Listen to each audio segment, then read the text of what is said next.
The year was 1983, and 7-year-old Andrea Bradbury was wandering the streets of Nashville, Tennessee.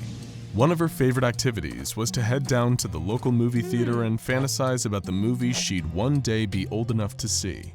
This fateful weekend, Andrea's local theater was playing a brand new release, Jaws 3D. What she didn't know is that this simple, innocent activity would bring little Andrea into dangerous contact with SCP-178 and change her life forever. Jaws 3D isn't exactly a classic. It was one of the many forgettable sequels pumped out to cash in on the 3D craze of the early 1980s. People paid extra for the privilege of sitting in the dark with an uncomfortable pair of cardboard glasses, while cheesy effects leapt out of the screen towards them. Many of the moviegoers simply threw away the cheap disposable glasses as soon as they left the theater, leaving them scattered on the sidewalk outside. Seeing a pair of 3D glasses on the ground, right there for the taking, was the highlight of little Andrea's week. She may not have been old enough to see any of the movies, but she knew that a local shop sold books with images that popped out of the page with a simple pair of 3D glasses. Excited by the prospect of getting to experience 3D, Andrea grabbed a pair of glasses and ran straight for the bookstore. Later that night, she was in her bedroom with a stereoscopic image of a Ferris wheel. Andrea adjusted the glasses, and the Ferris wheel really did pop right off the page. She marveled at the image coming out of the book and felt like she could almost touch it. But suddenly, a strange feeling came over her. She had the feeling that she wasn't alone. Still wearing the glasses, Andrea looked up from her book and saw it, standing in the corner of her room. Something huge. Something monstrous. Andrea's parents heard her scream and came rushing into her room. There was their little girl, dead. It looked like she'd been mauled to death by a wild animal, but there was no sign of her killer. The windows were shut tight, unable to be opened from the outside. It was like whatever horrible creature had done this had vanished into thin air. The coroner's report didn't give any other clues as to who could have done this, except that whoever or whatever had murdered her, it appeared to have 3 long and incredibly sharp claws. The terrible tragedy of Andrea's death rocked Nashville, but it never made the national papers. Why? Because the SCP Foundation was immediately on the case. Undercover agents in the U.S. Fish and Wildlife Service flagged the strange death as anomalous, and SCP field personnel arrived to do their own investigation of the crime scene. There, they quickly discovered Andrea's 3D glasses, which would eventually be classified as SCP-178. An agent looked over the glasses. There didn't seem to be anything out of the ordinary about them, just your regular cardboard frames with blue and red tinted film over the eyes. Everything about them seemed normal, so he tried the glasses on for himself. He picked up the open book off the ground where Andrea had likely dropped it, and saw the Ferris wheel pop off the page. Nothing abnormal, until he turned his head slightly. He saw the head of some kind of thing, only an inch away from his own, looking over his shoulder at the book. Being a trained SCP agent, he maintained his composure and looked around the room. As he did, he saw that several other creatures were standing and watching. None of the rest of the recovery team seemed to notice the creatures, and when the agent removed SCP-178, they vanished. It appeared they had found whatever had caused Andrea Bradbury's death. The glasses were immediately taken to the nearest Foundation containment site for further testing. Seeing these mysterious entities through SCP-178 may have answered one question, but it raised many others. What are these creatures? Were they real or merely illusions created by SCP-178? If they are real, are they somehow summoned by SCP-178 or simply revealed by them? There was already one death that could be tied to the glasses with some certainty, but just how dangerous were they? The SCP Foundation was about to find out. Foundation scientists devised a series of experiments, with a test chamber separated from an adjoining observation chamber by a panel of reinforced bulletproof glass. A member of D-Class personnel was placed into the test chamber, along with SCP-178. He was instructed to put on the glasses and report back what he saw to the researchers. The D-Class followed the orders. However, when he did so, he quickly entered a state of extreme distress. He threw away the glasses and covered his eyes, screaming wildly. When ordered to compose himself and explain what he saw under threat of termination, The D-Class described a hideous creature standing close to his face, watching. When asked to elaborate, he described it as having too many eyes. After that, the D-Class refused to put the glasses back on again, despite direct orders and threats from Foundation staff. He was then removed from the test chamber and observed. Although he experienced 2 days of mild paranoia, after 30 total days of observation, the D-Class was found to have no lasting psychological effects. Disappointed by the meager results of the first test, the researchers had at least confirmed that they did have an anomalous object in their possession, and pressed on with experimentation. They used the same methodology again on another D-Class.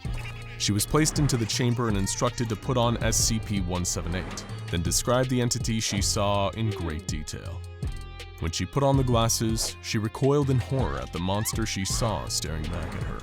She said that the creature was tall and bipedal, with 2 additional upper appendages ending in large conical protrusions. She also described the creature's head as being smooth. When asked if the creature exhibited any kind of aggression or hostility, she said that it was completely still. It was just standing there. After a few minutes, though, the creature seemed to lose interest and began staring at the wall. The researchers were happy to learn more about the creature's physicality, but they still weren't confident that it wasn't just an illusion created by the glasses. They needed to engineer an interaction. For the next experiment, they decided to alter the particulars. A fractal blue and red image, in a similar style to the stereoscopic Ferris wheel from the book Andrea had purchased, was fixed to one wall. Against the opposite wall, they placed a bucket containing 10 standard tennis balls. This time, the D-Class, a convicted murderer and arsonist, was told he was helping to test a new 3D augmented reality project. The entities he would see, as far as he knew, were little more than digital projections. Though when he actually wore SCP-178 and saw them, he commented that whoever designed them must be crazy. The researchers instructed the D-Class to pick up a tennis ball and throw it at one of the entities. The second he did so, deep lacerations began appearing all over his body. The onslaught was brutal and quick, and the D-Class was dead soon after that. This confirmed to the researchers that the creatures did seem to have some level of tangible presence, and they could be extremely violent if provoked. Next, they wished to see if it was possible to have any kind of interaction with the creatures without it immediately descending into violence. To test this theory, the researchers brought a 19-year-old D-Class into the testing chamber under the same pretense of testing new 3D technology. Much like the others, she was still horrified by the appearance of the creatures, but was calmed down by the researchers. They asked her to speak to the creatures directly, without exhibiting any kind of aggression. She said, "Hello, weird thing, how are you today?" in a somewhat bored voice. And this was all it took to sign her death warrant. She was immediately slashed to death by invisible creatures. The results seemed clear. Any interaction whatsoever with the creatures while wearing SCP-178 was a death sentence, like a slightly more outgoing Shy Guy. But the researchers would soon find that this anomaly had even more surprises. For their next test, they brought in 2 subjects. One would wear SCP-178 and dictate to the other how they should interact with the creature they could not see. The results of this experiment were bloody, yet informative. Both subjects were slashed to death when the unseeing D-Class interacted with one of the creatures on her companion's instructions. It appeared that anyone with sufficient knowledge of the creatures who attempts to interact with them is doomed, even if they can't directly see one of them. It was an upsetting realization for the researchers. SCP-178 may be much more dangerous than they initially imagined, and what they learned in the next experiment was even worse. They adopted the same methodology as the last for the following experiment. 2 subjects, one seeing and the other interacting. However, this time, as soon as subject number 1 put on the glasses, they knew that something was terribly wrong. He began panicking, stating that the entire chamber was full of the creatures, all standing and watching. The researchers undertook these experiments knowing that they didn't often turn out well for the D-Class, so they didn't seem too worried about this new development. That is, until the subjects stated that they could see 3 more of the creatures, and they weren't in the test chamber. They were in the observation room. In fact, one of them was looking right over one of the 3 researchers' shoulders. Immediately, the researchers lost composure and began to panic. They were used to putting D-Class in danger. That was part of the job, but they weren't prepared for this. In just moments, the observation room became a bloodbath. as the 3 researchers who'd been designing and performing all of the experiments were torn to pieces by creatures they couldn't see. SCP-178 had gone from being one of the more innocent-looking anomalies to one of the most mysterious and deadly. The creatures seemed to be powerful, violent, and incredibly numerous. The fact that they can only be observed through 178's stereoscopic lenses and kill anyone who even attempts to interact with them makes them almost impossible to understand. It was always a tragedy when the Foundation lost good researchers, but the work must continue. And the experiments were soon restarted with increased safety measures. Of course, those didn't do much good, and after another disastrous experiment that resulted in the whole sector getting locked down, all research into SCP-178 was placed under increased scrutiny. They needed to find some way of observing the creatures without the risk of having to share space with them. The proposed solution was seeing if the SCP-178 glasses were compatible with camera technology for remote viewing. Much like all stereoscopic glasses, they found that looking through only one lens at a time was ineffective.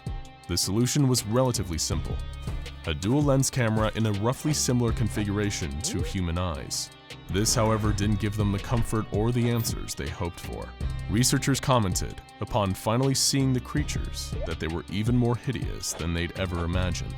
As they observed a victim interacting with the creatures via their new camera, they found that as soon as the creatures were interacted with in any way, they would grow 3 long claws and attack.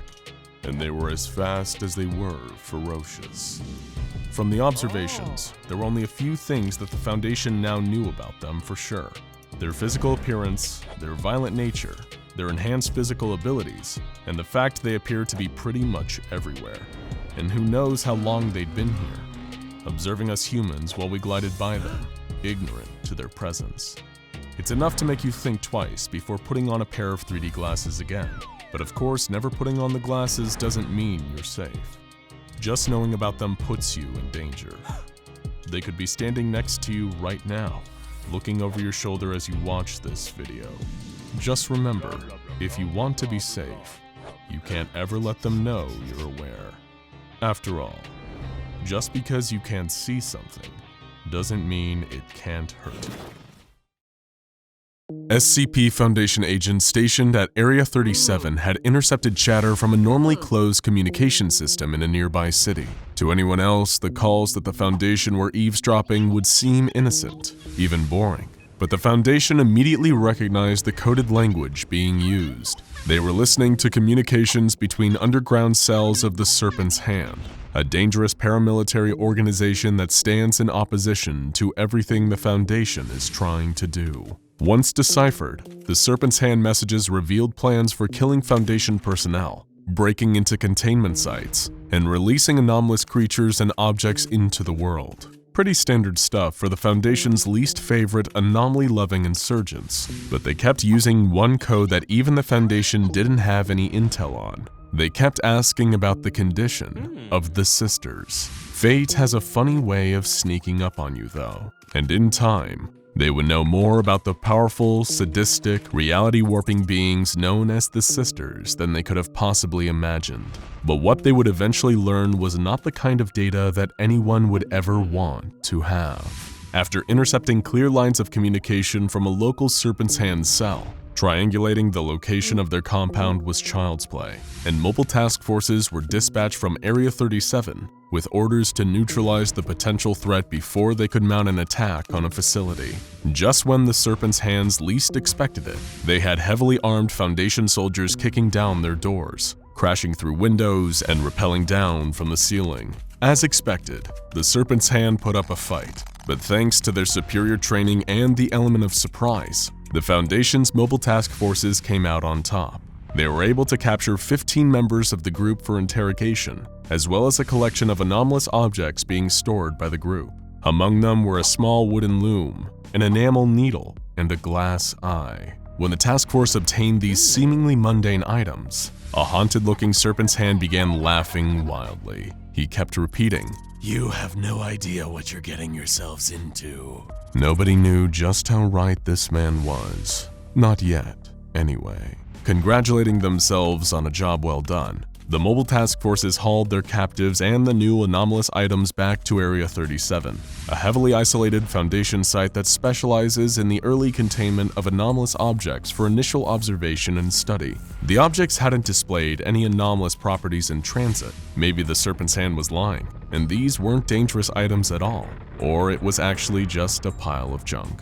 Either way, they were sent to a Foundation researcher on site to conduct preliminary tests. The loom, the needle, and the glass eye were laid out across the table for observation, when suddenly, the attending researcher felt a dark presence looming behind him. He turned, with sweat beading on his brow, and saw 3 humanoid translucent figures floating in the air behind him.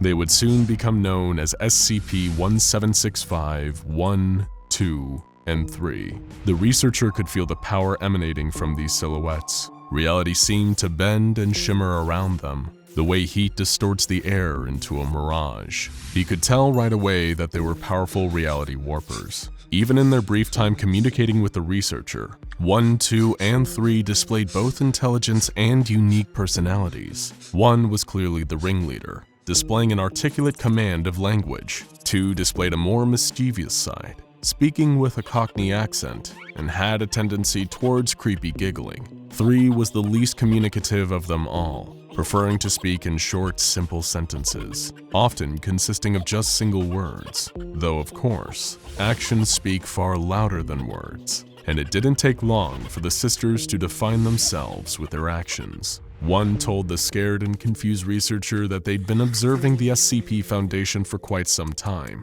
and that they deeply admired the Foundation's adherence to the scientific method. Of course, the researcher wasn't so much flattered by the sisters' statement as they were afraid for their life. They tried to call security for backup, but found that their tongue was withering and turning into a shriveled, blackened husk in their mouth. The sisters didn't like to be interrupted. As the tongueless researchers slowly collapsed in front of them, the sisters explained the purpose of their visit. They wished to assist the Foundation in their quest for knowledge, and as such, they would conduct a number of experiments on their behalf. They would then happily share the resulting data with the Foundation to compare notes. 1 expressed optimism, saying that she believed they were about to embark on a beautiful scientific relationship.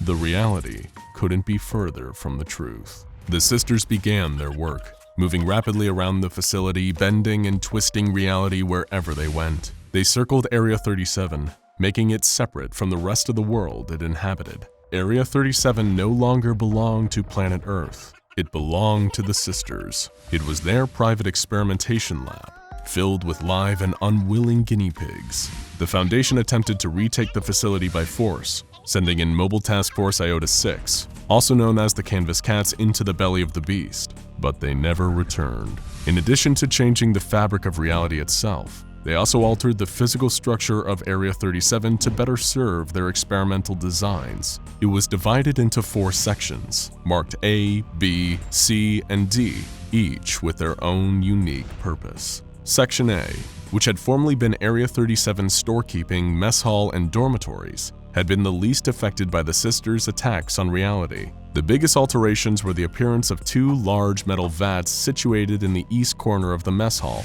a monitoring station connected to the other sections of Area 37 that replaced the storekeeping zones, and an imposing marble sign hanging above the dormitories that reads, Control Group. A quick refresher from science class. The control group in an experiment is the group that isn't subjected to the experimental effects the others are, so they can be used as a benchmark to measure against. The same was true here. The prisoners in the control group were the safest of all, but they were forced to do something almost as bad. They had to watch the horrors playing across the rest of the facility.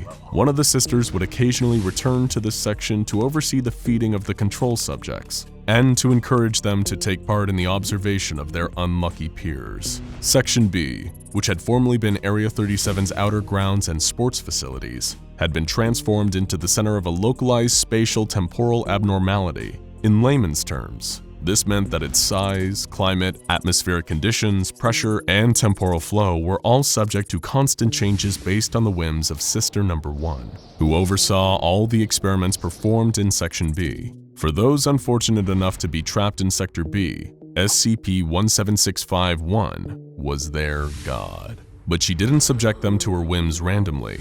No. In her own words, the purpose of Section B was to delve into the effects of repetitive action performed under unusual conditions on the human psyche. For example, one experiment was set up to test the physical and mental fortitude of a researcher, a field agent, and a sanitation worker. The trio were confined in a sports center and ordered to measure the length of every single pipe and the angle at which each connected to others with nothing more than a wrench, a ruler, a brown paper pad, and a ballpoint pen.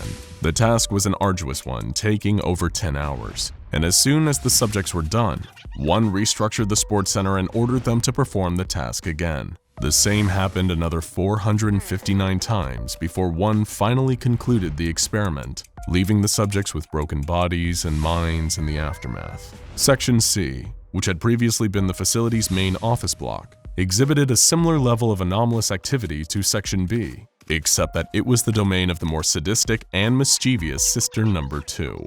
Her main area of scientific interest was studying group dynamics and interpersonal relationships during extreme conditions. Very extreme conditions. For one experiment, the office block had been transformed into a kind of football stadium, with the goalposts removed and replaced by concrete bunkers. The two teams were the captured Serpent Hand members and the members of MTF Iota 6, fresh off their attempt to retake the site. The two groups were forced into a deadly game with incomprehensible rules, including rising platforms and hooded figures throwing fiery projectiles into the crowd, trying to incinerate the players. But victory didn't lead to safety, as the winners of the game were crushed to death with giant metal hammers, just for the fun of it.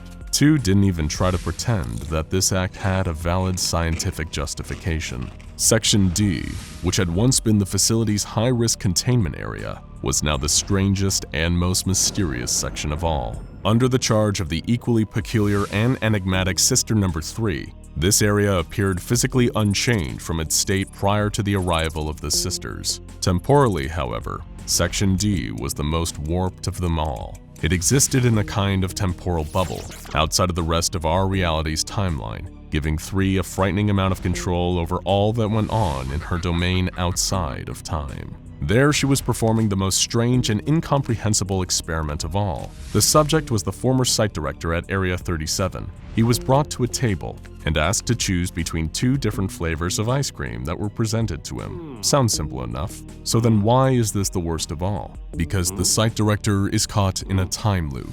He's been choosing between various flavors of ice cream for over 10,000 hours, and he doesn't even seem to know. 3's only comment on the matter? Delicious. All attempts to liberate the unfortunate inhabitants of Area 37 have failed miserably. The sisters don't appear to operate on any form of logic or empathy, and thus cannot be reasoned with. With talks having failed and Mobile Task Force Iota 6's attempt to retake the site ending in disaster, the only solution left was to create a guarded perimeter around the area, using technology like the Scranton Reality Anchor to fight back against any potential escape by the sisters. The sisters are potentially so dangerous that if they ever truly set their minds to leaving, it's considered acceptable to detonate the facility's on-site nuclear warhead in hopes of finally putting a stop to them. In the meantime, the Foundation has built giant external servers for processing the vast quantities of research data the sisters are constantly sending from their horrifying experiments. Sadly for the inhabitants of Area 37, their grim fate continues to this day. The experiments never stop, and the subjects of said experiments seem to be condemned to the eternal torment of SCP-1765. In a way, their unwilling sacrifice protects us all, because if ever the sisters were interested in performing experiments on a larger sample size, well, all we can do is hope we end up in the control group. One of the primary aims of the SCP Foundation is to contain the anomalies that they discover. Secure, contain, protect is their mission statement after all. However, there are some forces so unknowable and malevolent that there is no way to truly contain them. SCP-4205 is one such force. Very little is known about SCP-4205, even compared to other SCPs, many of which are mysterious by their very nature. We do not know what it is, we do not know what it wants, and and we do not have any meaningful way to stop it. The best that can be done to protect yourself from it is to implement the few known preventative measures available and pray that it doesn't set its sights on you. The little information that exists on SCP-4205 was recorded by Wade Dalitz, a former junior researcher at the Foundation. He wrote the initial report on SCP-4205 on a computer, Terminal 4. Though his work was highly valuable and provided many previously unknown insights about the nature of the SCP, sadly his knowledge could not save him. The official entry on SCP-4205 was his final act before his death on December 11th, 1992. Before we get deeper into that entry and Wade's final day on Earth, it's important to understand what SCP-4205 is, or at least understand the little we know about what it is. 4205 is a Keter-class SCP, meaning that it's incredibly difficult or complicated to contain. It also shows extreme hostility toward all life. It is described as an amber-colored pair of human-like eyes, with the ability to appear spontaneously in windows, mirrors, or any other glass or glass-like surface. One of the reasons so little is known about these eyes is that anyone who sees them dies within seconds. Much like the mythical basilisk, the gaze of SCP-4205 is deadly and inescapable. The eyes only seem to appear to people who are alone in a room, and never in places where there's more than one person. But aside from that, there is no way to predict where the eyes will appear. Since it is unknown if the eyes are part of a corporeal body or even present on this plane of reality, there is no way to contain them or stop them from killing. This brings us to that fateful day, December 11th, 1992. The day that the SCP Foundation would finally be given some tangible information on the mysterious amber eyes, at the cost of one of their researchers' lives. Wade Dalitz, a young man fresh out of his university studies, was brought on board as a junior researcher by Dr. Mark Forsyth, a senior researcher. Dr. Forsyth recruited Wade after giving a guest lecture at his university, and being impressed by Wade's keen observational skills, thirst for knowledge of the unexplained, and determination to understand that which seemed to defy explanation. After Wade graduated, he was recruited by Dr. Forsyth and given the position of junior researcher at the SCP Foundation, where he assisted Dr. Forsyth, now a site supervisor, in his research. After several months of working under Dr. Forsyth with minimal responsibilities, Wade was finally given the opportunity to write his first SCP report on SCP-4205. Following some initial documented appearances of 4205, Dr. Forsyth approved further research into the anomaly, with Wade appointed as the lead researcher on the subject. According to Wade's entry, he was responsible for the discovery of SCP-4205 when he spotted the anomaly in a window. The later reviews of security footage determined that he was not the first person to observe the eyes. He did claim to be the first to observe them and live to tell the tale. In his writing on the subject, Wade is puzzled by the fact that he survived his encounter with SCP-4205 and wonders what could have set him apart from the others that fell victim to its gaze. He found himself frustrated as he documented SCP-4205, his rough drafts of reports dissolving into angry rants about his own incompetence. Wayne had difficulty adjusting to his new responsibilities, especially with the added element of his assigned subject's mysterious and volatile nature. In between his reports on SCP-4205, its previous appearances, and its effects on its victims, he wrote letters to his father, desperate for reassurance that he was not messing everything up, letters that would sadly go unsent. In his coverage of SCP-4205, Wade made note of a troubling reoccurring element in each victim's death. When medical professionals attempted to revive the victims, it was always noted that their brain activity stopped much more quickly than in cases of death by natural causes. When examined, all aspects of the body aside from the brain were completely unharmed. The brain, however, showed massive nerve damage in the amygdala, hippocampus, medial temporal lobe, and occipital lobe. The appearance of this brain trauma had been compared to the effects of electrical shock or a severe head injury. In addition to Wade, 6 other people on record encountered SCP-4205. Every encounter ended the same way, with sudden brain death and severe nerve damage immediately after viewing the eyes in a reflective surface. The first encounter occurred on January 5, 1990, when Deputy Liaison Genna viewed the eyes in a reflective glass one-way window. Security tape reveals that the eyes appeared in the window 8 minutes before the deputy liaison spotted them. As soon as he did, he fell from his chair and immediately died. Though the specifics varied from case to case, the end result of every encounter was the same, with none surviving long enough to relate what they had experienced, every encounter except Wade's. As he continued his documentation of SCP-4205, Wade's mental state quickly began to deteriorate, the process of his mind coming apart and his thoughts giving way to confusion, fear, and anger at his own survival is documented in his reports on the SCP. He agonized over the questions of why he was able to survive gazing into the eyes of SCP-4205 when so many others had not. The question consumed him until he was unable to eat, sleep, or do anything but obsess over the SCP he was tasked with researching.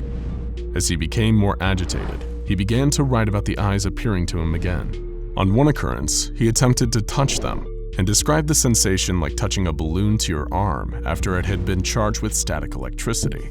He continued to report seeing the eyes. The worst was when trying to sleep, during which he was overtaken by violent sleep paralysis and plagued with visions of the amber eyes. The only comfort Wade seemed to find was in memories of his loved ones. He wrote about his mother and his father, even as their memories grew foggier to him. He also mentioned a man by the name of Theodore Quayle, who he claimed was a researcher at the Foundation. Later fact-checking determined that this was not the case, and that Quayle must have been someone from Wade's past. He wrote about Quayle wistfully, mournfully, with words of love and loss, tormented by the sense that he was losing his grip on reality and everything he once held dear.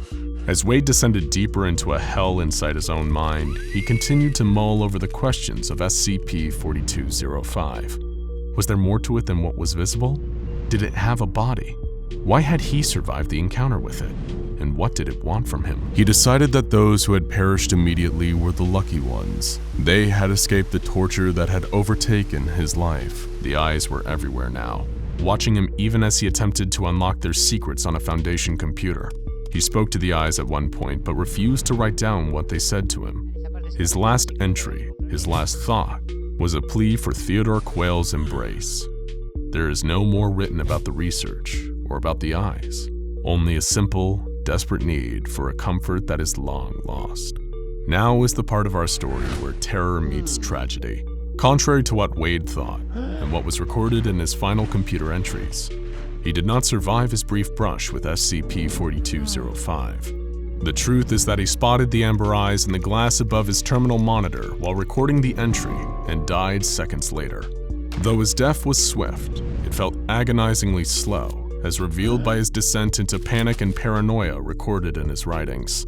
The entries recorded as a result of the connection Wade and the computer, his physical contact with it at the moment of exposure to SCP-4205's anomalous effects, allowing the terminal to archive his final thoughts before he succumbed to the deadly nature of the eyes.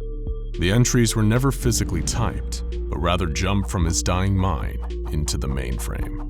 His entries, the echoes of a dying mind, offer a glimpse into the way that SCP-4205 kills its victims. In the seconds leading up to death, the amber eyes fast-forward a person's mind, feeding on the electrical impulses that it gives off as it speeds through what seems to be days of fear and of a loosening grip on reality. The death may be swift, but the suffering is long. Wade left the Foundation with a digital fingerprint, an echo of the person he was at his core, in addition to his experiences with SCP-4205 itself. Wade spent his final moments terrified for his life, dreaming of a father that he missed and a long-lost love from his college days. His sacrifice must not be forgotten, because no one ever survives an encounter with SCP-4205. His documented final moments are the only first-hand account in existence. Junior researcher Wade Dalitz gave us a gift in death. He allowed the SCP Foundation a glimpse into the true horror of the amber eyes and a reminder of what they are capable of stealing from us. So be careful of windows, mirrors, screens, and all reflective surfaces. When you look into them, you never know what you might see looking back. It goes without saying that the SCP Foundation archives are filled with some terrifying monsters. Even the deadliest creatures can, in theory, be defeated, or at least soundly avoided. After all, they're just flesh and blood, or in some cases, metal or concrete. But what if reality as you know it one day just broke?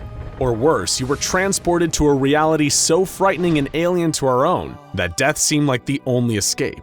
But you couldn't even give yourself that. This brings us to today's topic, the terrifying alternate reality of SCP-3001. The Foundation is no stranger to freaky alternate dimensions, but what was experienced by Joint Lead Researcher Dr. Robert Scranton at Site-120 is a truly unique nightmare. Co-managed by his wife, Dr. Anna Lang, Site-120 is a facility largely designated for research into SCPs with dangerous reality warping capabilities in order to mitigate future containment breaches. Reality warpers are among some of the more perplexing and dangerous SCPs, from the pocket dimension creating SCP-106 to the SCP creating Dr. Wondertainment and everything in between. Scranton and Lang's goal to further study such entities was an admirable one, if a little overambitious. And on January 2, 2000, during the testing of a new technology created by the Foundation's leading power couple, disaster finally struck. Scranton and Lang had already been the brains behind one of the Foundation's most valuable tools in the fight against reality-bending SCPs, the Scranton Reality Anchors. Their follow-up, the Lang-Scranton Stabilizer, or LSS, likely would have been an even more advanced variant of their earlier invention, and should have been a huge success for the team. But things didn't turn out that way. Dr. Scranton and several other researchers were gathered in Reality Lab A performing routine tests on the LSS prototypes. While other technicians ran diagnostics tests, Scranton stood at the control panel, the blinking red light above the console confirming that everything was going according to plan. But as anyone who's fallen victim to one of the Foundation's many anomalies will tell you, just because you've done everything correctly doesn't mean you're safe. Scranton began operating the machine, not knowing that something was rumbling up towards him from below. Without warning, a sudden, unexpected burst of seismic activity rocked the entire base. Researchers grabbed onto whatever was closest as the world shook around them. In his panic, Dr. Scranton clung to the LSS control panel as the seismic blast fried the circuits and kicked it into overdrive. There was a blast of magnificent blinding light, and when the rumbling stopped, not only was the doctor gone, he had been erased from reality as we know it. The earthquake had caused a deadly malfunction in the machine meant to stabilize reality, and instead tore a rift in it, dragging the unfortunate doctor and the control panel into oblivion. His wife, Dr. Lang, and the many researchers who idolized him were devastated by his unexpected demise at the hand of what should have been his crowning achievement.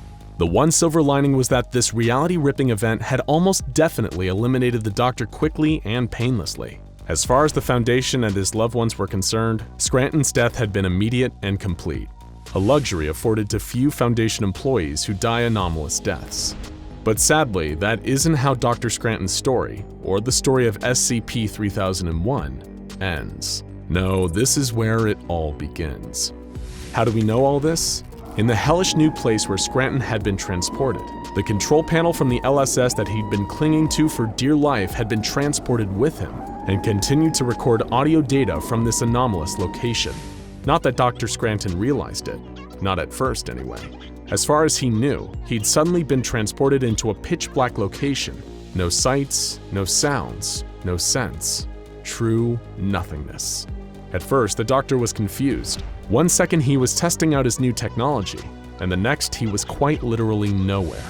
In spite of his current situation, the doctor was still an intelligent and rational man. He took a moment to compose himself, hoping that in time his eyes would adjust to the new darkness around him. But that moment never came. The darkness remained perfectly absolute. Much like the darkness in another reality-defying SCP, the deadly endless staircase known as SCP-087, the dark seemed thick, almost like you could touch it. The doctor, not wanting to give himself to despair and die in this impossible place, and with no other options seemingly available, began walking. Either he'd find his way out, or the Foundation would find him. No need to panic. It may have altered the doctor's temperament if he knew that the Foundation already assumed he was dead, and that no search party was going to come looking for him. Still, logic dictates that if a person walks for long enough, they're bound to find something. The problem Scranton was about to face was that SCP-3001 doesn't run by any kind of conventional logic. He walked and walked and walked, but he didn't seem to get any nearer to or farther from anything. But how could he even know? After all, in total darkness, there aren't any landmarks to assist in navigation. The doctor walked and paced and screamed for days on end, but he made no progress. He was alone in an empty world. He had no choice though, so he kept walking and walking and walking for 11 days. During that time, he felt his hunger and thirst grow. He was in terrible pain from a mix of starvation and dehydration, but the release of death didn't seem to come for him. He was going to have to learn the rules of this new place the hard way, and it grimly dawned on Dr. Scranton that dying in this place might not even be the worst possible outcome. He paced and repeated facts to himself, hoping to ground himself in the moment and avoid the panic that could so easily set in. Name, Robert Scranton. Age, 39. Birthday, September 19th, 1961. Favorite color, blue. Favorite song, Living on a Prayer. Wife, Anna. Little by little, the words seemed to turn to nonsense in his mouth as the terror grew. Just as he felt like he was about to lose his mind, he noticed something. A small oasis in the endless darkness of SCP-3001. The glowing red light on the LSS control panel. Where had it come from? And how was it still recording? The doctor had no idea, but he was grateful for any kind of familiarity in this strange darkness around him. Perhaps the LSS could be the key to saving him, or at least figuring out what on earth was going on here. Whatever the case, there was no denying that having the panel here was better than nothing. At least, when it was found, if it was ever found, then people would know what had happened to him. As the days passed and he continued to mysteriously survive, Dr. Scranton deduced that one didn't need food or water to survive continually in SCP-3001.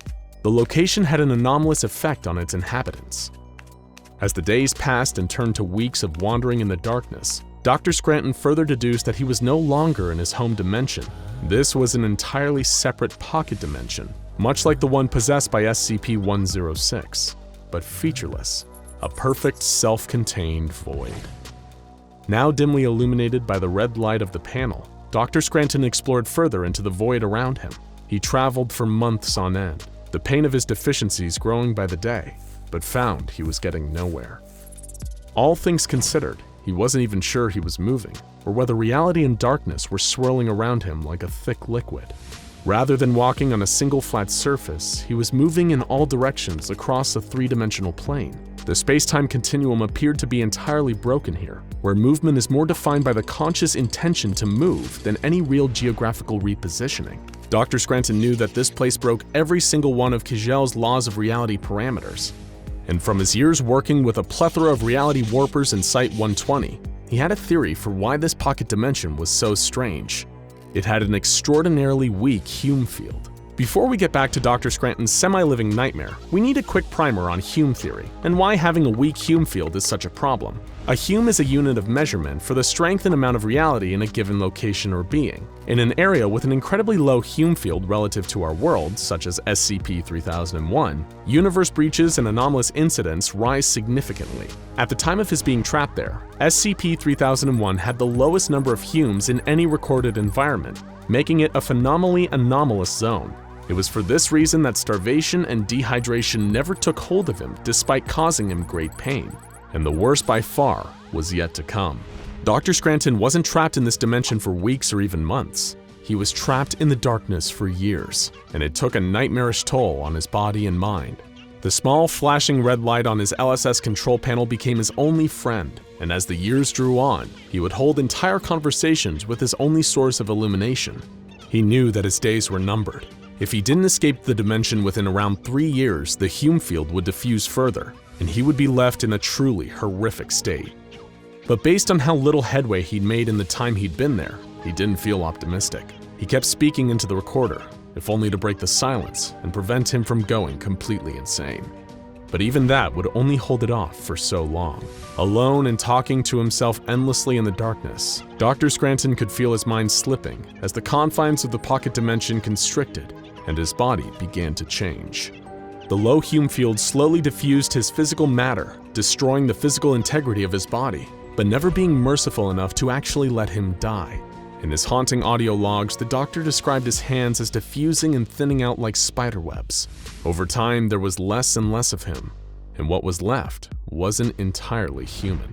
As Scranton's Hume level lowered to equalize with that of SCP-3001, the lines between his body and the LSS control console began to blur in a twisted marriage of warped flesh and machine. The Lang Scranton stabilizer was anything but stable. Before his mind and body became something else entirely, the doctor still had the presence of mind to finally realize how he'd come to be in this terrible place. The LSS had opened a wormhole known as a Class C broken entry into a paradoxical pocket dimension between layers of reality and taken him through it. He'd slipped through a crack in reality into absolute darkness, and now he was stuck with a fate far worse than death. How do we know any of this? Much like the event in the first place, it's a total accident. Testing superior reality-bending technology almost 6 years after the disappearance caused the sudden return of the missing LSS to Site-120's reality labs. The only trace of Dr. Scranton that it brought back with it was the blood and viscera that coated the console, much to the abject horror of his still-grieving wife, Dr. Anna Lang. To this day, Dr. Scranton, formerly one of the Foundation's brightest minds, remains trapped in the nightmare of SCP-3001. His current condition, whether the Doctor is still alive after 20 years of being warped by the low Hume field of 3001's darkened confines, is still unknown. But for the Doctor's own sake, we hope he's been dead for quite some time, because few things on Earth are as horrifying as the alternative. It's 3 a.m. and the facility is quiet. Office workers and administrators roam the halls. Security officers stand at their posts, clad in advanced tactical armor and carrying standard-issue M4 carbines. 3 Foundation employees sit at flickering monitors watching a live feed of footage from the containment cell of the infamous SCP-106, or as it's referred to by all staff, the Old Man. No Foundation personnel are permitted to travel within 60 feet of the cell for security reasons, and nobody is permitted to physically interact with the anomaly without the approval of 2/3 of O5 Command. The observer's eyes itch and sting from hours of unending blue light exposure, but they can't look away. The Old Man is crafty. He might have the insatiable bloodlust of a hungry great white shark, but he's not mindless. He's a calculating predator, more sadistic than the worst human serial killer, and he's always searching for the next opportunity. According to the Foundation records, he's been active since at least World War II, and it's estimated that he has hundreds if not thousands of victims to his name, and many of those made simple but extremely foolish mistakes of underestimating him. After all, it only takes a few seconds of inattentiveness and the briefest moment of distraction to give him the window he needs. To do what, you ask? Oh, don't worry, you'll find out, just like they did. The Old Man has his nickname for a reason. Most of the time, he really does look exactly like that, an old man, or more specifically an old man's decaying corpse, his body covered in rotten, dark, grayish-black flesh that looks like putrid meat. Though the creature has been observed being able to change shape, the rot seems to run too deep for the Old Man to ever hide it. Foundation employees that have observed SCP-106 for extended periods of time have reported seeing it assume the form of grinning, decayed children and women whose rotted flesh barely hangs on their creaking bones. Just seeing the images through a video feed is enough to cause a lifetime of insomnia and other sleeping issues. Still, they have a job to do and the cameras remain fixed on the Old Man. He's been completely motionless for 3 months, just sitting there like a Buddhist monk in deep meditation. A novice might see this period of inactivity as a cause for celebration, but those with experience know that this is merely the calm before the storm. SCP-106 can remain in a dormant state for months at a time. Described by the Foundation scientists as a lulling state, it's believed that the Old Man is simply waiting for its captors to get soft, make a mistake,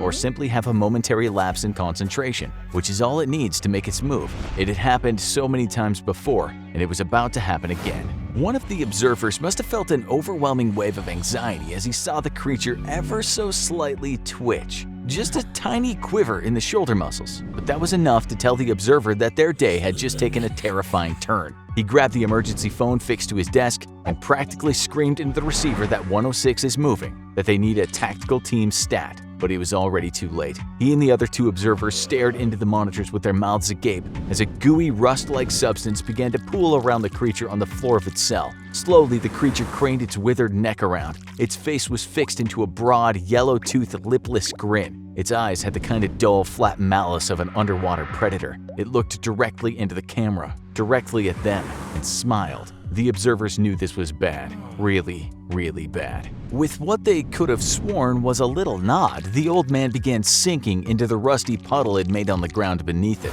until it had disappeared entirely. SCP-106 is capable of phasing through any solid surface with ease, making it one of the hardest entities to reliably contain, and earning it a spot on the dreaded Keter class, reserved for the anomalies that are complete nightmares to keep locked up. Through the years of costly research and deadly trial and error, the Foundation would later devise ways of at least slowing the creature down. It's shown to have an aversion to lead, highly complex or random physical structures, and intense bright light. None of these cause harm to the creature, as far as we know, literally nothing can, but they'll at least buy you some precious extra seconds with which to at least try and escape. Seconds the three observers didn't have. One of them grabbed an emergency line again and barked into it that they had lost visual on the anomaly. Just then, the observers heard a faint crackling sound behind them and the hissing of a chemical burn. They turned in horror to see a huge rusty burn mark expanding across the wall, right next to the door, which was their only escape route. They backed as far away from the door as they could as a rotten hand began reaching out of the mass of corrosive black sludge, followed by the grinning face of SCP-106, ready to have some fun.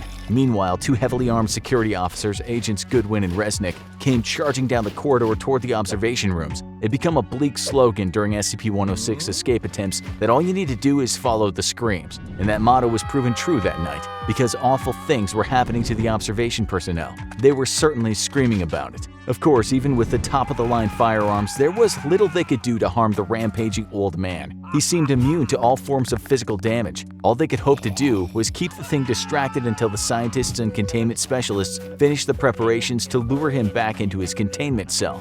Goodwin surged forward while Resnick covered his six. Vigilance was key, as unlike a standard human combatant, SCP-106 could attack from literally any angle, including above or below. Physical obstacles were irrelevant to him, and no cover was safe. The hardened security officers could see the burn mark on the wall of the observation room as they approached. SCP-106 was perpetually coated in a thick black mucus with powerful corrosive properties that left any surfaces it touched permanently marred. Foundation scientists speculated that this mucus served as a kind of pre-digestive substance that tenderizes meat and bone alike, but to what purpose this serves is a mystery, as the old man has never been observed eating. It's postulated that the only purpose is causing additional pain.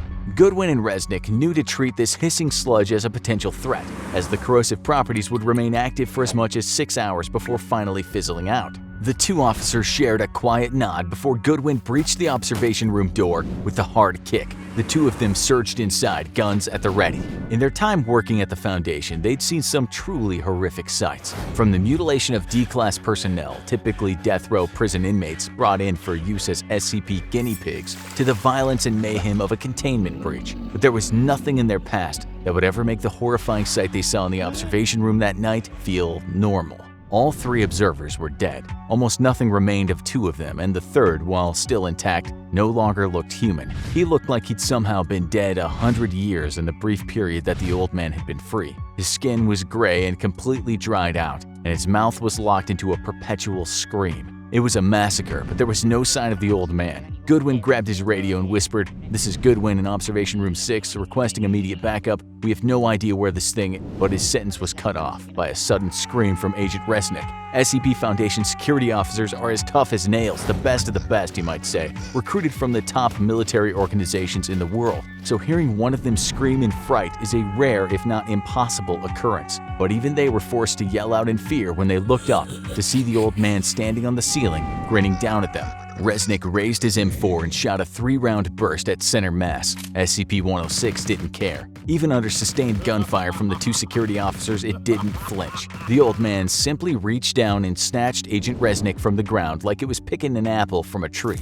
The old man held Resnick in one hand and pounded its other rotten fist into the agent's body, breaking all of his bones. Resnick screamed for his partner to help him, but there was no time. Before Goodwin could do anything, SCP-106 began receding back into another slimy burn mark on the wall. Only this time, he was taking his screaming victim with him. Agent Resnick gave one more horrified scream before he was pulled backward into the inky darkness, leaving the room silent except for the burning hiss of the corrosive goo left behind. You might think this would be the end of it, but no. For poor Agent Resnick, the worst was yet to come. He was being dragged into what the SCP Foundation scientists refer to as the Old Man's Pocket Dimension, a miniature layer of reality within our own where the malicious SCP is essentially a cruel, all-powerful god. According to witness reports extracted from victims who were taken to this little nightmare realm, the dimension resembles a series of twisting, endless corridors where the Old Man stalks and tortures his captured victims to the breaking point, manipulating space and time to his own sadistic ends.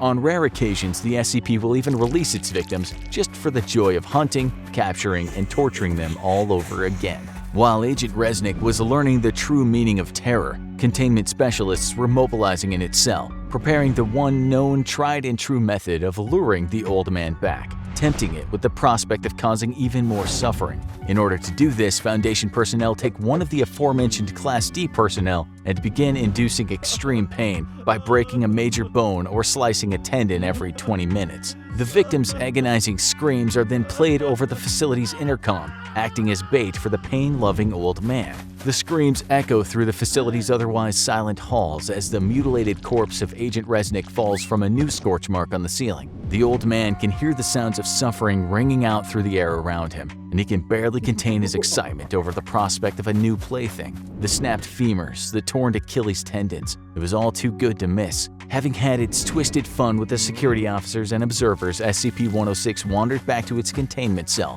where a new screaming victim awaited. The other security officers, containment specialists, and scientists evacuated the area, leaving the Old Man alone with his prey. While the unfortunate Class D was left to his fate, the rest of the staff commenced cleanup procedures, which mainly involve wiping the brown and black mucus from the walls. It would probably be at least another month before anything like this happened again, and new personnel would be transferred over to the facility to replace the fallen. All in all, just another night at the SCP Foundation. The year is 1941, and the world is gripped by the most violent and widespread war in history. Millions march to war as bloody battles are fought across the globe. Horrendous atrocities are carried out on groups of people, and parts of London are bombed to rubble on a weekly basis. Considering it's only been 20 years since the last World War, it must seem to the early residents of the early 20th century that the world is coming apart at the seams. And amongst the chaos, it'd be easy not to notice a secluded manor house in the English countryside disappearing without a trace for 11 days, before suddenly returning to our reality. But thankfully, one organization makes it its sole duty to notice the unnoticeable and understand the impossible: the SCP Foundation.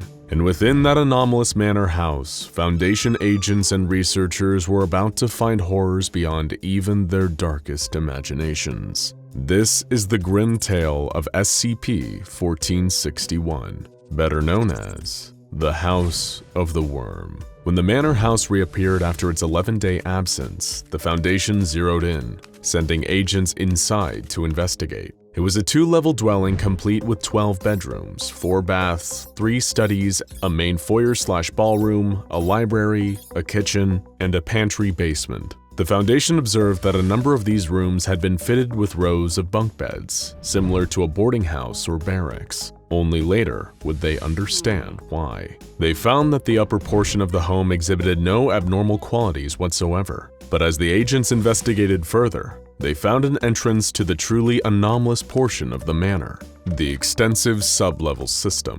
No previous records of the building kept by the local council indicated that there would be anything below the manor's basement, so either the mysterious previous occupants, who were nowhere to be found, had built this sub-level, or it just appeared here on its own. Regardless of which was the case, agents and researchers knew that whatever had happened down here had everything to do with the manor's mysterious disappearance. They descended into the depths of what seemed like a man-made cave system, constructed primarily from a mix of concrete, iron, and brass. It was a behemoth of 20th century technology, intricate snaking systems of pipes, gears, and pumping pistons. It was like someone had built an entire factory down here. But for what? The agents began to spread out through the labyrinthian bowels of the manor, hoping to find some answers. But all they seemed to discover was more questions. This place hadn't been built with any form of comprehensible logic. It was full of dead ends, stairways that ascended and descended to nowhere, doors that would open to reveal just walls behind them or not open at all. It was like a maze built by a maniac. It didn't help that it looked like the place was recently hit by an earthquake, with some passages caved in and mangled machinery strewn about. It seemed that no human workers had interfered with the impossibly complex and bizarre machinery in quite some time. A number of the materials used to construct said machinery, as well as the gray sandstone filling in the collapsed passageways, remain unidentified to this day. Already, the sublevel was proving to be a complex puzzle box with only an estimated 75% of its layout ultimately being mapped by Foundation researchers. However, they would soon realize that this place wasn't just confusing, it was deadly.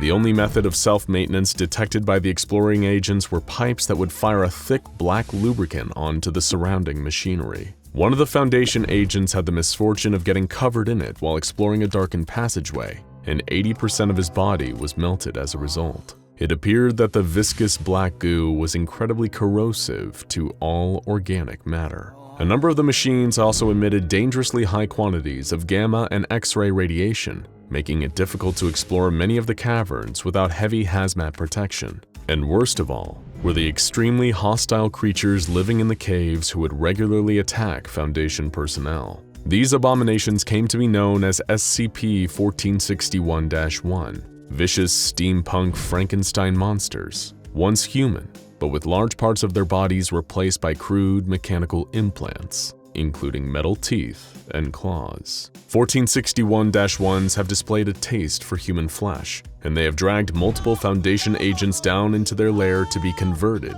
into monsters like them. It's believed that SCP-1461 is capable of controlling these beasts through the strategic use of sound from its brass-speaking pipes, leading them into areas where Foundation personnel are present to instigate conflict. Many of these pitiful creatures have had their throats replaced by phonographs, endlessly repeating the same nonsense phrases over and over again. I am what you have made me. I am choice, and I am tyranny. Forgive me. I am then, and I am now. What gods they will be then.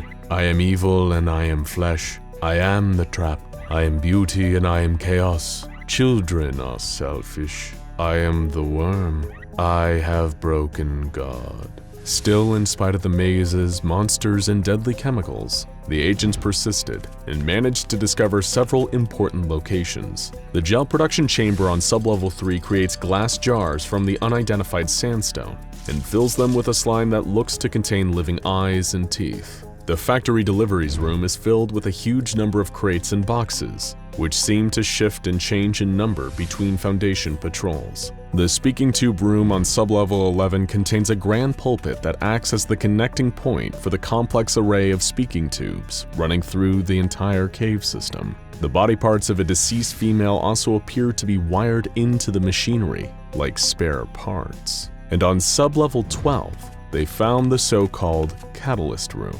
Here they discovered a huge, complicated, clockwork and steam-powered machine that appeared to be broken and missing some parts. Most horrifying of all, though, is the raised platform in the center of the catalyst room, on top of which is a metal hospital bed. A desiccated male corpse rests upon the bed, its chest punctured by large syringes connected by tubes to some kind of pumping machine. The parts connecting this pumping machine to the overall apparatus of the room were missing though, leaving its purpose a mystery. The Foundation assumed that fluids used to be drawn out of this corpse to somehow power the machine. You may be starting to worry that there doesn't seem to be any answers here, that this house is one big mystery. But lucky for you, you're wrong. An old journal was also discovered in the catalyst room, and if what was written inside is to be believed, then we may finally have some truth about who created the House of the Worm, why it was created, and what horrible events triggered its mysterious disappearance and reappearance. His true name has been redacted by the Foundation, and special efforts have been made to maintain secrecy around the house, seeing as it's an anomaly of great interest to a cult known as the Church of the Broken God. So we'll just call the one who made this place the Inventor. Before any of this, the Inventor was one of the many Englishmen traumatized and almost killed in the horrific trench battles of World War I. After a near-death experience, the Inventor, like many geniuses and madmen, was plagued by surreal and nightmarish visions. He saw a huge creature that he referred to as the Worm, a gigantic metal monstrosity with dragon-like jaws full of gnashing gears that rampaged through Europe, destroying and devouring everything in its path. These apocalyptic visions also presented him with a solution, vague blueprints for a machine that might be the salvation of him and others willing to take his new gospel to heart. An escape from a world that the inventor knew in his heart was about to end. He hired work-starved laborers from across the country to help him make his visions a reality, and began a massive secret construction project beneath his isolated country manor house. For the inventor, it was all a labor of love. He wanted to protect his wife, son, and daughter from the terrible jaws of the Worm. But as the project stretched on, his wife began to suspect that he'd lost his mind. Many of his workers, however, felt just the opposite. They became infatuated by the inventor's sermons on the nature of the Worm and the coming apocalypse they hoped to escape. Soon enough, they had become a bona fide cult, constructing the elaborate sublevels underneath the house in preparation for the fast-approaching day of reckoning. Then came World War II. The inventor saw Hitler, hungry for war, as one of the avatars of the Worm. Finally, knowing that the time was right, he activated the machine and successfully trapped the Worm in the bowels of his mechanized home. However, as the Blitz raged and London's bombing began, the inventor felt as though he hadn't stopped anything. He realized once and for all that he was never meant to stop the apocalypse, only escape it. And by throwing the final switch and setting the machine he and his followers had built into overdrive, he did just that.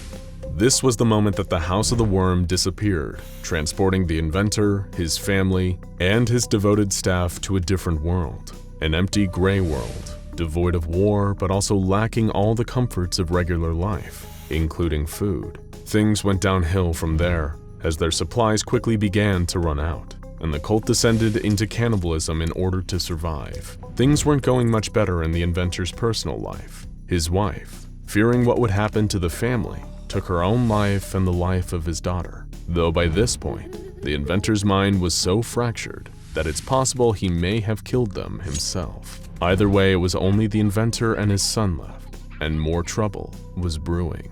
Eudora, one of the staff trapped in the building with the inventor and his cult, started a mutiny. She claimed the Worm spoke to her from below, and that their only path to salvation was pleasing the Worm. How would they please it? A sacrifice, of course. They would give it the son of the man who had trapped it. The mutineers took the inventor's only remaining child and descended into the lowest sublevels. The inventor followed, hoping to track them down, save his son, and salvage something from this nightmare. As he ventured deeper, battling the members of Eudora's new cult, he found that they were changing themselves, becoming the half-human cyborg creatures that the Foundation would later discover. The inventor would find Eudora herself in the speaking tube room. Her body, still living, was wired into the machinery, and she had sacrificed his son to the Worm. In a rage, the inventor murdered Eudora, or whatever was left of her, then heard a familiar voice speaking out of a nearby speaking tube. It said, "I am what you have made me. I am then, and I am now. I am choice, and I am tyranny. I am evil, and I am flesh. I am beauty, and I am chaos. I am the Worm." The voice was his own. In that terrible moment, the inventor realized that the Worm wasn't a giant, all-devouring monster. It was him. In trying to protect his loved one from a perceived apocalypse, he'd brought them all to their horrible demise. He'd trapped them with the monster he'd hoped for them all to escape from, because no matter what you build, you can't escape from who you are. Grief-stricken and broken, the inventor descended into the catalyst room. There was his son, stuck with the syringes, drained of all life to fuel the mighty machine his father had created. In his last moments, the inventor decided to do the only noble thing. He threw himself into the machine, destroying both it and himself in the process. The house was transported back to our own reality, but the Worm, in a sense, was no more. But who knows if the Worm is really dead? Its thoughts and poisonous intent still lingers in the caverns and rattles through the speaking pipes. Whatever really happened, the Foundation is still picking up the pieces today, and who knows what lurks in the parts still hidden from our knowledge. It all started in 1983 with reports of human trafficking in the heart of Sin City. The FBI had gotten word of a potential trafficking ring operating out of an abandoned department store in Las Vegas, Nevada, and immediately began organizing a secret raid on the building. While they would indeed encounter something horrifying within that abandoned department store, it wasn't criminals or human trafficking. In fact, it wasn't human at all. This is the horrifying story of SCP-847. After weeks of planning, the raid on the department store was conducted in the dead of night. Agents covered all the exits and entrances, and a helicopter was stationed nearby in case anyone attempted to run. It should have been a perfect trap, but things never go as planned when you don't know what you're dealing with. The agents breached the door and began searching the darkened building. It didn't appear that there was any power, so the traffickers must have had great night vision and a high tolerance for creepy locales. Agents soon heard a faint humming sound coming from below, a generator. It must be located in the basement and be the hub of this criminal enterprise. Readying themselves for whatever they were about to find, the agents descended into the basement. As they moved deeper into the building, they found that lighting rigs had been set up. They must be getting closer to something, but that something was still a mystery. A senior FBI special agent was leading the charge, his pistol drawn and ready. It was quiet, too quiet. Did the traffickers already realize they were coming and clear out?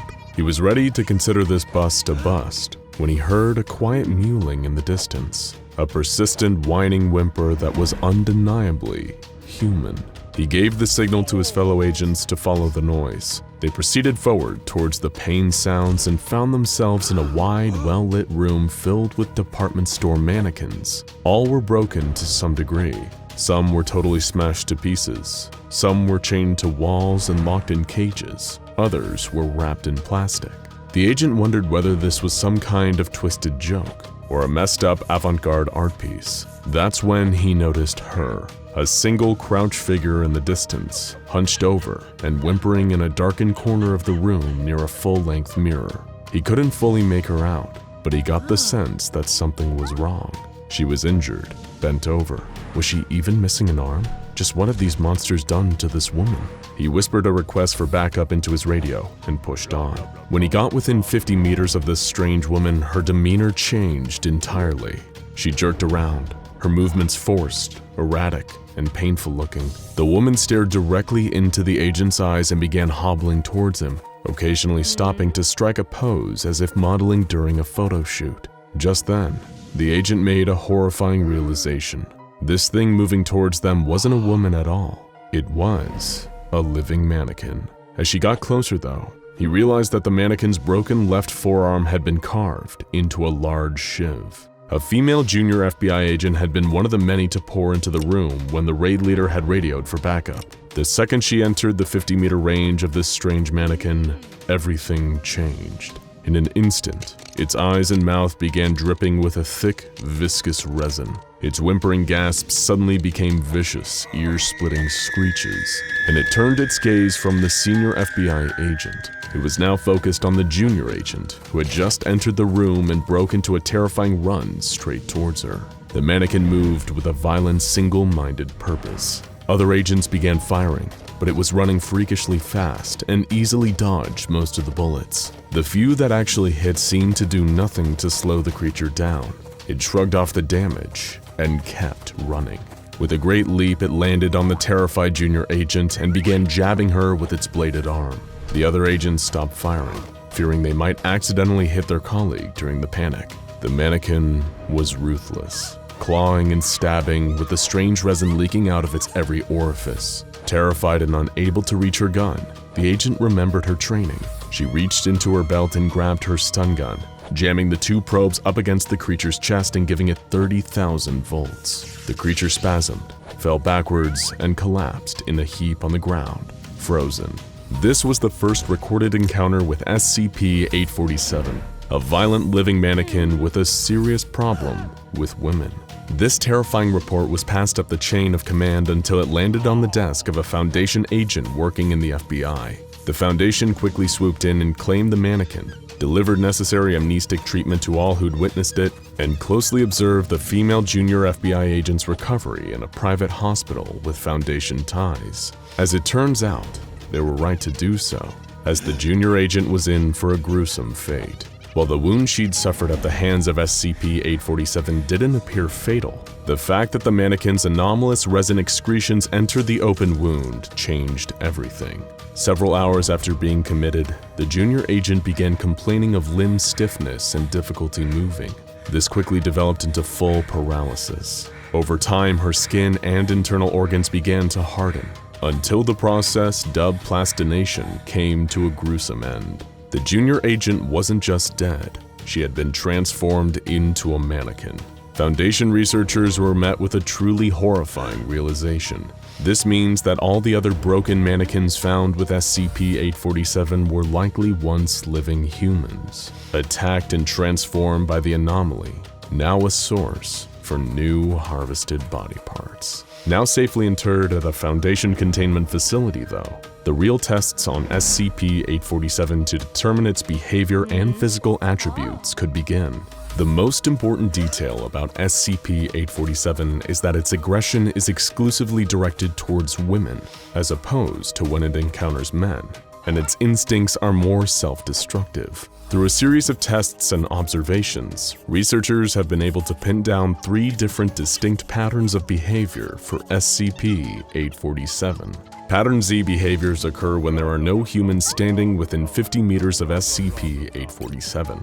The mannequin will seek out a full-length mirror and pose in front of it, much like a department store mannequin attempting to show off its clothes. It remains largely inanimate during these periods and will very occasionally use a finger or whatever appendage is available, given its habit for self-mutilation, to scratch messages on nearby surfaces. Pattern Y behavior occurs when male humans with XY chromosomes enter a 50-meter radius around SCP-847. Just like its reaction to the male FBI agents who found it, 847 will initially emit vocalizations that seem like whimpering gasps, before making eye contact and striking provocative poses while approaching the subject. It will then remain static and allow the male subject to pose its body. However, after the male subject leaves the area, 847 will enter a state of considerable distress and begin removing or shattering parts of its body. The Foundation has found that the parts removed or shattered are often consistent with parts that the male subjects found displeasing during interactions, showing a masochistic desire to impress. These parts are then harvested back from plastinated victims, which brings us to the most dangerous of its behavior patterns. Pattern X behaviors occur when female humans enter a 50-meter radius around the creature.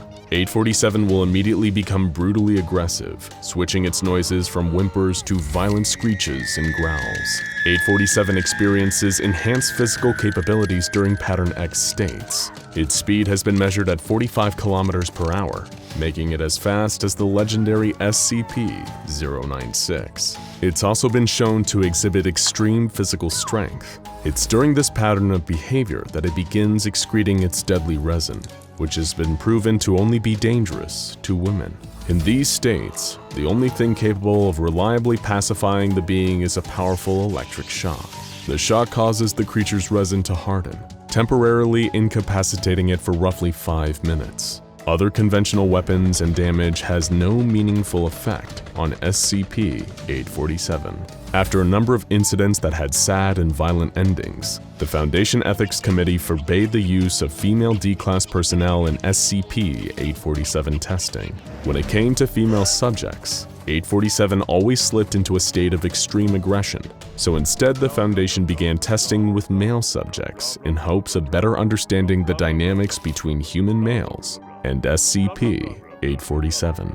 Various misogynistic D-Class males were introduced into the containment chamber, which was modeled to look like a bedroom for the purposes of behavioral study. Each one, either during or after their interaction with SCP-847, was told to comment on some aspect they felt dissatisfied with. The mannequin shattered its own chest after hearing it described as being out of proportion.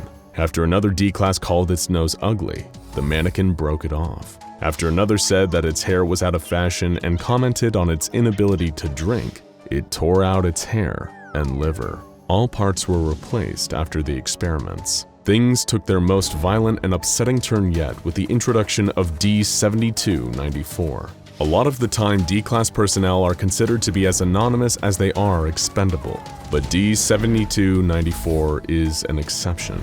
Before becoming D-Class, he was a successful cello teacher who brutally murdered one of his teenage students and her mother. He's typically employed in tests when the Foundation wishes to see interactions between anomalies and humans with confirmed psychopathic personalities. During his interaction with SCP-847, he belittled and humiliated the mannequin.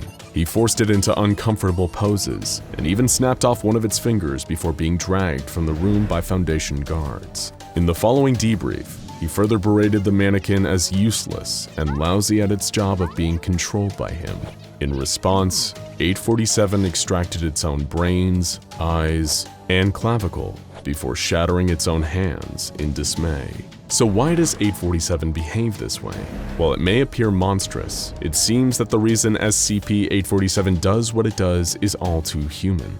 It hurts women because it itself is hurting, and it's willing to hurt itself even more for the approval of the objects of its desire. As a result, it's an anomaly trapped in an endless cycle of pain and violence. Perhaps one day, it'll be able to free itself from the loop, but that day is unlikely to come for this murderous mannequin anytime soon.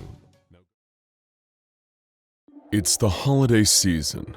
Outside it's cold and there's snow blanketing the ground, but inside you're warm and gathered around the light of a roaring fireplace and a glowing Christmas tree. This is what Christmas is all about: warmth, joy, and togetherness. But just because you're comfortable doesn't mean you're safe. You were so busy opening presents and stuffing yourself at dinner that you didn't notice the face pressed up against the window. That long, gaunt face with the staring eyes, the wide mouth full of yellow teeth, and the scraggly white beard. You don't know it yet, but within a few days, you'll be dead. You might be able to avert this horrible fate if you knew what exactly you were dealing with. SCP-4666, also known as the Yule Man, a Keter-class Christmas monster so violent, sadistic, and terrifying, he makes Krampus look like Jolly Saint Nick. And this year, just like every other, he's planning on being very, very naughty.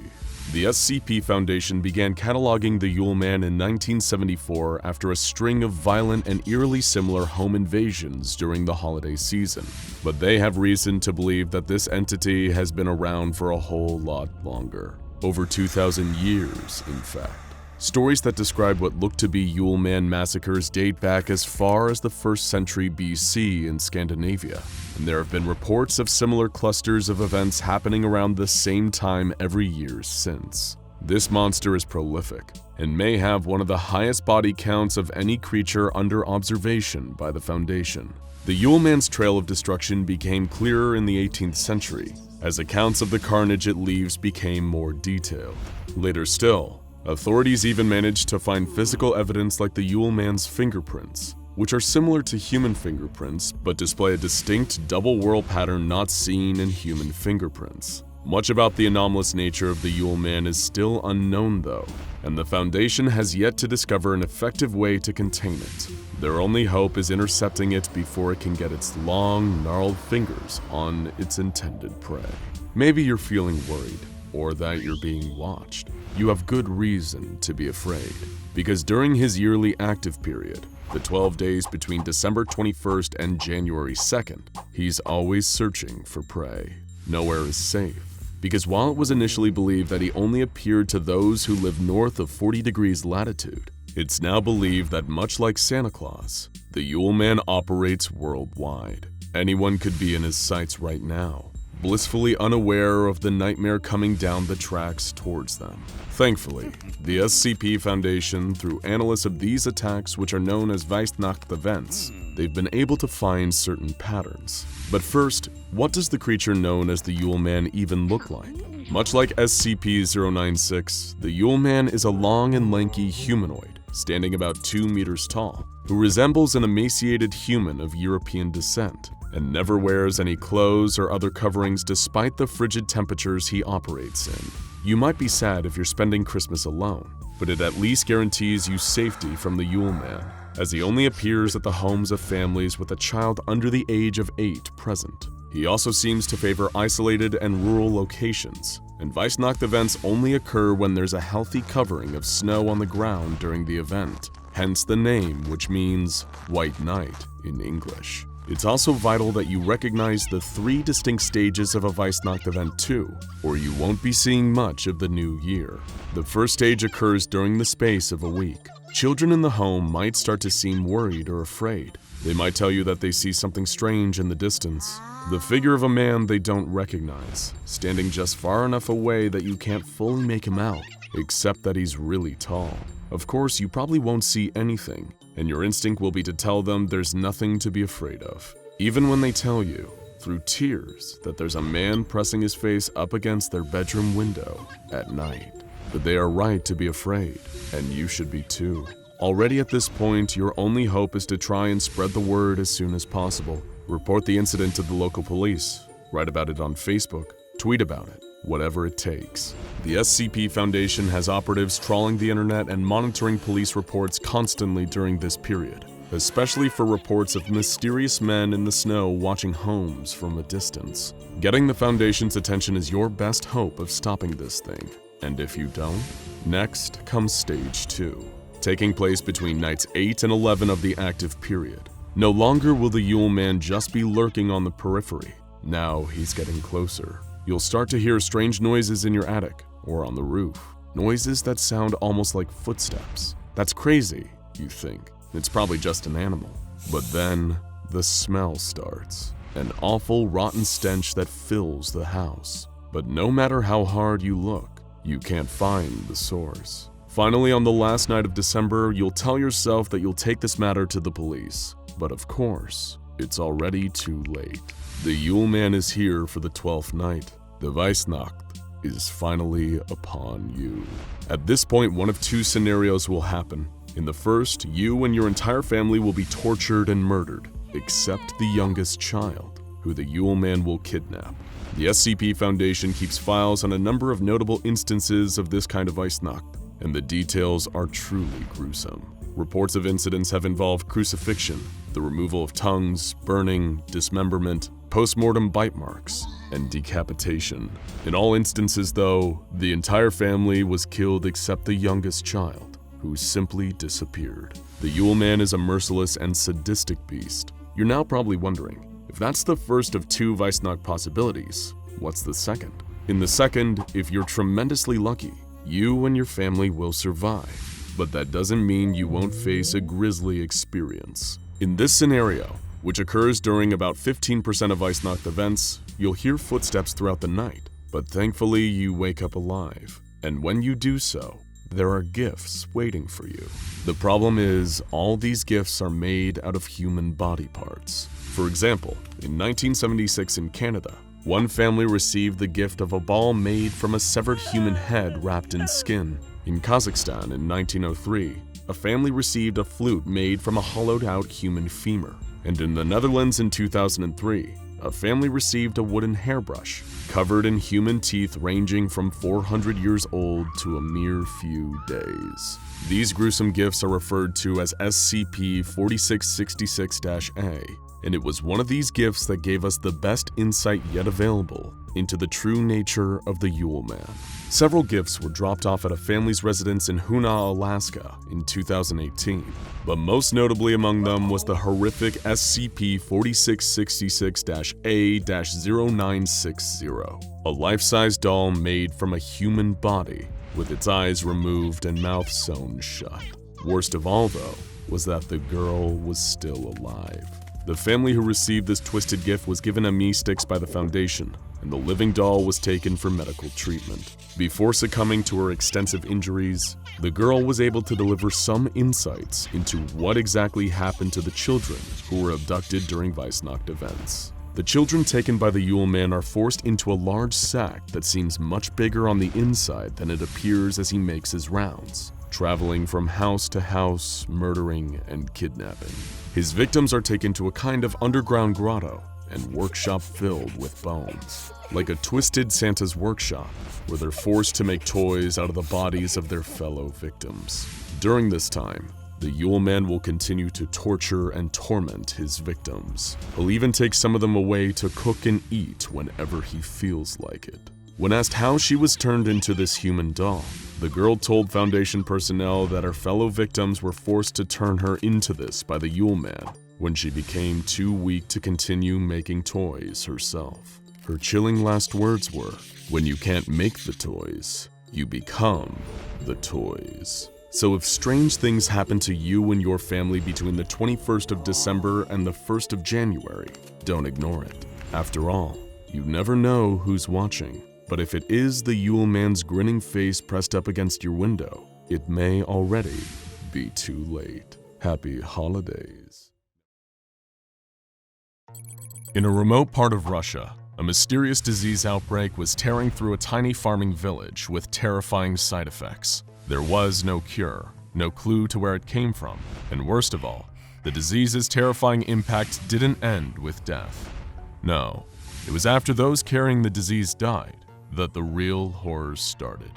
After an agonizing fever that leaves the victims writhing in pain, they quickly succumb to the disease, only to rise from their graves to wreak havoc on the living.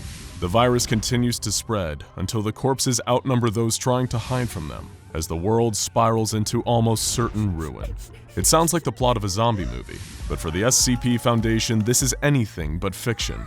And the terror that unfolded in that little Siberian town is the first recorded encounter with SCP-610, also known as the Flesh That Hates. First, livestock began to vanish from farms. Theft or wild animals were suspected, but no suspects could be found, and no mutilated remains turned up. The animals weren't being stolen, and they weren't being eaten, so what happened to them? With no more animals left to lose, the farmers themselves then began to disappear. But the authorities refused to take the missing persons cases seriously. The missing farmers' families would contact the police, make a report, and then the whole thing was forgotten. It was written off just as another unsolved disappearance, which wasn't uncommon in the wild and unforgiving region. Then, the police themselves began to disappear.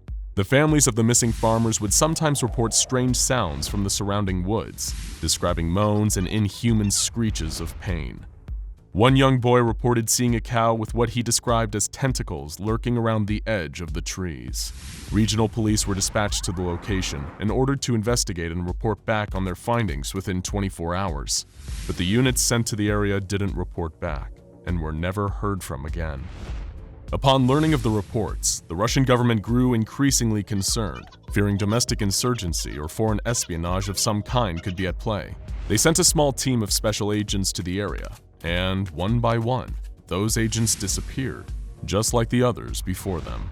It seemed no one who went into the village after the disappearances started ever came out again. They had all simply vanished. Desperate for answers, the Russian government contacted the only people in the world who could help: the SCP Foundation. What the Foundation found over the course of their investigation would shock and unnerve them, going beyond anything they had previously discovered.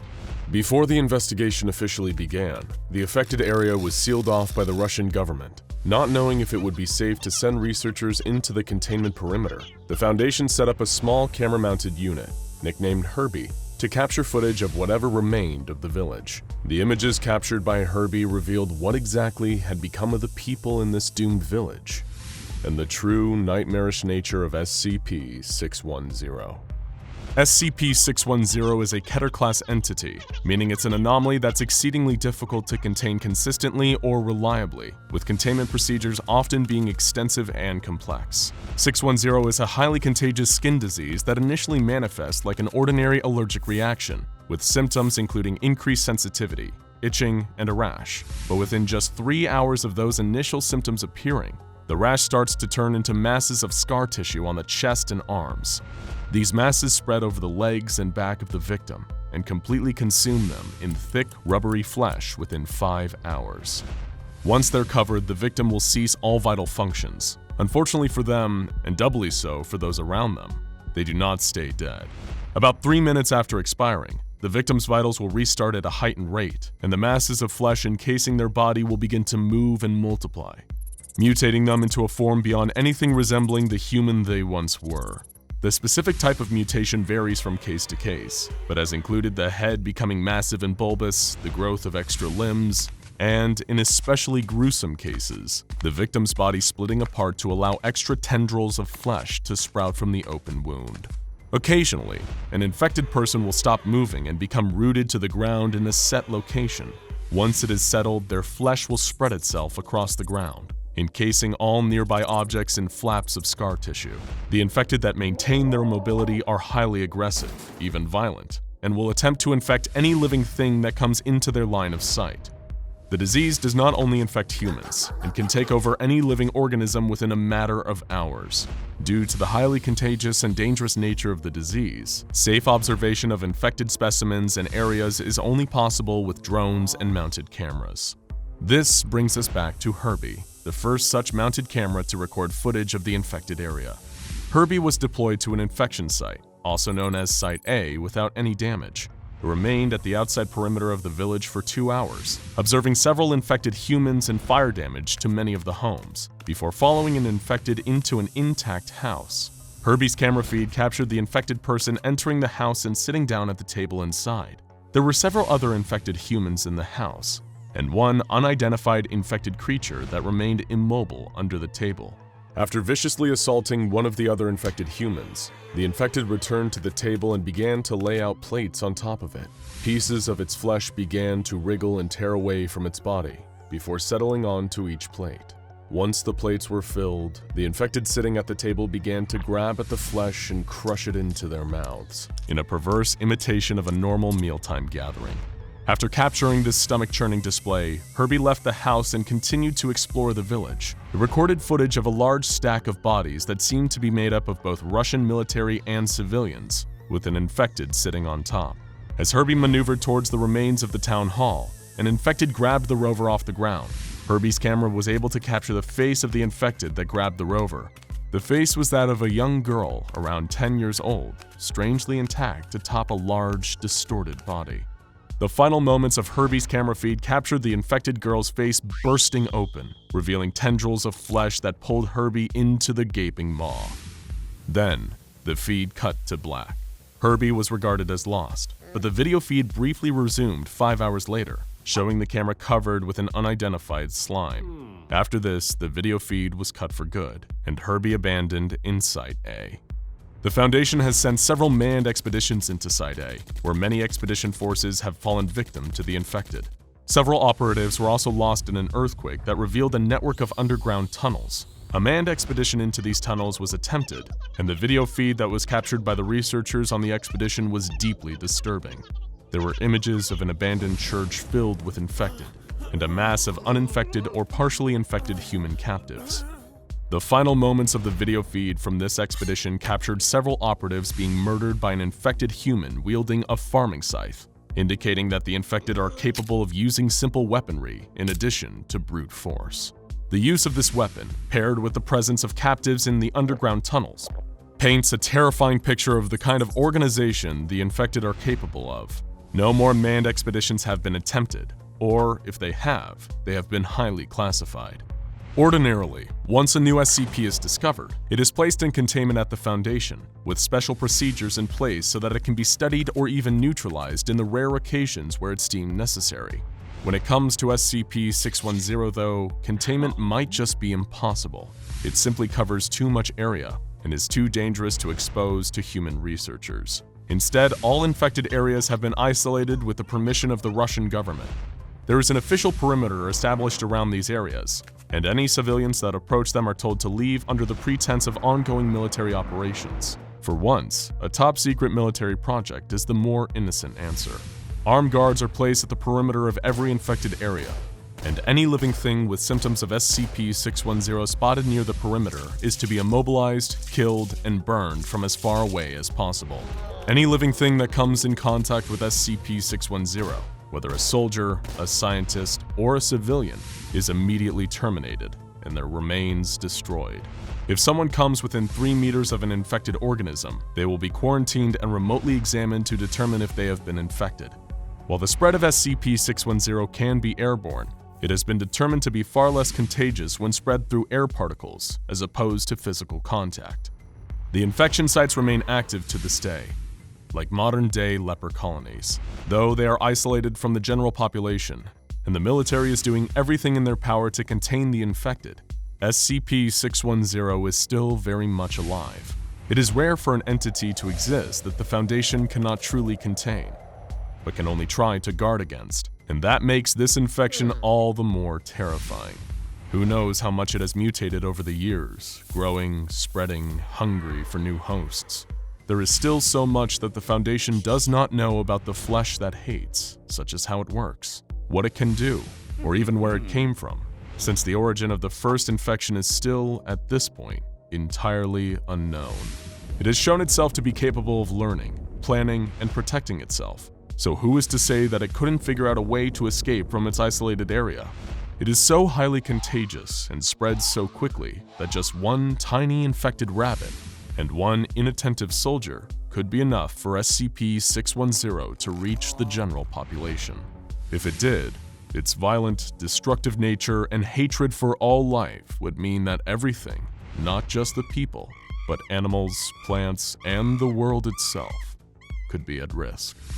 And no one is ready for this kind of infection, a disease that turns the human body against itself, turns our skin into a weapon and a tomb, stripping away identity, humanity, and everything that isn't made of the same hateful flesh. So let's hope that the perimeter holds. And the next time you feel a little itchy, try not to think about what might happen next. It was November 20th, 2019, and the helicopter circled far above in the freezing wind of the Antarctic. SCP Foundation Site Director Jason Monroe looked down at the isolated above-ground facilities of Provisional Site 344-1. Something about this place made him nervous, edgy, and for good reason. Between 2003 and 2019, 29 Mobile Task Force units and 73 members of D-Class personnel had gone missing here and never been found. Monroe thought he was here for a routine investigation into negligence and mismanagement, but little did he know, he was in for so much more. This is the story of SCP-5545 and one man's journey into his own worst nightmare, literally. But this nightmare began a long time ago, 300 years to be exact. And like most nightmares, it started as a dream. That dream was one of expansion. National powers across Europe wanted to be the first to conquer the globe and expand into new territories, and sent countless exploratory missions off into the unknown to achieve this goal. Any history book will tell you that the first outsiders to lay eyes upon the continent of Antarctica did so in 1820. The reality is that the first ones to get there actually landed in the late 1700s. The hapless explorers ventured into mainland Antarctica and made base camps. Before searching and digging for any useful resources nearby, they came upon a strange discovery. A hallway hidden beneath the ice. Not a passage in the ice, but a true hallway, complete with light fixtures. The confused explorers ventured down into these impossible hallways, and for many of them, it would be the last thing they ever did. No matter how long they walked, it seemed like the hallways just kept going. As they continued to walk for hours, they hoped to find something, anything, and eventually, they did.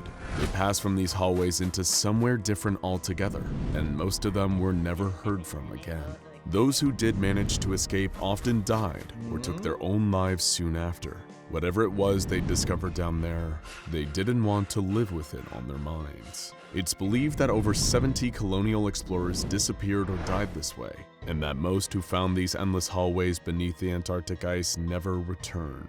The multiple anomalous objects and phenomena that make up SCP-5545 came into the Foundation's hands several centuries later, on September 18, 2003, when during an expedition into the Antarctic, they too found the endless hallways. The Foundation built Provisional Site 344-1 around them, hoping to safely seal them off from any other unwitting Antarctic explorers or researchers. But there was something else lurking beneath the ice in Antarctica, something dangerous. The hallways were designated as SCP-5545-1 and were thought to be the extent of the anomalous activity at the site.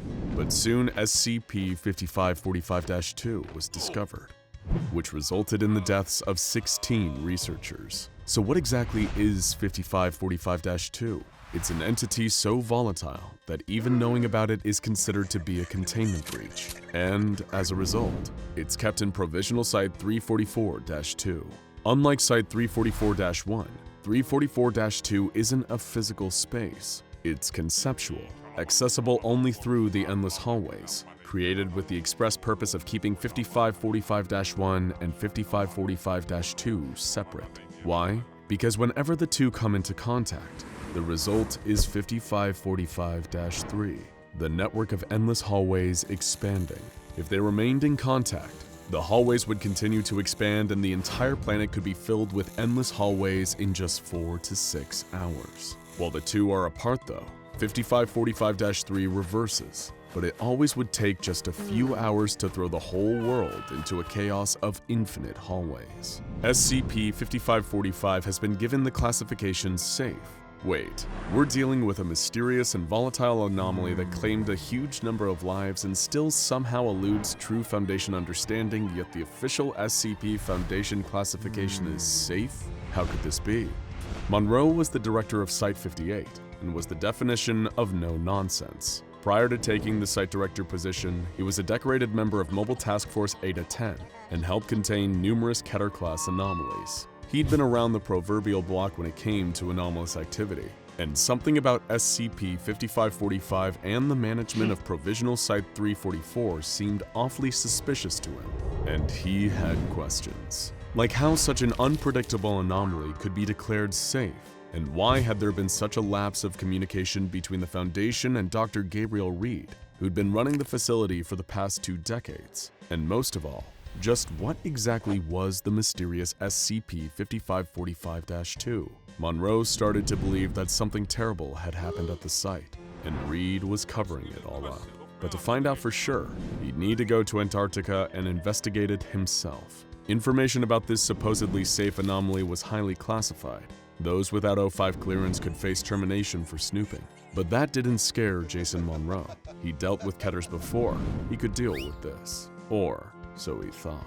Monroe submitted a request and was granted unanimous approval by the O5 Council to travel to Provisional Site 344 and get to the bottom of this mystery.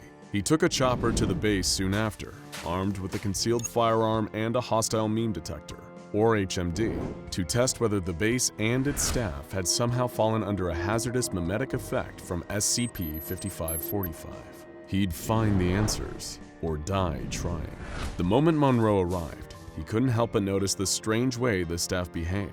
They seemed listless, almost oppressive. When he showed his credentials to a researcher, they simply said, SCP-5545-2 is contained in Site 344-2. His request to see Dr. Reed that night was denied. Dr. Reed was busy, he was told. Wait until tomorrow. The next day, Dr. Monroe met with Dr. Reed, but the results of the meeting were underwhelming to say the least. Just like the rest of the staff on the site, he seemed exhausted, as though he hadn't slept in days. His responses were quiet and evasive, and he refused to tell Monroe anything that wasn't in the official files already. Monroe ran the conversation through the HMD and found nothing out of the ordinary. What was going on here? Monroe was irritated, but not deterred. Nothing would stop him from finding out the truth. The next day, he flexed his O5 credentials and hacked into the base's security system. This gave him access to cameras around Site 344-1, but more importantly, there was a single camera inside the mysterious Site 344-2. Jackpot. But when he looked at it, the feed was an entirely black screen with the words SCP-5545-2 is contained in Site 344-2. The footage of the staff in 344-1 was equally strange. The 18 employees on site all sat at computer banks, with nothing but static playing on their screens. Monroe kept digging though, and was able to hack into the security footage of Dr. Reed's office. As he watched, he discovered a 15-minute period where Reed left the office each day. He could use this brief window to break in and collect more intel on SCP-5545-2. Monroe was so wrapped up in the investigation that he almost forgot the more immediate danger around him and nearly wandered into one of the endless hallways of 5545-1 by mistake. he made a note to be more careful in the future. His first attempt at breaking into Dr. Reed's office didn't produce many answers. One piece of evidence was a blurry picture of what looked like a mobile task force entering a 5545-1 hallway in the dark. Another was a spreadsheet featuring all the personnel, living or dead, who worked at the site, but one name, and the details of whether this person was alive or dead, was completely redacted. Anything particularly juicy was hidden behind O5 clearance. If Monroe wanted the answers, he needed to break through. That night, he had a horrific reoccurring nightmare, one that had plagued him since he joined MTF ETA 10. He dreamed that he was in a fancy dining room with a grand fireplace. The room was full of statues of men and women. The men looked angry, and the women looked afraid. As he approached the fireplace, the ceiling extended infinitely up into the darkness. Suddenly, the zombie-like body of a teenage girl appears in the fireplace, hanging from a long thread. Her eyes look furious and full of rage, and Monroe somehow knows that he's the reason for her hate. When he steps into the fireplace in this dream, she attacks him. The two intertwine, and they burn forever. The one difference was that in this new iteration of the dream, he blinked upon entering the fireplace, and suddenly he was in the hallway. He awoke sure that something was terribly wrong here, but he couldn't give up now. The next day, Dr. Monroe broke into Reed's office and made a horrifying discovery. He found files indicating that Dr. Reed was knowingly sending mobile task forces and D-class personnel into the infinite hallways of 5545-1 to their doom. He also found evidence that Reed and the researchers had been spying on him, somehow intercepting copies of the notes he had been taking. That's when Dr. Reed entered the office and interrupted him. Monroe panicked and drew his weapon, holding the doctor at gunpoint. He was breaking so many Foundation rules, but right now, he feared for his life. The doctor seemed unbothered by Monroe's threats, though. He told Monroe that everything was going to plan, and that he should go back to his room. Monroe was becoming increasingly paranoid. He felt that at any moment guards might burst in and execute him. Nothing about this place made sense. He worried he was going insane. Perhaps the only way to find answers was to go even deeper, to risk it all, and venture through the endless hallways to find SCP-5545-2 himself, and finally discover what this thing actually was. Monroe left his room and stepped into one of the endless hallways of 5545-1 that was located just across from his dorm. He found that it was a hallway like all the others on site, plain, concrete, worn of age, with simple light fixtures on the walls. He walked for hours, recording with a concealed device. The lights suddenly went out, leaving him in complete darkness. When they flicked back on, he was in a very different environment. A grand old carpeted hallway, the kind you'd see in an old mansion. He broke into a cold sweat. What was so familiar about this place? He kept walking, racked with terror, until this new hallway finally led him to the place he'd been seeking, Site 344-2, the domain of 5545-2. It was a large, poorly lit room, filled with grimacing statues and a large fireplace at the far end. It was the exact same room from Monroe's dream, with one horrifying difference. Monroe noticed a single white thread hanging down from the infinite ceiling, and when he looked up to find its source, he screamed. There were hundreds of bodies hanging and swinging from the ceiling above him. Everyone who SCP-5545-2 had ever killed, including MTF members, D-class personnel, and even the colonial explorers from hundreds of years before. And all of them were him, every single one. They had his face, and there, hanging in the middle of the room at ground level, was the body of a teenage girl, the one from his dream. In that moment, he finally recognized her.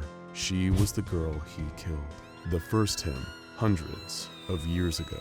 Much like Monroe, you're probably wondering, what is going on here? Thanks to declassified communication between Dr. Reed and the O5 Council, we can tell you. Jason Monroe is a man who's been reincarnated hundreds of times over the last 300 years, ever since he murdered a teenage girl, a girl named Emily, his daughter.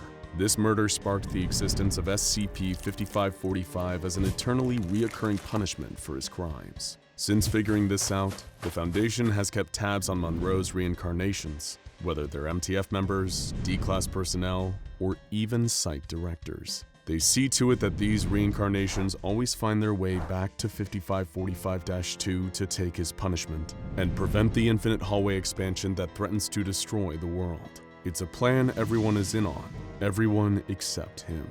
But every time he enters that nightmare haunting room, it all comes rushing back.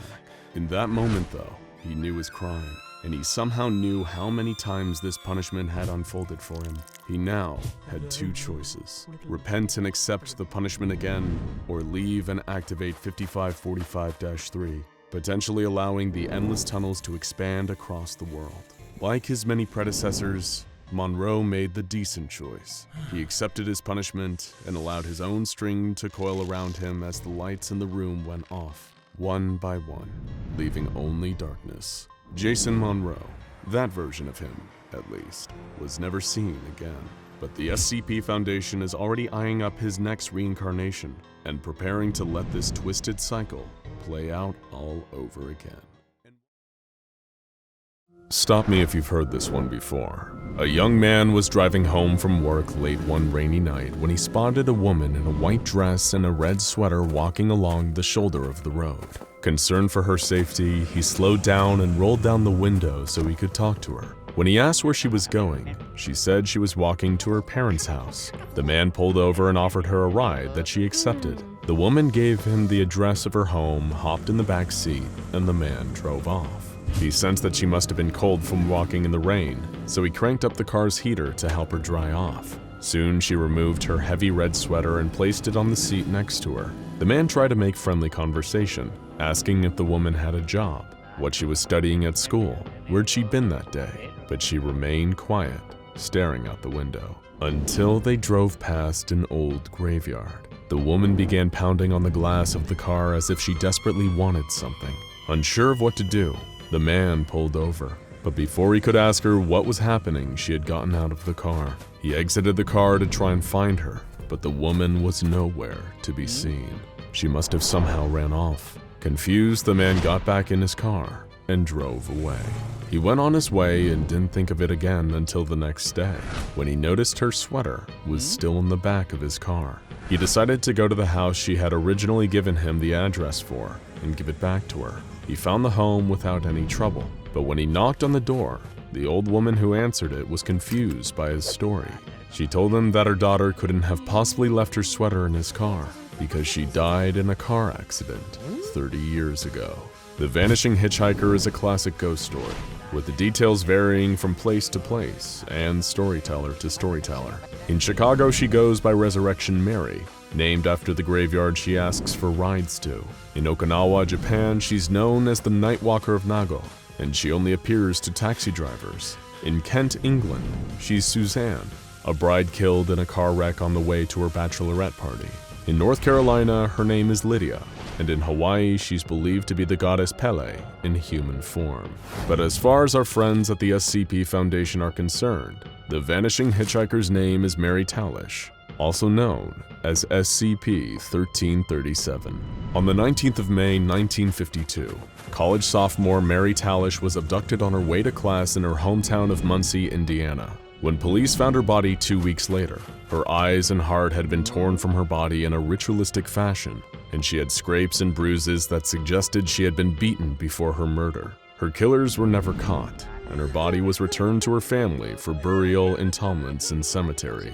Starting on the 19th of June that same year, someone matching Mary's description, a Caucasian woman with blonde hair standing 150 centimeters tall and wearing a red sweater, was spotted trying to flag down passing vehicles along Mayflower Road. Since then, every month on the 19th, Mary has been sighted along that stretch of road, and every month the same scenario plays out.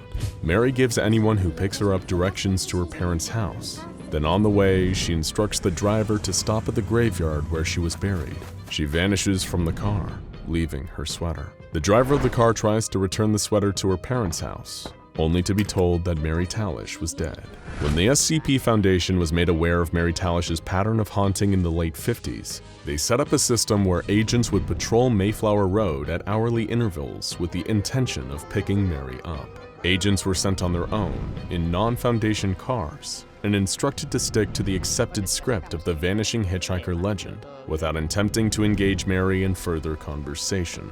Mary's parents were also given E-Class agent status to keep them from speaking about the haunting, and told that the Foundation was working on a way to set the spirit to rest. Early attempts to study the apparition were inconclusive. It proved impossible for the Foundation to relocate her or trigger her manifestation outside of the 19th of every month, and attempts to analyze her sweater were fruitless, since if the sweater wasn't returned to the Talish family home, it would simply vanish from containment at or around sunset on the next 19th.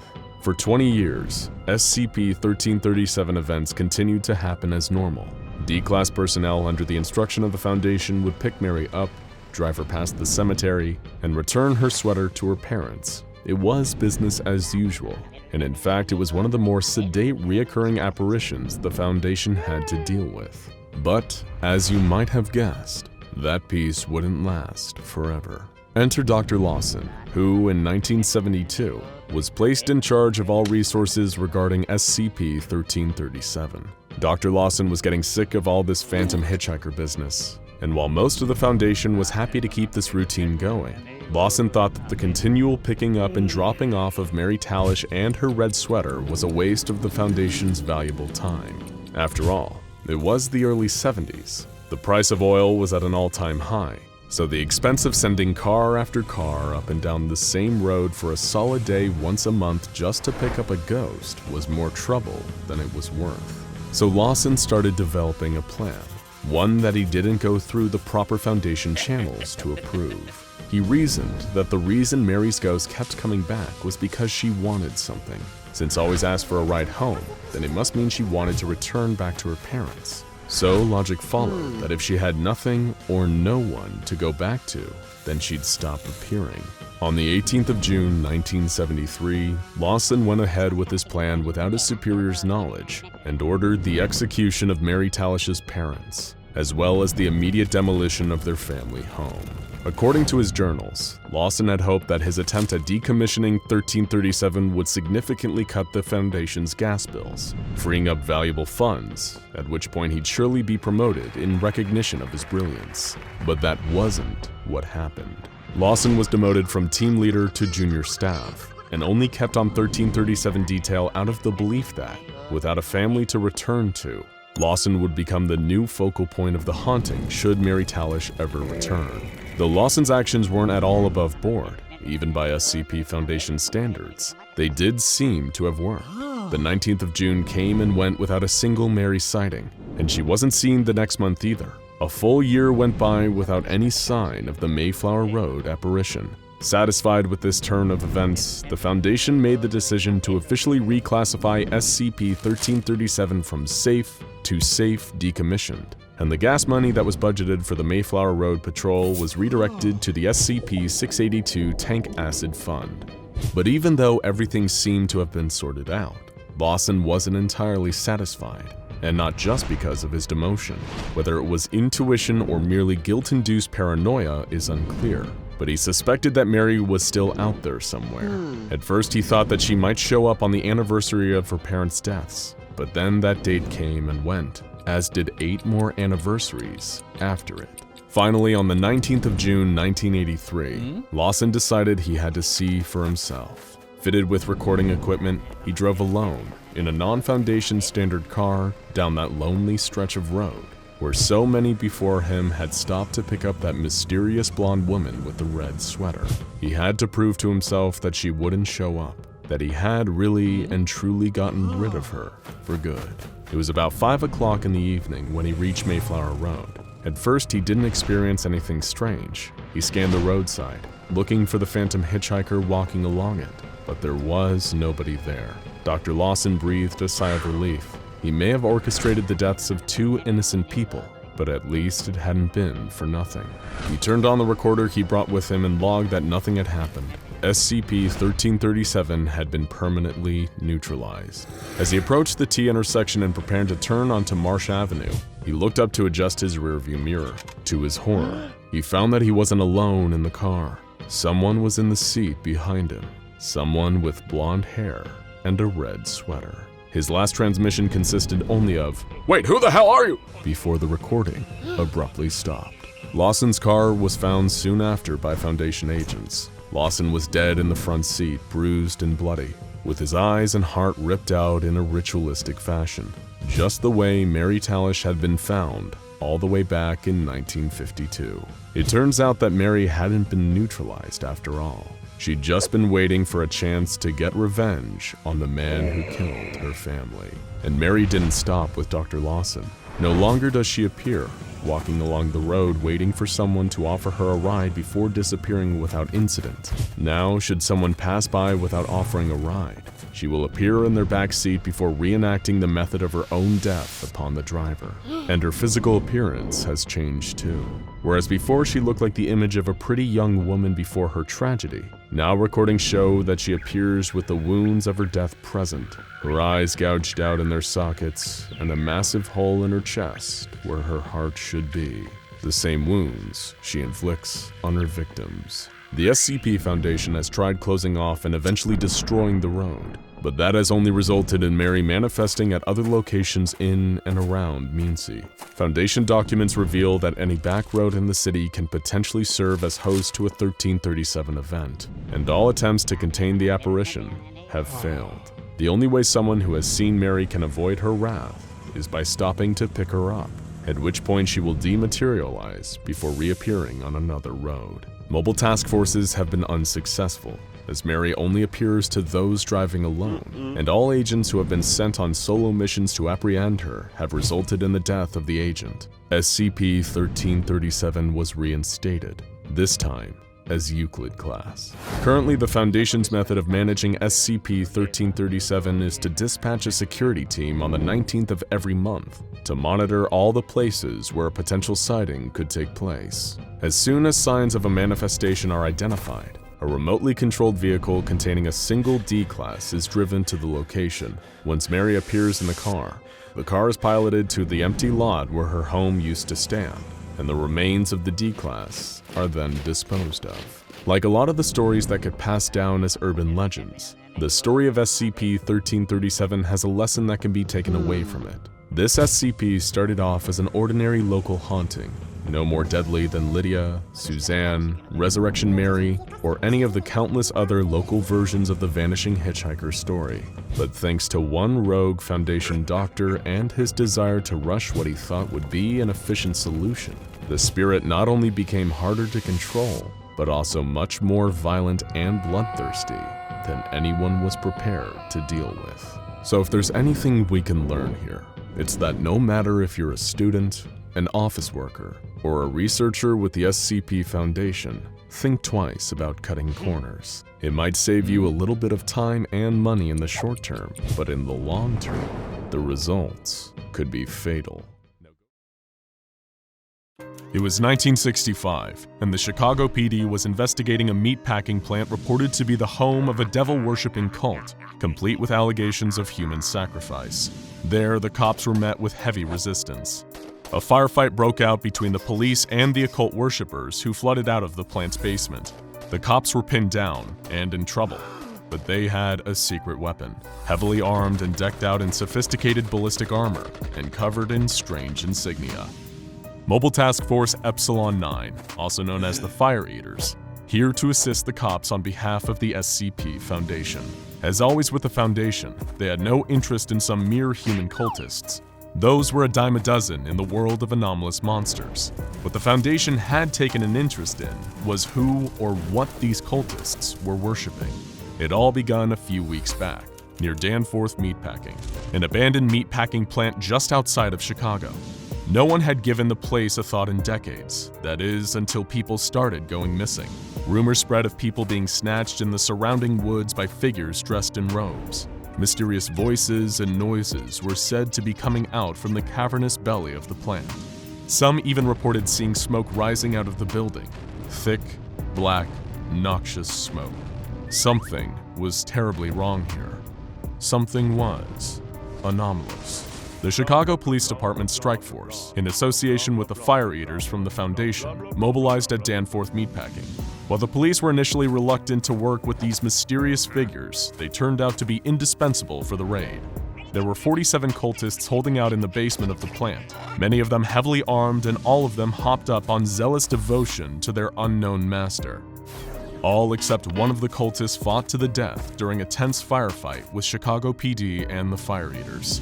The single survivor was still heavily injured and was taken to a secure Foundation facility for emergency treatment and debriefing. Typically, the Foundation would need to perform extensive tests on the Danforth meatpacking plant to discover the source of the anomaly's activity. However, this time, it was a Chicago detective who asked the question that busted the case wide open. "Ah, the hell's with the giant pig?" And while it would turn out to be a whole lot more than that, there was indeed a giant iron furnace shaped like a pig in the center of the facility. Measuring 15 meters by 25 meters by 20 meters at its widest points, the thing was a behemoth. It had an internal furnace despite no apparent fuel source, and a 5-centimeter slot of unknown purpose on the side of the machine's immense rusted hide. Naturally, all the police officers involved in the raid had their memories wiped and restructured, and they were lucky, because they'd remain forever ignorant of the true horrors about to unfold in the confines of that godforsaken factory. As is standard procedure, the plant was isolated, and a Foundation research team, led by lead researcher Westrin, under the authority of Regional Director Caleb, was installed on the new provisional site to conduct tests. Other than everyone feeling somewhat uneasy around it, this new anomaly, dubbed SCP-4511, didn't seem to exhibit any strange activities save for its perpetually burning fire. But during the initial research period, a small white card suddenly popped out of the slot in SCP-4511's side. A researcher carefully approached and looked at the card. There was writing. It said, "Current demand, a flock of my own, satisfied." Though nobody on the team had any idea what this meant. After going through a shootout with a considerable death toll to get to it, having a giant metal pig-shaped furnace spit out a cryptic card was strange. But at the secret medical facility where the surviving cultist was being held, things were about to get a whole lot stranger. As he lay in a bed suffering from his injuries, he pulled one of the medical staff close and uttered cryptic, dying words. "Give whatever it demands, or your suffering will be beyond measure." He expired seconds later, less than 72 hours after the raid. Back at the meatpacking plant, at the exact same time, another white card was produced by the machine, reading, "Current demand, the metal teeth that endlessly churn. Period. 1 week." Perhaps this entity was a little more intelligent than they thought. A number of researchers on the team, invigorated by this new development, were eager to press forward with experiments. Lead researcher Westrin, however, did not share their enthusiasm. Something about this entire situation felt like a grim omen to him. This entity had a plan far beyond their understanding, and on some deep animal level, he knew that helping this thing see its plans through would lead to disastrous results. On this first gut impulse, he denied the request for further experiments, but Regional Director Caleb had other ideas. Caleb overruled Westrin's command, and the experiments began shortly after. The entity, jokingly nicknamed the Swine God by researchers, had made its demand. The metal teeth that endlessly churn. But what could that mean? It wasn't long before the entity began to produce more cards, each with their own strange and esoteric demands. However, on some instinctual level, the researchers at the site understood the demands perfectly. The next card's demand was, "The metal of this suffocating prison." Upon receiving this demand, researchers collected scrap metal from around the new site and tossed them into the furnace beyond the Swine God's jaws one by one. Inside, they heard the sound of metal crunching. Hours later, all the other metal in the site began to rapidly oxidize and rust, though SCP-4511 itself remained unaffected. The card that came after delivered another simple request. "Oil to slicken my frozen joints." The researchers understood and procured 3 large barrels of oil and tossed them into the furnace. The entity let out a deep gurgle before shaking violently and expelling excess oil, rusted metal, and 2 domesticated pig femurs. It turns out that the Swine God had an appetite for pigs, as the next card that rumbled out of the machine bore the request, "2 of my children, made in my image, made in flesh." In response, the researchers provided the entity with 2 adult pigs, Just like the previous requests, they too were tossed into the fiery depths of the giant pig's mouth, from which came the horrible sounds of pigs squealing and then a low, guttural gurgling. Next, the request was, "The hooks used to hang my children's corpses." To satisfy this request, the researchers provided 17 meat hooks. In response, 4511 spat out a metal sphere at an extremely high velocity, killing observing Foundation agent McHenry. For reasons that weren't apparent at the time, rather than giving Agent McHenry a proper burial, his body was also fed into the hungry machine. Lead researcher Westren's concerns were mounting, but that didn't amount to much now. 4511 had developed a taste for flesh, and the researchers were all too eager to obey its command. On the swine god's order, it was fed a German shepherd. An hour later, the entity spat out some teeth, 6 of which came from a dog and 1 from a human. More than once, it released a card with a blunt request. "A worker for the line." The researchers knew exactly what this meant. It required a human sacrifice. SCP-4511 was given 2 D-Class personnel. One was flung back out seconds later, crunched and burned to death, with several internal organs missing. The other had a more mysterious and altogether upsetting fate. The second D-Class was heard screaming in the belly of the furnace for roughly 2 hours. 34 minutes later, a strange liquid was excreted by the machine. When the liquid was tested, they found trace amounts of chemicals like pig urine and motor oil, but most disturbing of all, human genetic material that was identical to that of lead researcher Westren. It seemed that the swine god had finally taken an interest in him. After some final requests for large quantities of coal and even human children to fuel its fires, it made a request that sent the whole thing crashing down. "The false foreman, delivered to my maw to prove your faith." Lead researcher Westren knew what this meant. They all did. The swine god was demanding him in sacrifice. Lead researcher Westren tried to shut down the entire project, but the swine god was faster than him. One of his own researchers shot Westren in the leg, as the others gathered round and forcibly restrained him. He tried to reason with his subordinates, but it didn't do him any good. The swine god had crawled into all their minds and corrupted them. They were his servants now, and Westren was doomed. Despite his protests, the servants forced him into the mouth of SCP-4511, and after a little over 4 minutes of screaming, Westren was devoured just like all the other sacrifices. Upon receiving news of the horrors unfolding in the Danforth meatpacking plant, Regional Director Caleb declared the security of the site compromised and sent in Mobile Task Force Epsilon 11, aka the Nine-Tailed Fox. The 4 elite MTF soldiers were given the simple instruction to figure out exactly what had happened and to eliminate any potentially compromised Foundation staff members who'd fallen under the swine god's power. When the team arrived, they realized just how far gone the whole place was. Almost everyone was dead, having been sacrificed to the machine, and the ones that were left were completely insane.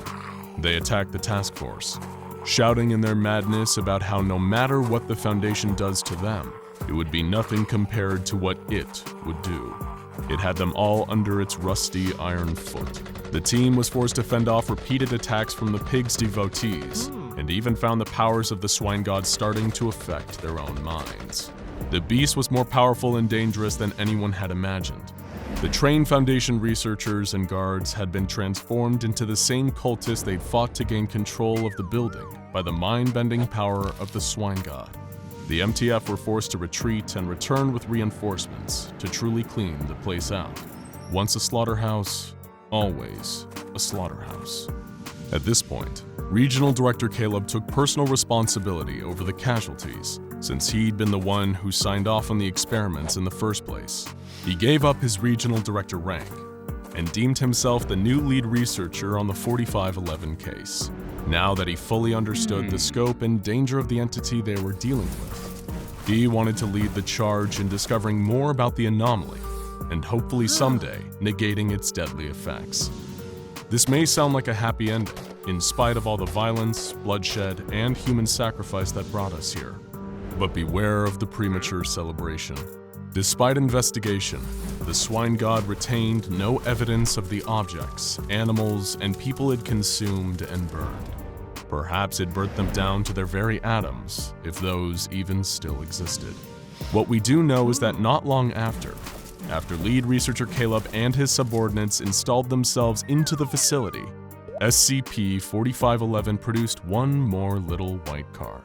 It read, "Current demand, a flock of my own, satisfied." And if we've learned anything today, it's that the swine god gets whatever it demands. A brutal truth that lead researcher Caleb is likely to understand much sooner than he thought. It was just a job.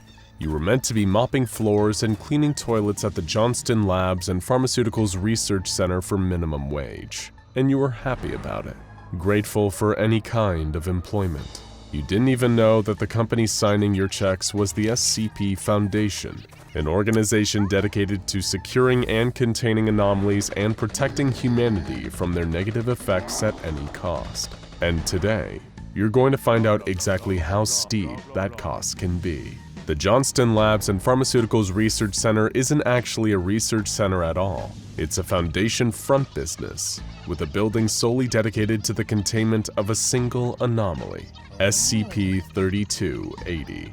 But again, you're just the janitor. It's not like they would bother telling you what's being contained here. If it breaks out, you won't even know what's killing you until it's too late.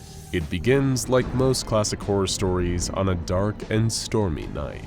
You're mopping up a silent hallway, whistling a little tune to yourself, when rain starts hammering down on the window next to you.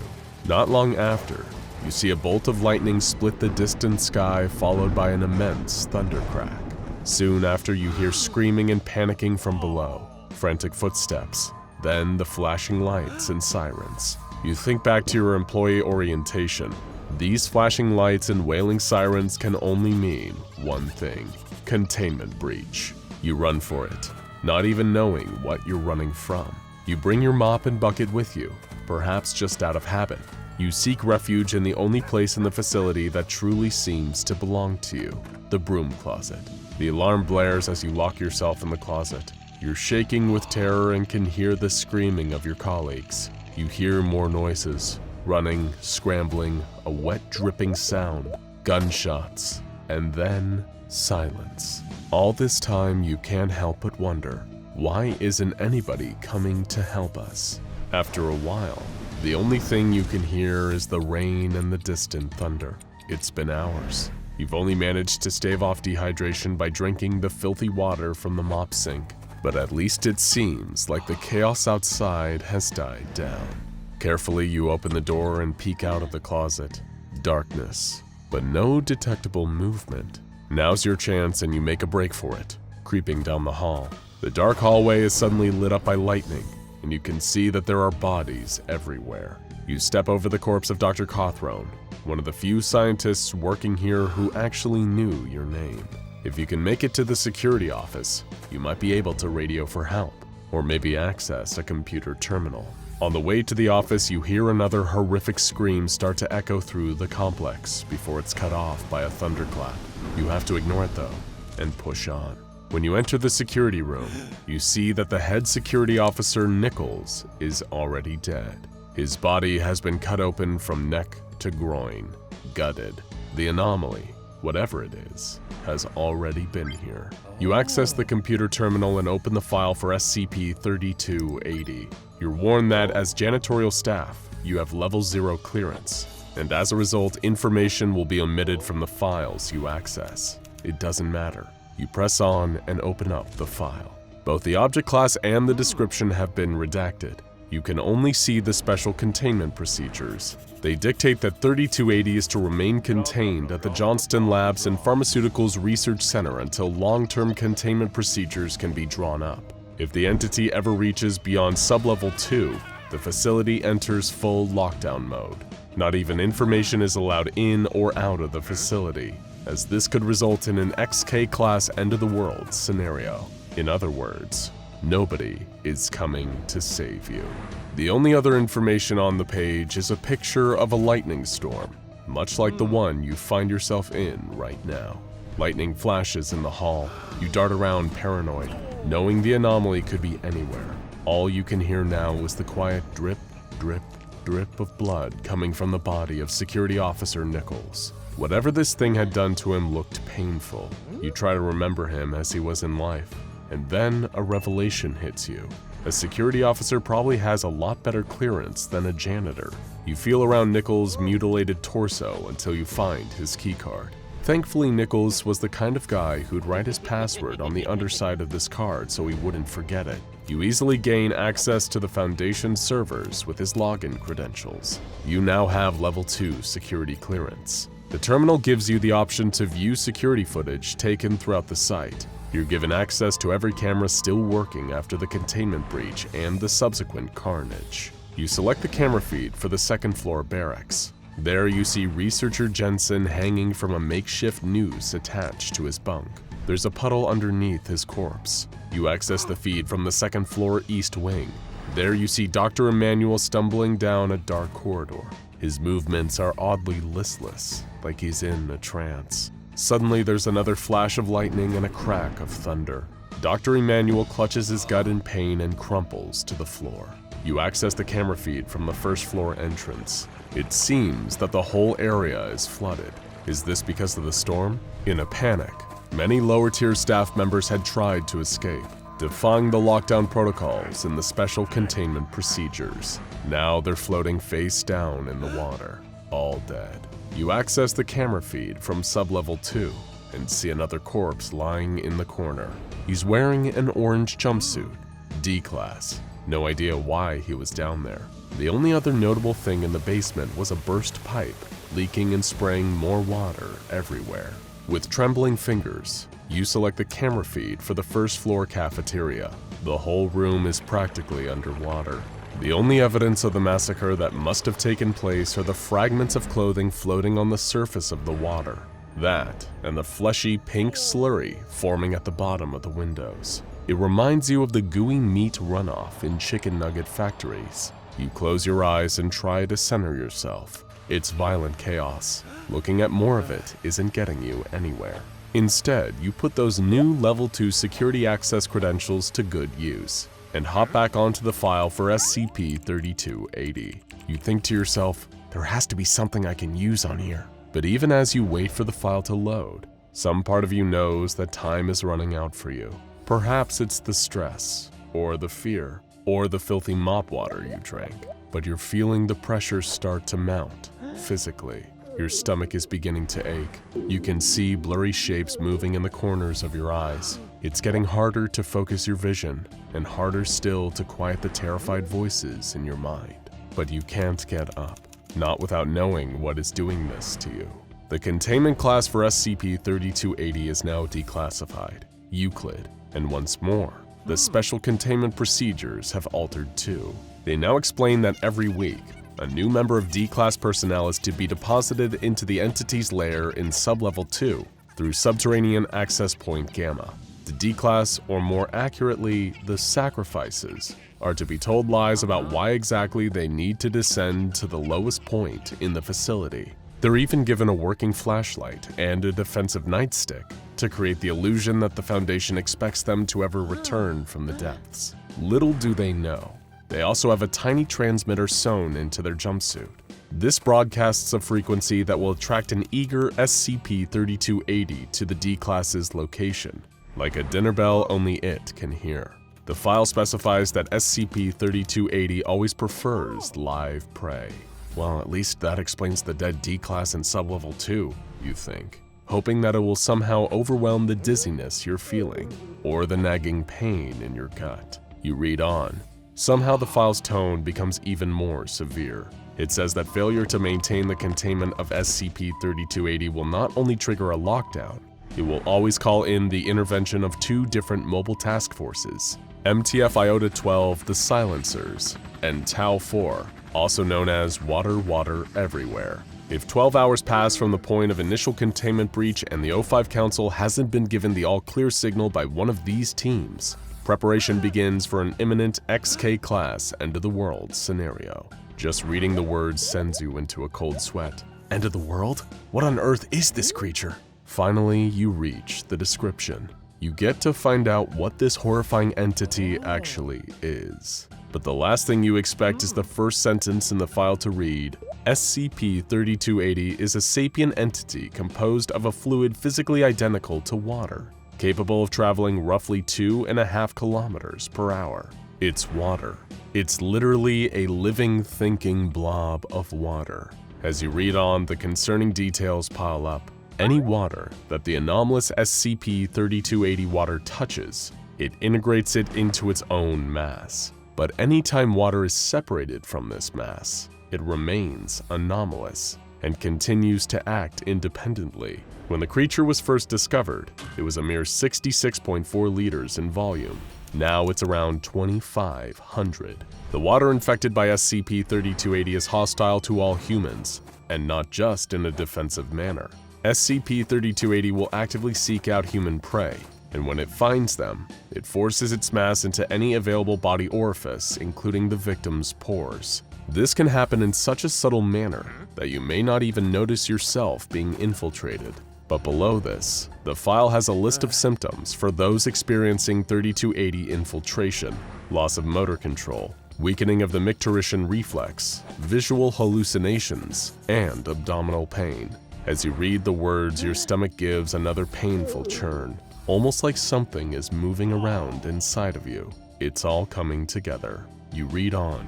The file states that SCP-3280 is so difficult to contain because it exhibits claustrophobic tendencies. Anytime it's placed inside a container, whether organic or inorganic, it escapes with pressurized water jets that travel at over 255 miles per hour. If the water is inside a human, it may literally explode out of them, killing them in the process. Your jittering eyes turn to the gutted body of Security Officer Nichols. It all makes sense now. Everything is becoming clearer as the pain in your stomach builds in its intensity. The file goes on to say that if SCP-3280 escapes Sublevel 2, it may be impossible to contain again. If 3280 ever escaped the site proper, it would indeed cause an XK-class end-of-the-world scenario to unfold, as 3280 merged with our water cycle and destroyed all of humanity on a global scale. It would become truly impossible for anyone to escape. You can't read anymore. The pain in your stomach is unbearable. You jerk from your seat and stumble out into the hall, doubled over in agony. You can feel it pulsing in there, fighting its way out. It must have gotten in through the filthy mop water you were drinking. You didn't even know it, but your fate has been sealed for hours. You've been a dead man walking. The hum of pain builds in your ears and renders you almost deaf. All you can hear is the pattern of rain and distant thunder. You collapse against the glass, feeling the coolness of it against the skin of your face. And in that moment, you see the water droplets on the window pane reverse direction. They're slithering up the glass towards your face in defiance of gravity. Then you realize it's all over. And not just for you. SCP-3280 has escaped. It's out there, and it's going to drown the entire world. As you collapse to your knees and prepare to be torn apart from the inside, your final thought is that at least you won't be alive to see it. Have you ever had a nightmare that you're running down a long, dark hallway, getting chased by something you can't see? The thing behind you isn't fast, but that doesn't matter. You can't run forever, and the thing knows it. It is a patient predator. It toys with its food. At first, you move with speed and rhythm. The metallic scraping noise behind you grows quieter. You run and stumble through the dark. Your muscles start to ache and your lungs burn. Your pace slows. It's still coming. You can hear the scraping getting louder. You start to panic. It's completely dark. You don't know where you're running or even what you're running from. All you know, as you bump against the walls and the sharp corners that rush towards you, is that you can't run forever. You trip, fall, and pain explodes through your legs as your knee shatters on the concrete ground. That scraping is getting louder. You can barely breathe. You can't run anymore with your injury. There's no way to stop what's coming. There is no escape. The scraping is right behind you. You scream, and then you wake up. Your heart is pounding like thunder in your chest, and your sheets are soaked with sweat, but you're safe. You're out of those awful dark hallways. But what if this wasn't just a nightmare? What if this scenario was real? and there was no escape from the horror chasing you in the darkness. That's what it's like to have a close encounter with SCP-1918, a sadistic sentient object that loves playing twisted games with its prey. But this monster never plays fair, and even worse, it's always just a simple door away.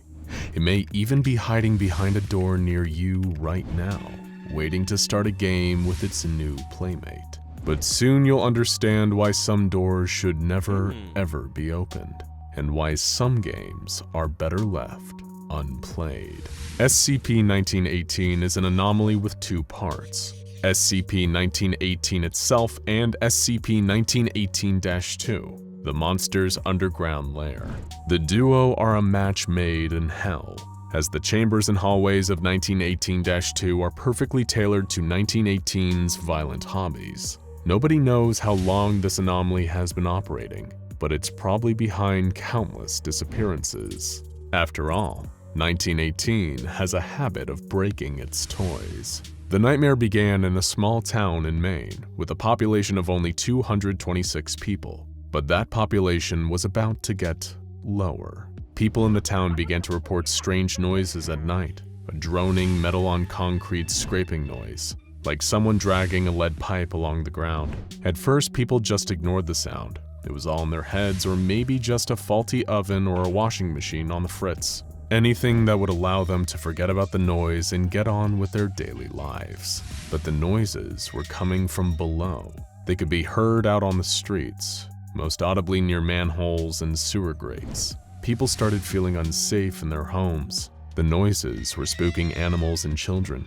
People were losing sleep. That scraping they all tried to ignore was beginning to get to them all. Letters, emails, and angry phone calls to the town council were piling up. Something had to be done before the whole town went crazy with fear. The mayor authorized 4 utility workers to investigate the source of the noise at a local sewage treatment facility. Considering the scraping was loudest near the sewer grates, everyone just assumed that whatever was causing all this must be connected to the sewers. 4 utility workers were sent to investigate the facility, only to find that the machinery on site was working just fine. The source of the problems must have been coming directly from the underground sewer lines themselves. The 4 workers, equipped with headlamps, descended into a long service tunnel that fed into the sewer system. As they passed deeper into the tunnel, the darkness around them became thicker. It was a tangible presence that drowned out the light of their headlamps, similar to the anomalous phenomenon exhibited by SCP-087. When the utility workers tried to turn back, they discovered another impossibility. It seemed that the tunnel behind them had become a solid concrete wall. They were trapped, but where? It was too dark to tell. Confused and terrified, the 4 men stuck together, attempting to find a way out. It was too dark to see their hand in front of their face, so all they could do was navigate slowly by feeling the walls around them. These walls felt old, crusty. There was a kind of faint metallic stench hanging in the air too, like old blood. Something horrible had happened here, and something horrible was about to happen again. All they could do was keep moving and try to stay calm. Eventually, after hours of pawing at the walls in the dark, they found an open doorway. One by one, they filed inside, only to feel blinded when bright white ceiling lights suddenly switched on. The room was all white and filled with pipes, large and small, running from wall to wall. Just then, one of the utility workers let out an ear-splitting scream and pointed towards the doorway.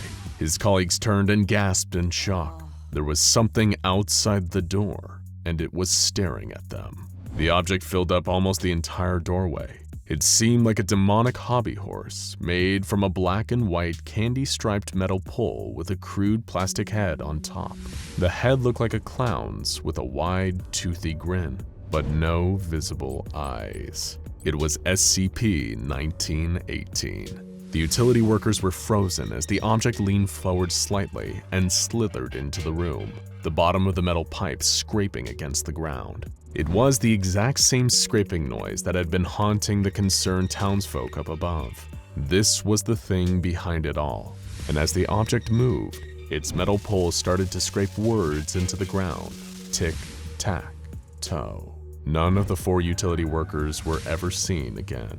It didn't take long for the SCP Foundation to descend upon this quiet main town and pick up the pieces. All relevant officials were provided amnestics, and cover stories were created for the disappearances of the 4 utility workers. The Foundation also commandeered the sewage treatment facility that held the entrance to SCP-1918-2, replacing all key roles at the facility with undercover Foundation personnel. SCP-1918 was given a Euclid classification due to the fixed nature of its hunting grounds. And then the real research began. The Foundation soon made some disturbing discoveries. Entrances into the SCP-1918-2 area didn't follow any kind of logic. The hunting ground of SCP-1918 can be entered from almost any location, if you're unlucky enough. There are currently 9 known entrances, including 5 sewage grates, 3 utility shafts located in a sewage facility, and 1 toilet. And these are just the ones that the Foundation knows about. There are a huge number of ways to enter SCP-1918-2, but to this day, nothing has ever been able to leave. SCP-1918-2 is contained 20 meters below the streets of this unassuming main town. Personnel, aside from Foundation-approved D-Class guinea pigs, are refused entrance. Researchers have mapped out the layout of 1918-2 through seismic imaging of SCP-1918's movements. There are 18 identical room pairs in SCP-1918-2, or 9 compound rooms. Rooms are differentiated between a 1-room and a 2-room by crude carvings on the floors outside of the individual rooms. SCP-1918-2 is symmetrical, with half-a-meter wide paths circling each compound room. The only deviation to this construction are the location of entrances on the sides of each individual room, which vary randomly while the location is active. What exactly does SCP-1918 do in this private little maze? It plays games, of course. Its 2 favorites, as indicated by the words it scrapes into the ground, are tic-tac-toe and memory. In tic-tac-toe, 1918 moves to each 1 room, leaving behind X markings on the floors if the room is not already marked with an O, in a manner similar to a game of tic-tac-toe. How a victim is meant to accomplish making a mark or understanding this process is unknown, as no aids are given. Blood is commonly used by victims to make their markings, hence the rusty smell in many of the rooms. In memory, the trapped victim is rendered unconscious by blunt force, presumably from SCP-1918. The subject regains consciousness in a random section of the facility. Success is marked by finding a 1-room identical to the central room. This event seems to possess a time limit, as the subject is pursued by SCP-1918 through the halls of the facility. The subject wins by marking the correct room with an O. What happens if you win or lose these games? It's important to note that SCP-1918 is very competitive and doesn't play fair. If you win, the object will merely accuse you of cheating and start a new game. This will happen again and again until eventually you lose. And what do? Well, take the horrifying encounter D-Class personnel member D-2934 had with SCP-1918. Wearing video and audio equipment, D-2934 was led into SCP-1918-2 by Foundation researchers. When he eventually found his way to the central room, 1918 challenged him to a game of tic-tac-toe. And against all odds, D-2934 won the game. But 1918 didn't take kindly to that. It accused D-2934 of cheating, carving its accusations into the ground before challenging him to a deadly game of memory. After hours of chasing, D-2934 eventually lost his mind and was backed into a corner by 1918. As the object made its way towards him, he panicked, ripped a pipe from the wall, and began smashing 1918's head. As the plastic cracked under the force of the blows, Foundation scientists could see real brains inside. D-2934 screamed, and the video feed cut off. When the video turned back on sometime later, 1918 stared into the camera with a different head mounted atop its metal pole, one that just a few hours earlier had belonged to the unfortunate D-2934. If there's one lesson to be learned from this terrifying anomaly, it's that there truly is no escape from SCP-1918.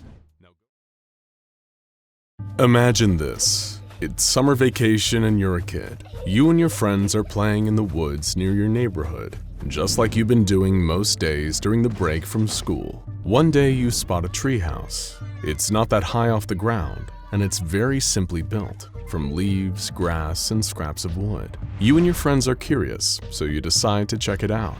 Upon investigation, you find a kid in there. He says his name is Billy, and this is his treehouse. You don't recognize him from school, but you figure he just must be new in town. He asks if he can join your group, and wanting to be nice to the new kid, you tell him okay.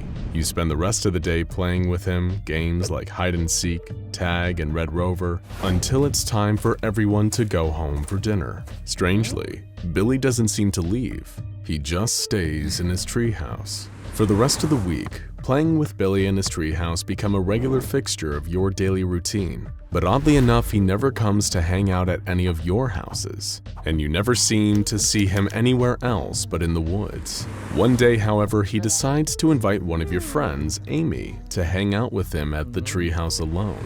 You think nothing of it, but after that point, you never see Billy again. It's a couple of weeks before you and your friends see Amy again, and when you do, she appears off somehow. She seems to be spending a lot of time in that treehouse. Billy has disappeared, but you and Amy and the rest of the kids keep meeting up to play together in the woods. One day, Amy pulls you aside.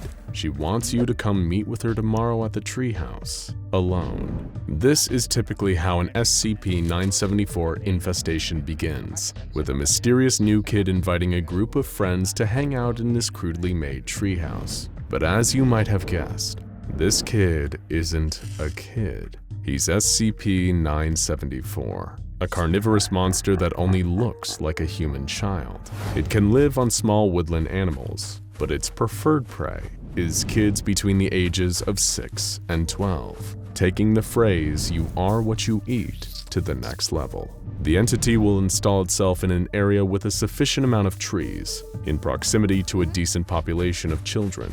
It will then construct a crude treehouse to serve as its nest, and begin befriending groups of between 2 and 5 children. The creature will engage in normal outdoor games and allow its new friends to come and go as they please, building the trust of its newfound playmates. But then, after about a week, it will select its victim. SCP-974 will single out one member of the group and invite them to the treehouse alone. Whether they accept or deny the invitation is irrelevant, because this is the point where SCP-974 will strike, subduing and then devouring that child. After doing so, the creature will disappear from the area, going into a state of hibernation for roughly 12 days. During that time, it goes through a period of metamorphosis, transforming from whoever it looked like before into an exact likeness of the child it just consumed. SCP-974 will continue this cycle of selecting and catching prey until there are no children left in the surrounding area.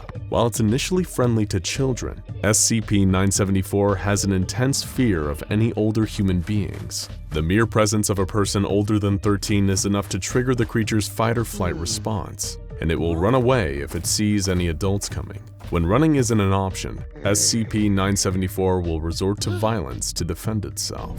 Despite its looks, SCP-974 is much stronger, faster, and more resistant to damage than a child, and it has been known to completely rip adults apart in situations where it felt threatened and cornered. SCP-974 does not appear to be affected by bullets or striking weapons, and the only reliable way to put down an instance seems to be with fire. When infestations are discovered in the wild, the normal SCP Foundation protocol is to attempt to capture the creature, but if deadly force is required, agents will set fire to the creature's nest and a portion of the surrounding area until it has been confirmed dead, before covering up the destruction as the result of a regular forest fire.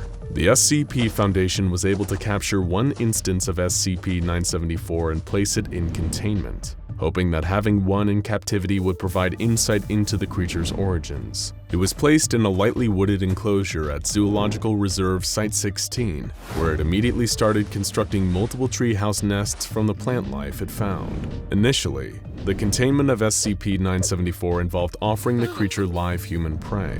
Once every 3 months, a group of 4 children would be brought in accordance with Protocol 12. The children would be given room and board in on-site barracks and encouraged to explore the enclosure and play with SCP-974. If 974 had not selected a victim within 5 days, the group of children would be sent away and a new group would be introduced. This system worked for a few years, but as you might expect, the Ethics Committee had a problem with the practice of offering up live children to a deadly anomaly.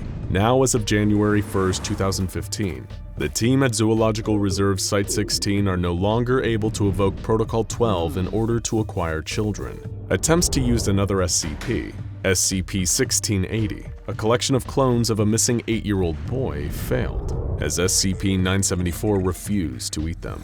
The procedures then changed to only allow small animals to be introduced into the enclosure as prey. While it might seem like this was a good idea that would stop SCP-974 from killing any more children, like a lot of seemingly good changes to containment procedures in the Foundation, this well-intentioned move would ultimately have deadly consequences. SCP-974 at first seemed to behave normally despite being denied its favorite food. But then, on August 16, 2015, while on their weekly sweep of the enclosure, patrol teams found that 974 had destroyed all of the tree houses it had built in its time in containment. The SCP itself was also nowhere to be found. There was something new in the enclosure though, a small oval of disturbed soil. A geological team was called in, and through ground-penetrating radar, it was found that there was a humanoid figure buried there, curled up in a fetal position.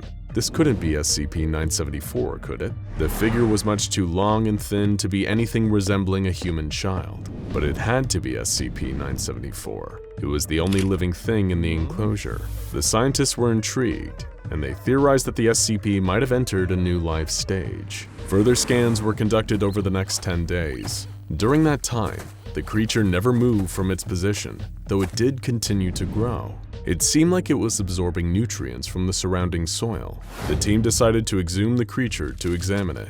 When they dug it up, they found that SCP-974 had stretched out, now measuring 220 centimeters in length and weighing just 37.4 kilograms. It had no features or orifices of any kind anywhere on its body, and its now pale white skin was covered in some kind of sticky mucus that, when examined, was found to contain a previously undiscovered enzyme. The creature was alive, but barely. It wasn't breathing, and its heartbeat was extremely slow, almost to the point of being undetectable. SCP-974 was examined for an additional 4 weeks, after which it died and was sent for dissection. Some of the scientists and researchers at Zoological Site-16 were disappointed to hear about 974's death. As vicious and feral as the creature was, they developed a certain fondness for it and its many tree houses. Luckily, it wouldn't be too much longer until a new specimen was obtained. On October 16, 2016, a group of no less than 7 instances of SCP-974 were discovered near a major American city. The containment team was forced to kill 6 of the anomalies in the attempts to capture them, but 1 instance survived and was taken to Zoological Site-16. As was mandated, the area was burned and Foundation counterintelligence disseminated a cover story about a forest fire caused by an improperly extinguished campfire. The new SCP-974 was, like the original one, placed in the enclosure and denied human prey. Also like the first one, this 974 buried itself after being denied its preferred meals for several months. The decision was made to leave the SCP underground longer than the first instance, to see what it might become if this developmental stage wasn't interrupted. On January 25, 2017, the creature finally dug itself free from the earth. Now designated SCP-974-A, it was far more aggressive than any instance of 974 had ever been before. As soon as it was free from the dirt, it made a beeline straight for the nearest monitoring station. It ripped the roof off and tore the 6 team members stationed there to shreds in just 90 seconds. When the response team arrived 15 minutes later, only 12% of the human remains were able to be recovered.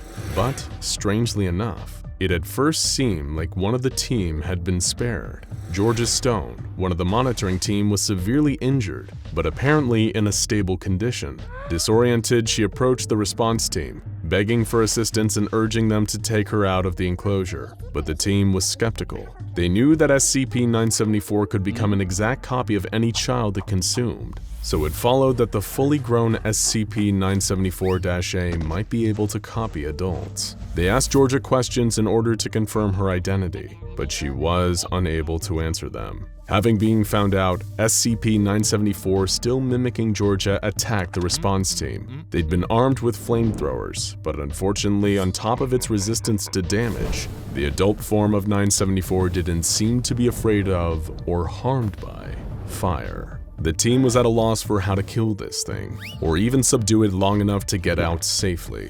SCP-974-A was tearing through the members of the team like they were made out of paper. Thinking quickly, one member of the response team, a guard named Emilio, pulled out one of his standard-issue Foundation hand grenades. When SCP-974-A came at him, he pulled the pin and, holding the grenade, shoved his arm into the creature's open mouth. While the explosion destroyed Emilio's arm, it didn't even break the skin of SCP-974-A. However, it did result in serious damage to its internal organs, which finally killed it. Following its death, an autopsy was conducted, revealing enough about the creature that a new file of effective methods of extermination was able to be created. After this event, the protocols for SCP-974 containment were completely overhauled. Any instances of SCP-974-A seen in the wild are to be killed as quickly as possible. More disturbingly though, the Ethics Committee rescinded their previous decision, and any instances of 974 that are brought into containment are to be provided with human prey again. Letting SCP-974 kill children might not be a very humane way of keeping it contained, but given how much more aggressive and hard to kill this SCP's adult form is, any option that stops the creature's metamorphosis from happening is likely the best option in the long run.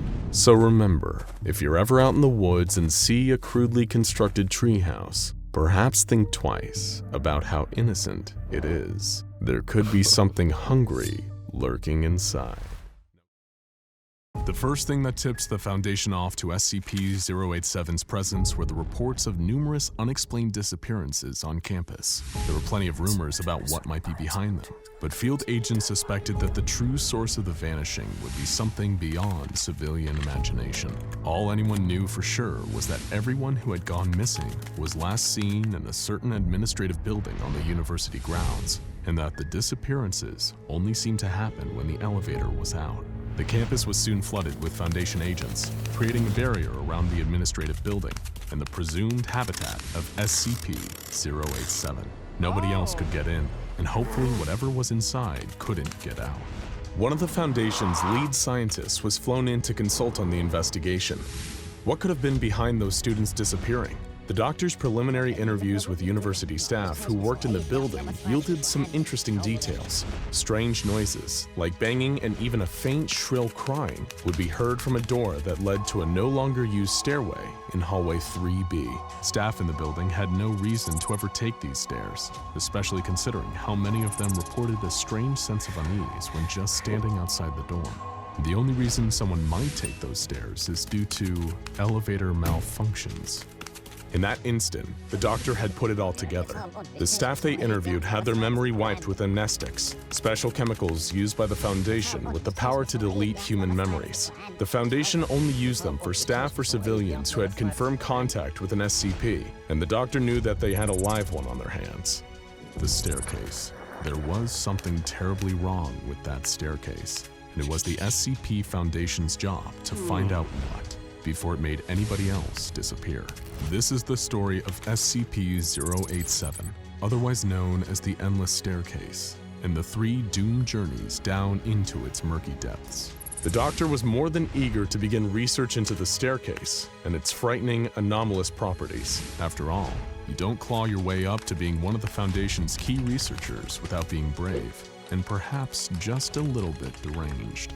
As was standard, once a perimeter was secured around the staircase, the good doctor requested a selection of D-Class personnel for testing. For those not in the know, D-Class is the Foundation's polite way of saying cannon fodder. The doctor was sent 3 D-Class prisoners for use in his investigation of SCP-087. The first, D8432, was, according to official documentation on the incident, a 43-year-old male of average build and appearance and unremarkable psychological background. This man once worked for the Foundation in a more official capacity, but he was given the often deadly demotion to D-Class due to a dangerous mistake handling SCP-682 that led to the deaths of several other agents. Now, it looked like it would be his turn. The doctor explained his mission to him: explore the staircase, gather data, help us find out exactly what we're dealing with here. If you come back alive, there may even be a promotion in it for you. And with that promise, D8432 was given his loadout: a 75-watt flood lamp with battery power capable of lasting 24 hours, an audio headset, and a handheld camcorder fitted with a transmission stream. D8432 was then pushed through the door in hallway 3B and out onto the staircase. According to declassified Foundation files describing the staircase, SCP-087 is an unlit platform staircase. Stairs descend on a 38-degree angle for 13 steps before reaching a semicircular platform of approximately 3 meters in diameter. Descent direction rotates 180 degrees at each platform. The design of SCP-087 limits subjects to a visual range of approximately 1.5 flights. But in D8432's mind, unlit really didn't seem like the right word. He would have chosen all-consuming darkness. Despite carrying a powerful 75-watt lamp, D8432 was only capable of partially lighting the platform he was standing on, and the illumination only stretched down 9 of the 13 steps to the next platform. When D8432 observed how little help his lamp was giving him, he was instructed to shine it out of the doorway into hallway 3B. When he did so, the light seemed to shine far further than it ever could in SCP-087. Already, the beginning of the anomalous activity was obvious. Everywhere else, darkness is just the absence of light. In SCP-087, darkness eats light. It was like a tangible black mass that only a certain amount of light could survive, while the rest just wouldn't show. D8432 swallowed hard over a lump in his throat. The door to hallway 3B was closed behind him, and he was ordered to descend. Surviving to see that promotion was feeling unlikely, but it's not like he had a choice. If he tried to escape SCP-087 before he was permitted, he'd be shot by SCP Foundation field agents on the spot. So he followed the high-ranking doctor's orders and began to descend the steps to the next platform. Nothing about the physical makeup of the staircase itself seemed abnormal. The base and walls were a very plain, dull concrete with a metal handrail. The only thing that seemed unique about it so far was the strange light-bending properties. That was, until he reached the second platform down and he heard it, a soft, echoing cry. A child's cry. It was shrieks of panic, or maybe even pain, echoing up from below. He was asked why he had stopped, and he explained the crying sound he'd been hearing. It sounded like it was coming from far down the stairs, maybe 200 meters below him. He could just make out the words "please," "help," and "down here" coming from the darkness. But the team outside the stairwell couldn't hear anything, so they asked him to descend further. Another platform down, and they could hear it too, the unmistakable cries of a terrified child. "Please, help," and "down here." D8432 was ordered to keep going, and only stop if he noticed changes to the visual environment or in the sounds he was hearing. D8432, knowing his life was on the line, had to keep going, and descended another 20 flights of stairs before stopping to remark that the sounds of the child hadn't gotten any closer. They still sounded just as far away as when he'd first heard them. He was told his observations were noted and pressured to continue. Within half an hour, D8432 had descended a full 50 floors, with no sign of a bottom in sight. Somehow, the volume of the child's crying had remained consistent throughout, as if it was moving away from D8432 at the same rate he was descending. At this point, D8432 reported that he was feeling uneasy. The doctor said that this was understandable, given the circumstances. He'd been watching what little there was to see over a live video feed the entire time, and something about the truly bottomless nature of the staircase and the ever-elusive crying was undeniably eerie. But things were about to really take a turn for the worst. As D8432 stepped forward towards the next set of stairs, he froze. There was something on the platform below him, barely illuminated by the light of his 75-watt bulb. It was a face, vaguely human in size and shape, but with a few terrifying differences. It had grayish skin and no mouth, nostrils, or pupils. And yet, D8432 could feel that this thing was making eye contact with him.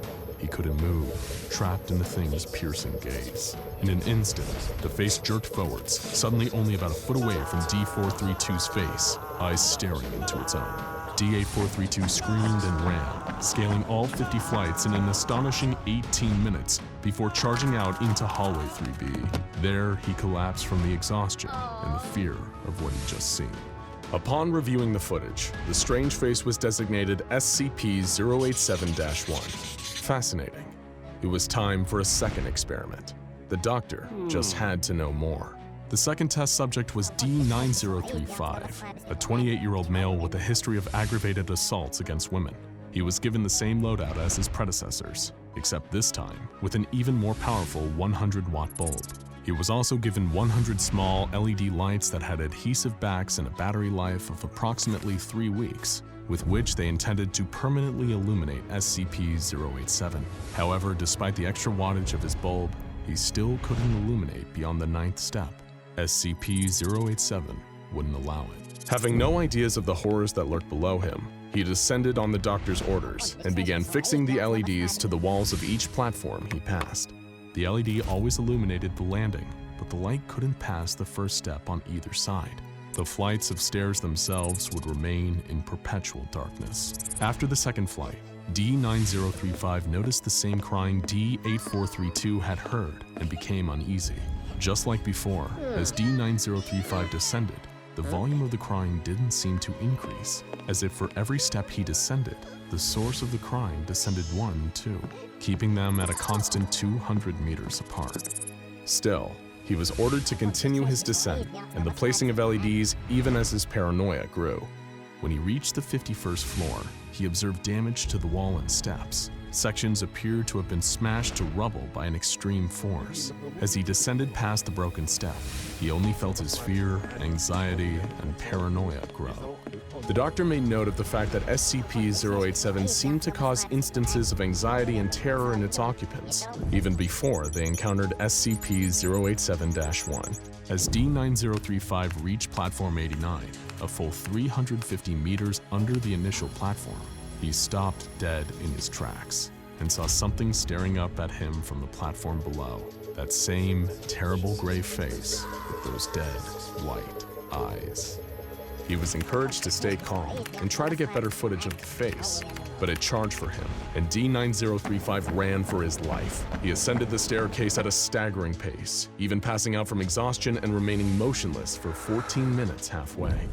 When D9035 finally gathered the strength to get up, he scrambled back to hallway 3B and fell into a state of catatonia.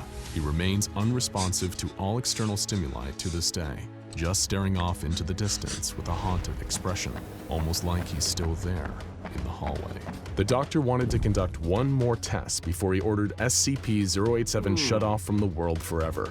And it was the most terrifying of all. The final subject was D9884, a 23-year-old woman with a history of depression and use of excessive force. The doctor had hoped that D9884 would travel the deepest yet, and so he gave her the additional supplies of a backpack containing 3.75 liters of water, 15 nutrient bars, and 1 thermal blanket. As far as the Foundation was concerned, she was in this for the long haul. But none of them had any idea quite how right they were. When D9884 entered SCP-087, all the lights from the previous expedition had disappeared. Still, she was ordered to go deeper. She heard the crying of the mysterious child, if it was even a child at all, and again she was ordered to go deeper. At the 496th landing, even as D9884 seemed to slip into a state of mortal terror, once again she was ordered to go even deeper. Every moment, he was hoping to get a better look at the face of SCP-087-1, and when D9884 finally broke and fled back upstairs, he did. The face appeared, but this time, it was mere inches behind her, staring directly into the camera with its blank eyes, startling even this veteran of the supernatural. The face appearing caused D9884 to panic and flee, but instead of going back up the stairs to safety, she went deeper down the staircase in an attempt to escape it, deeper and deeper and deeper, until her video feed cut out. D9884 was never seen again. In the aftermath of the tests, the SCP was classified as Euclid. It may have been dangerous, but at least it was easy to contain. The door to hallway 3B was replaced with one made out of reinforced steel with an electro-release lock mechanism. It has been disguised to resemble a janitorial closet consistent with the rest of the building. The lock won't release unless a classified number of electrical volts are applied, while the key is turned counterclockwise. And after a few inches of foam insulation were applied to the inner side of the door, staff at the building never again reported hearing strange noises. As for the fates of those lost within the endless turning flights and platforms of SCP-087, we may never know, but one can only assume it isn't pleasant. Every neighborhood has a house like it. You can probably picture it. That old decrepit building on the very end of the street. It was there when you moved in, and it'll still be there when you move out. All sorts of salacious rumors spread about houses like this. It's a drug lab. It's a hideout for fugitives. It's haunted. But these are all just stories, right? Some of these houses contain real nightmares, though. Nightmares like SCP-136. There's a grain of truth in every story, and even lies can reveal certain facts about their tellers. That's why the SCP Foundation takes reports of so-called neighborhood haunted houses seriously, and performs regular checks on such buildings to see if any of them are actually the real deal. Children can have wild imaginations. But when children living on the same street, years apart with no reason to have been in contact with one another, all start reporting an eerily similar apparition in that creepy old house, and when the stories go beyond just getting freaked out and delve into truly life-altering traumatic paralytic terror, then the Foundation really can't afford not to look into it. One otherwise quiet morning, in a sleepy American town, a convoy of fumigation and asbestos removal trucks pulled in, surrounding that creepy old house at the end of the street. Residents were probably thinking, it's about time someone tore that old death trap down, as people in protective suits spilled into the building. These were, of course, Foundation field agents who would perform a routine sweep around every room and fully catalog the place. It looked like a pretty typical abandoned house. Peeling wallpaper, dusty rotten furniture, all the trash and rubble that seems to appear in the absence of human life. The full sweep took little more than an hour, but towards the end of the observation period, Agent Sims, a field agent posted in the former child's bedroom, began acting strangely. He posed a question over the team's shared radio frequency. "Hey, can anyone else hear that laughter?" Confused, the other people on the team responded that no, they could not hear any laughter. A few other agents came to check on the room, but they didn't hear any laughter in there either. Even though Agent Sims appeared visibly uncomfortable, there was no identifiable source for this discomfort. The other agents left him so they could continue investigating the rest of the house. Other than one agent's fraying nerves, there didn't appear to actually be anything anomalous about the house. Then Agent Sims screamed and jumped out of the second-story window of the house, sailing down towards the ground and fracturing his spine on impact. What could have made him do that? We're talking about an SCP Foundation field agent here, a highly trained individual handpicked by the Foundation to observe and track terrifying and potentially deadly anomalies out in the field. What could he possibly have seen in that decrepit old house that would lead him to believe leaping to his death was a preferable alternative to facing it? This was a question that the Foundation absolutely had to get an answer to. They intensified their search on the child's bedroom as the body of Agent Sims was carted away. That's when they found the object that they would later deem as SCP-136-1, a little rag doll made of old cloth. The kind of thing you could easily imagine getting carted around by some ragamuffin child at the turn of the last century. This was the only object of interest in the entire room, so it was tagged, bagged, and taken back to the nearest Foundation containment facility for further testing. They had no idea what they were about to unleash. When the doll was first brought into its containment chamber, one particular scientist on the research team, Dr. Myers, a headstrong young researcher freshly farmed from a prestigious university, took a morbid interest in the doll. Something about it, even in the absence of readily apparent anomalous effects, made her feel oddly uncomfortable. The doll seemed to carry a vague aura of doom. Was this what made Agent Sims act the way he had? Or was this only the beginning? a D-Class was brought in for the first wave of testing. The unfortunate former arsonist was forced to simply stand around in the room with a doll and wait until something interesting happened, and for 20 minutes, no anomalous activity was reported. Then the D-Class began frantically looking around the room, like a frightened animal. Dr. Myers, who had been observing the test, radioed in and asked what was happening. "It's this laughter, this weird, freaky laughter, like some crazy lady is in here. I can't see her though. Can any of you see her? Can any of you hear that?" They couldn't see or hear anything.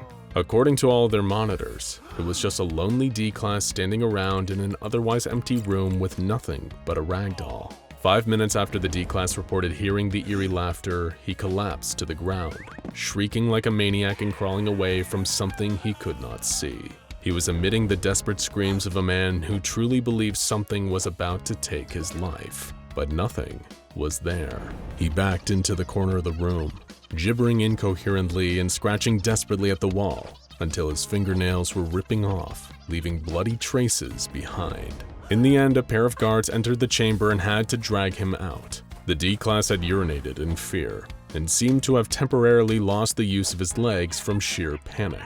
He was out of commission for several hours afterwards, breaking into on and off screaming fits whenever someone approached him.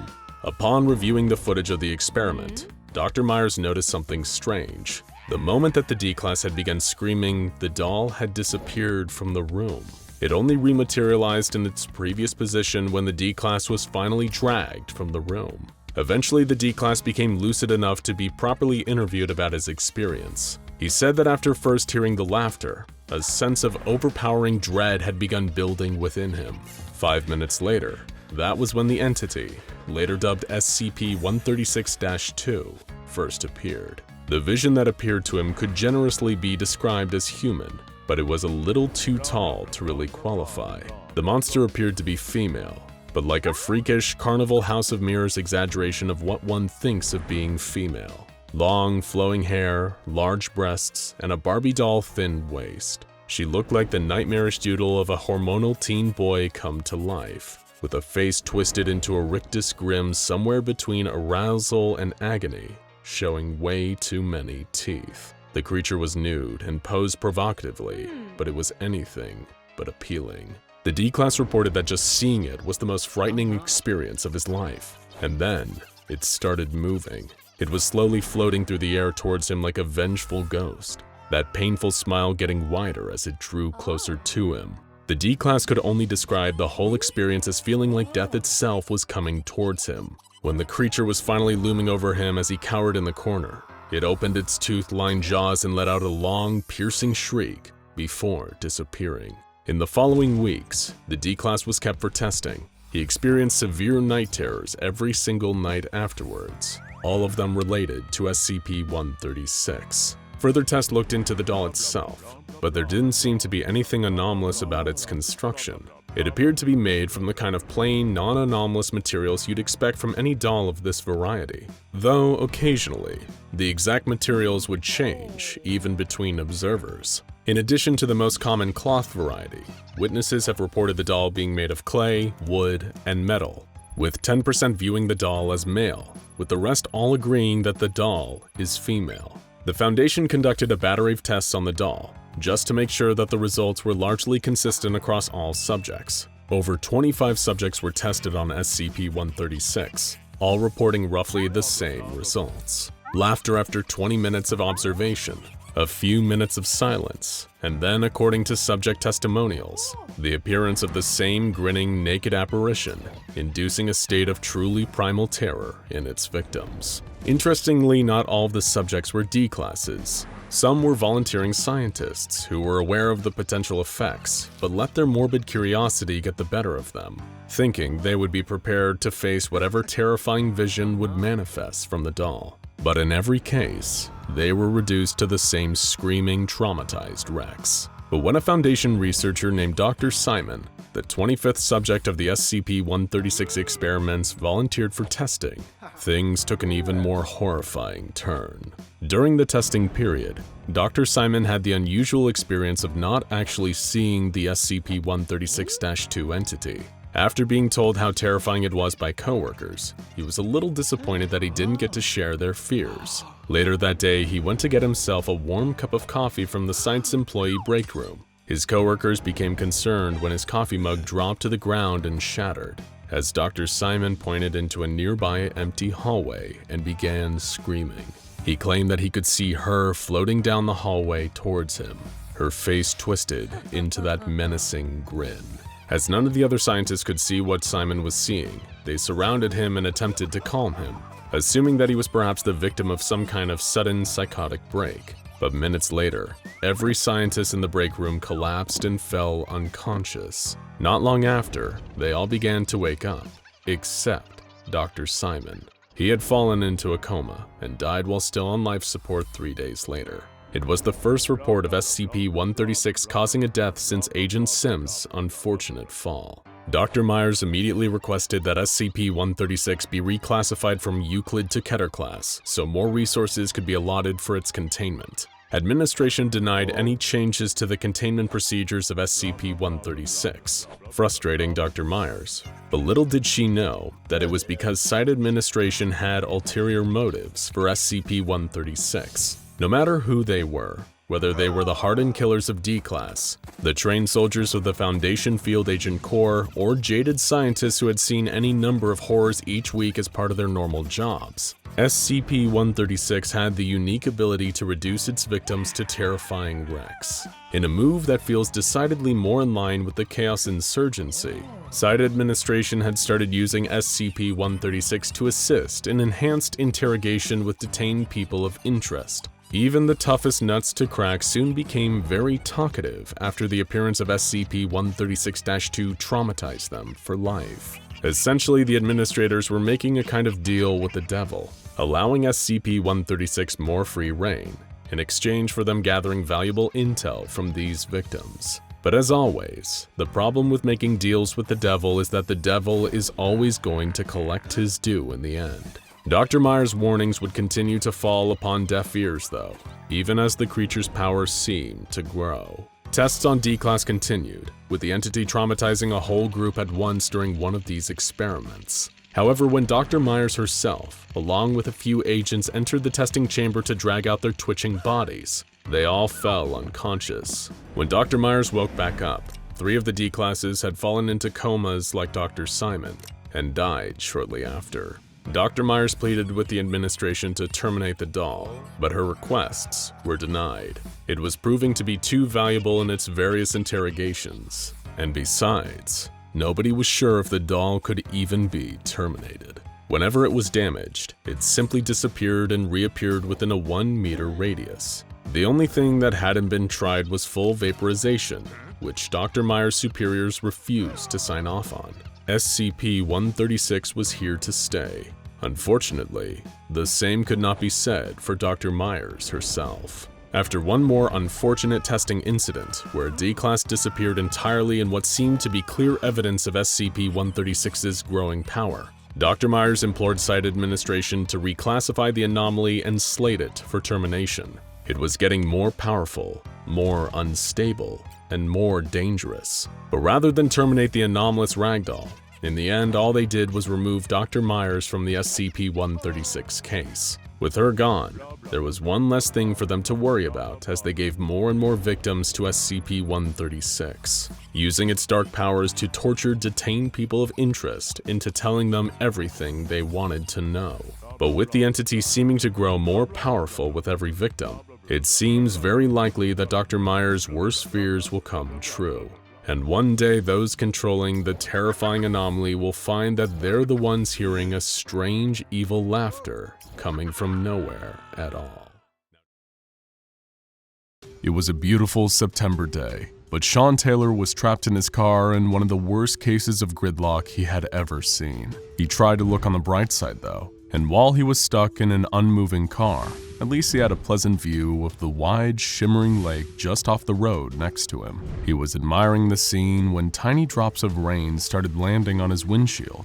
That's funny. There wasn't a cloud in the sky a moment ago. There was something off about the rain though. It looked dirty, a rusty red color. Was that blood? He didn't have time to think about it, because just then, a thick, dense mist began to roll over the lake, a fog of blood.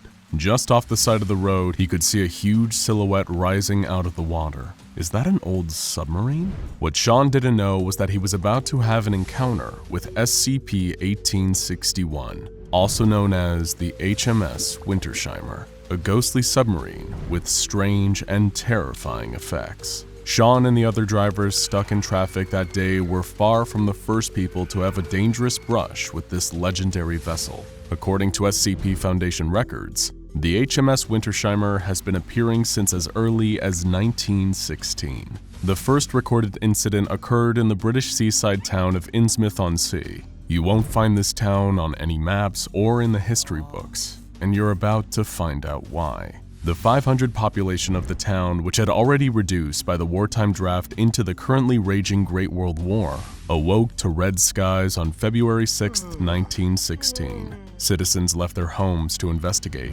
only to find their entire town had been enveloped in a thick red mist. The swelling crimson clouds up ahead began to rain, showering the town in a hail of viscous red goop. Anyone unlucky enough to taste it would say that this strange rain was a dreadful mix of salt and copper. This was because, as the Foundation would later determine, the rain and fog was a disgusting combination of salt water, human blood, and human cerebrospinal fluid. But the real threat was rising just beyond the beach. Technically speaking, the HMS Wintersheimer vessel is designated as SCP-1861-A. It appears to be a World War I-era British B-class submarine, designed by Vickers for the Royal Navy in 1904. By 1916, this particular type of boat was already on its way to being obsolete, and were largely deployed in Malta, far from the active fronts. So one of these vessels appearing on an otherwise unremarkable stretch of English coastline should have been a clue that something was terribly wrong. But the poor residents of Innsmouth-on-Sea didn't know the half of it. Soon, figures in what appeared to be archaic diving gear began emerging from the Wintersheimer and made their way into the township. They seemed terrified, running up to and frantically screaming at any local they could find. "Please listen to me. Something terrible is about to happen here. We need you to come with us or you're all going to die. You must believe us." The locals were frightened by what they heard. They'd been listening to news reports of the Great War unfolding across the globe for 2 years now. Had it finally come to them? They pictured shells raining down from the sky, decimating their defenseless little town in a rain of fire. The Navy must have been brought in to save them before the German bombardment began. While some took more convincing than others, the men in diving suits, known as SCP-1861-B, eventually managed to persuade the entire town to join them and lead the townspeople down to the water. One by one, they were all boarded onto the submarine, hundreds of them. Many couldn't believe their eyes as they watched scores of people disappear in front of them into the dark bowels of the Wintersheimer. Where were they all going? How would they all fit in there? But it was too late for any of them to back out now. The vessel submerged once more, and everyone was gone.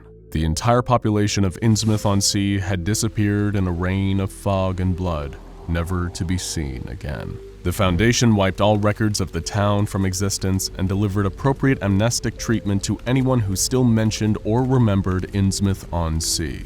The fate of those who board the HMS Wintersheimer is always the same: vanish from the face of the earth, explained away by the Foundation as accidental death by extreme weather event. There have been hundreds of documented sightings of SCP-1861, and the anomalous weather event can occur near any body of water wide enough to accommodate SCP-1861-A's comms tower and topmost platform. Depth does not seem to be any hindrance of the submarine appearing, and it can even manifest in water that's just a few inches deep. As Sean and the other unfortunate victims of the rush hour traffic were being showered in thick red droplets from above, a crimson mist rolled in between the cars. Sean had heard of so-called freak weather events before, like raining frogs and fish, but this was something different, and it frightened him. He could see now that the silhouette rising from the lake really was an old submarine, and he watched as a legion of mysterious figures disembarked from the vessel and began spilling onto the road. The men in ancient-looking diving suits walked among the cars, and one of them approached Sean's car. He began tapping frantically on the window, and Sean could tell he was yelling something. Sean was scared and more, but more than anything else, he was confused. Against his better judgment, he rolled down the window just a crack to hear what the man was saying. His British accented voice muted by the diving suit, the man frantically told him, "Sir, please listen to me. I'm Lieutenant Samuel Ramsey of the HMS Wintersheimer. We're evacuating the area. Please, you've got to come with me. We're in danger out here." HMS? Sean thought. Isn't that what they call British ships? What was a British submarine doing in the middle of a lake in the United States? Through his windshield, Sean could already see other men in diving suits leading people from the cars out towards the submarine. Something had to be going on here, something big. Lieutenant Ramsey was still banging away at the glass of Sean's window, becoming increasingly agitated.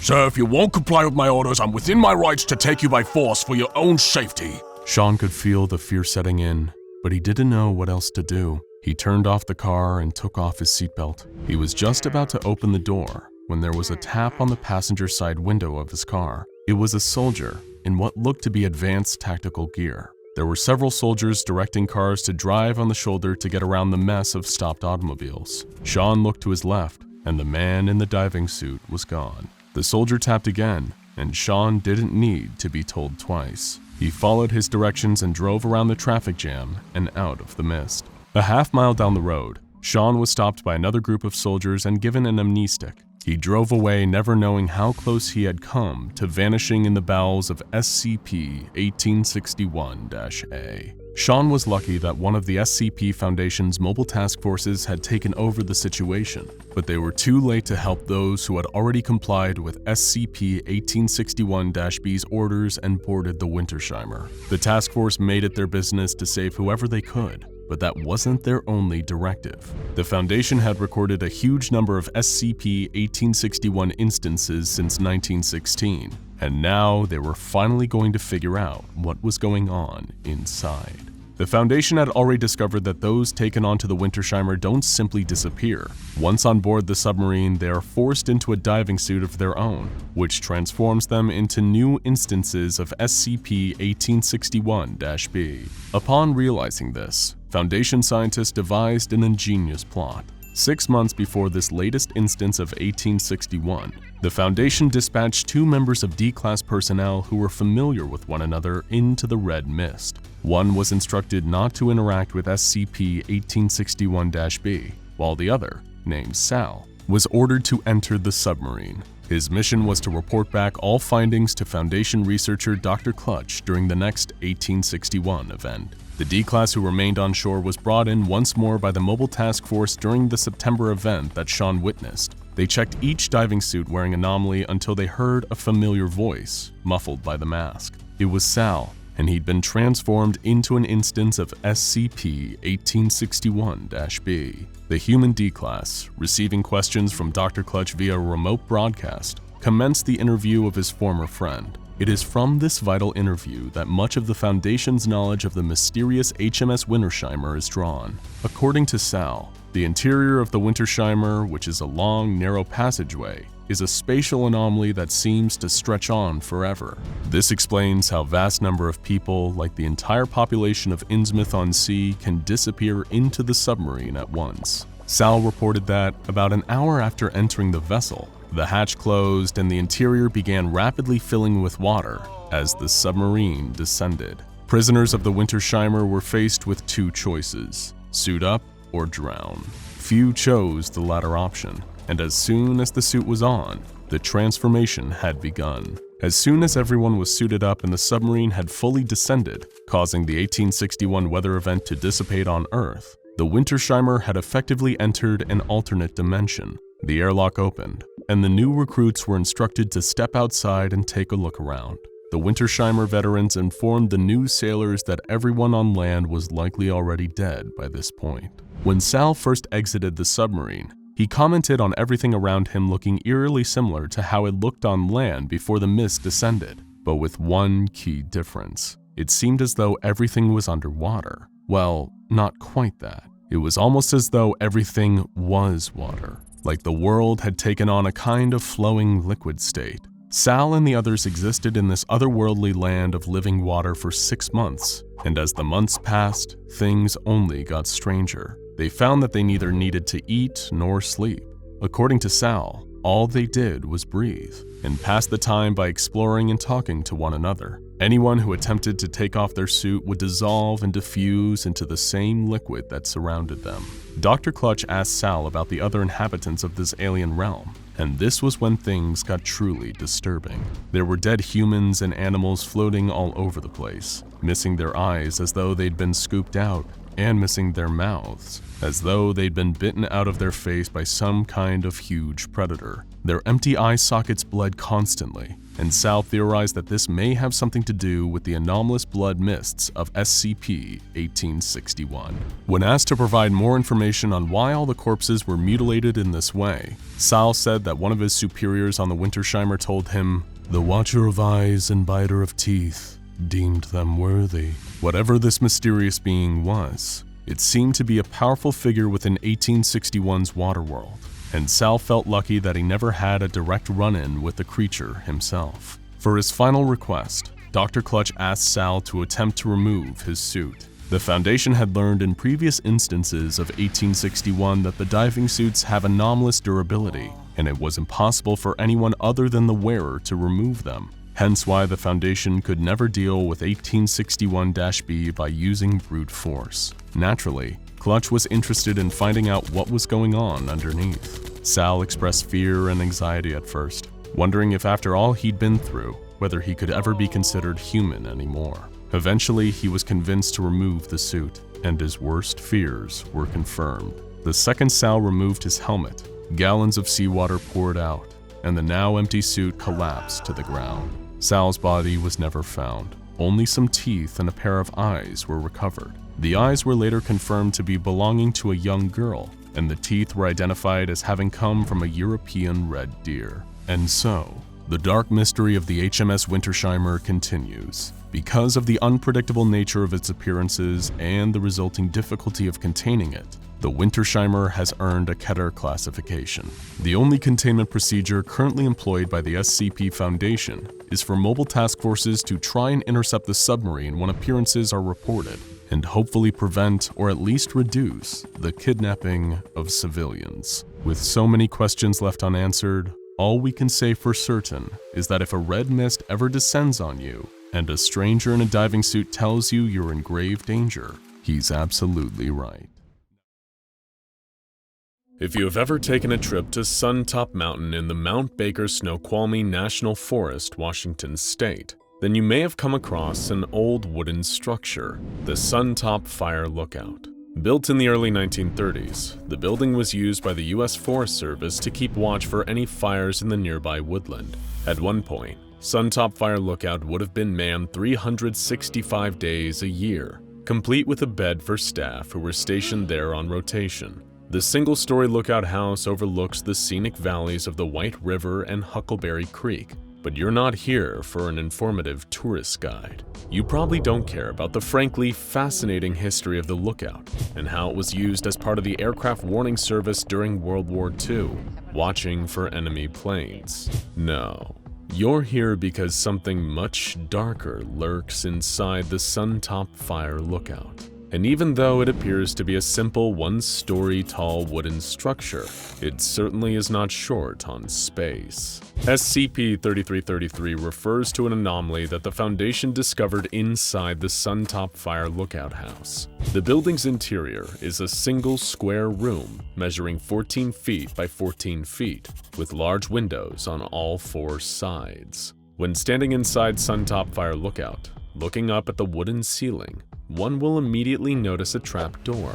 No big deal, right? A lot of places have a ceiling entrance to a small crawl space. There's probably nothing behind that trap door, apart from a dusty old attic.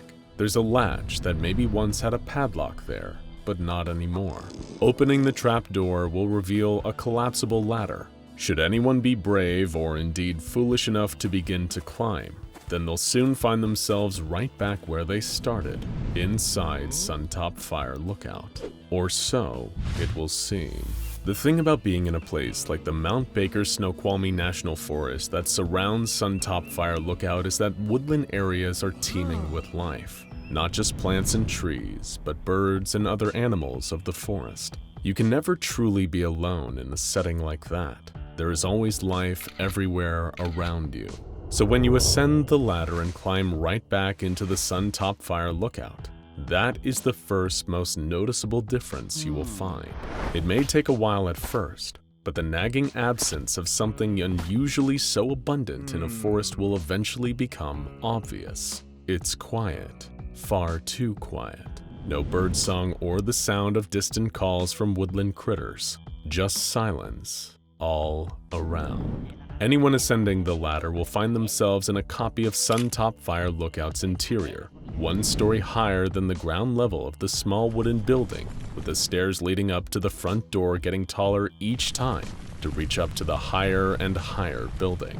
Now you know the SCP Foundation and the types of bizarre interdimensional anomalies that they're used to dealing with. Perhaps SCP-3333 is a mirror dimension, or a plane of existence where sound doesn't travel. It certainly seems to be identical to the Sun Top Fire Lookout, save for the lack of any organic life outside. Of course, it's what you'll find living inside SCP-3333 that you may want to worry about. Climbing higher up the next ladder and through the next trapdoor every time with the same result. You appear at another copy of Sun Top Fire Lookout, each one higher up than the last. What first seemed to be an innocuous, unassuming wooden building is now an endless ascension up into the heavens, towards the unknown in silence, without a shred of plant or animal life outside.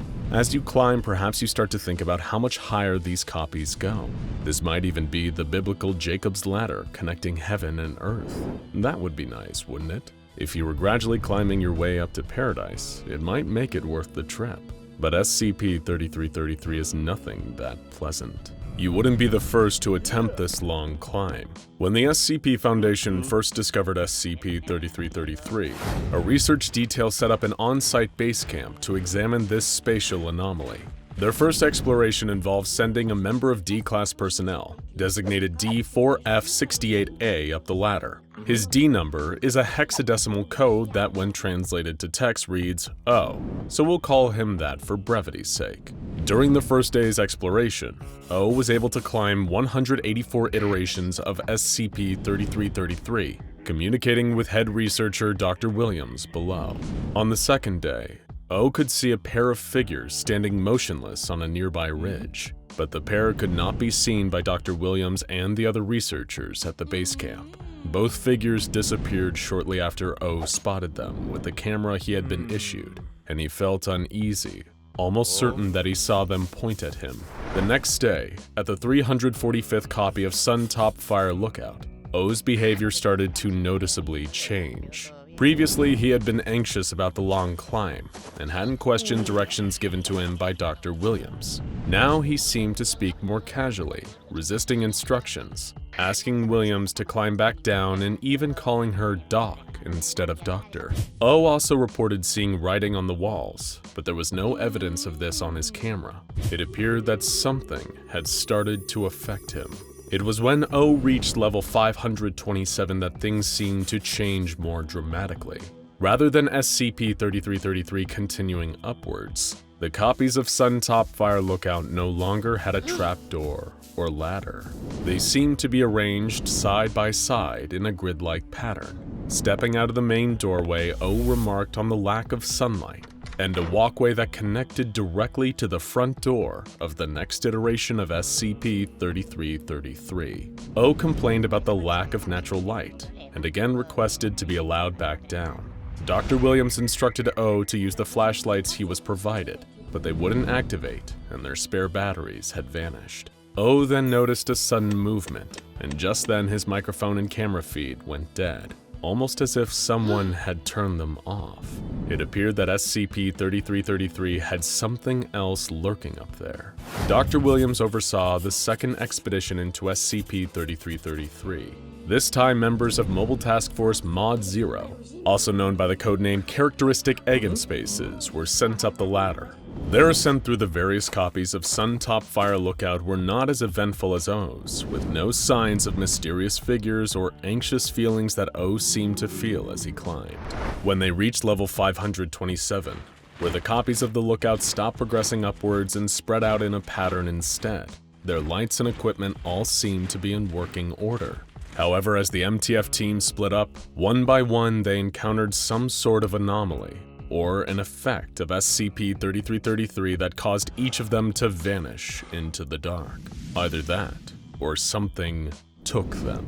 These MTF units reappeared confused, and Mod 5, the team's leader Graham Purcell, issued an order to retreat, and the entire squad went back down the ladders for several days, until they finally reached the base camp again. The members of Mod 0 were adamant they did not wish to climb SCP-3333 again, but Dr. Williams was beginning to understand more of the anomaly's effects. It appeared to cause abrupt changes to people's personalities, along with some sort of phenomenon that caused things to appear and disappear the higher one climbed.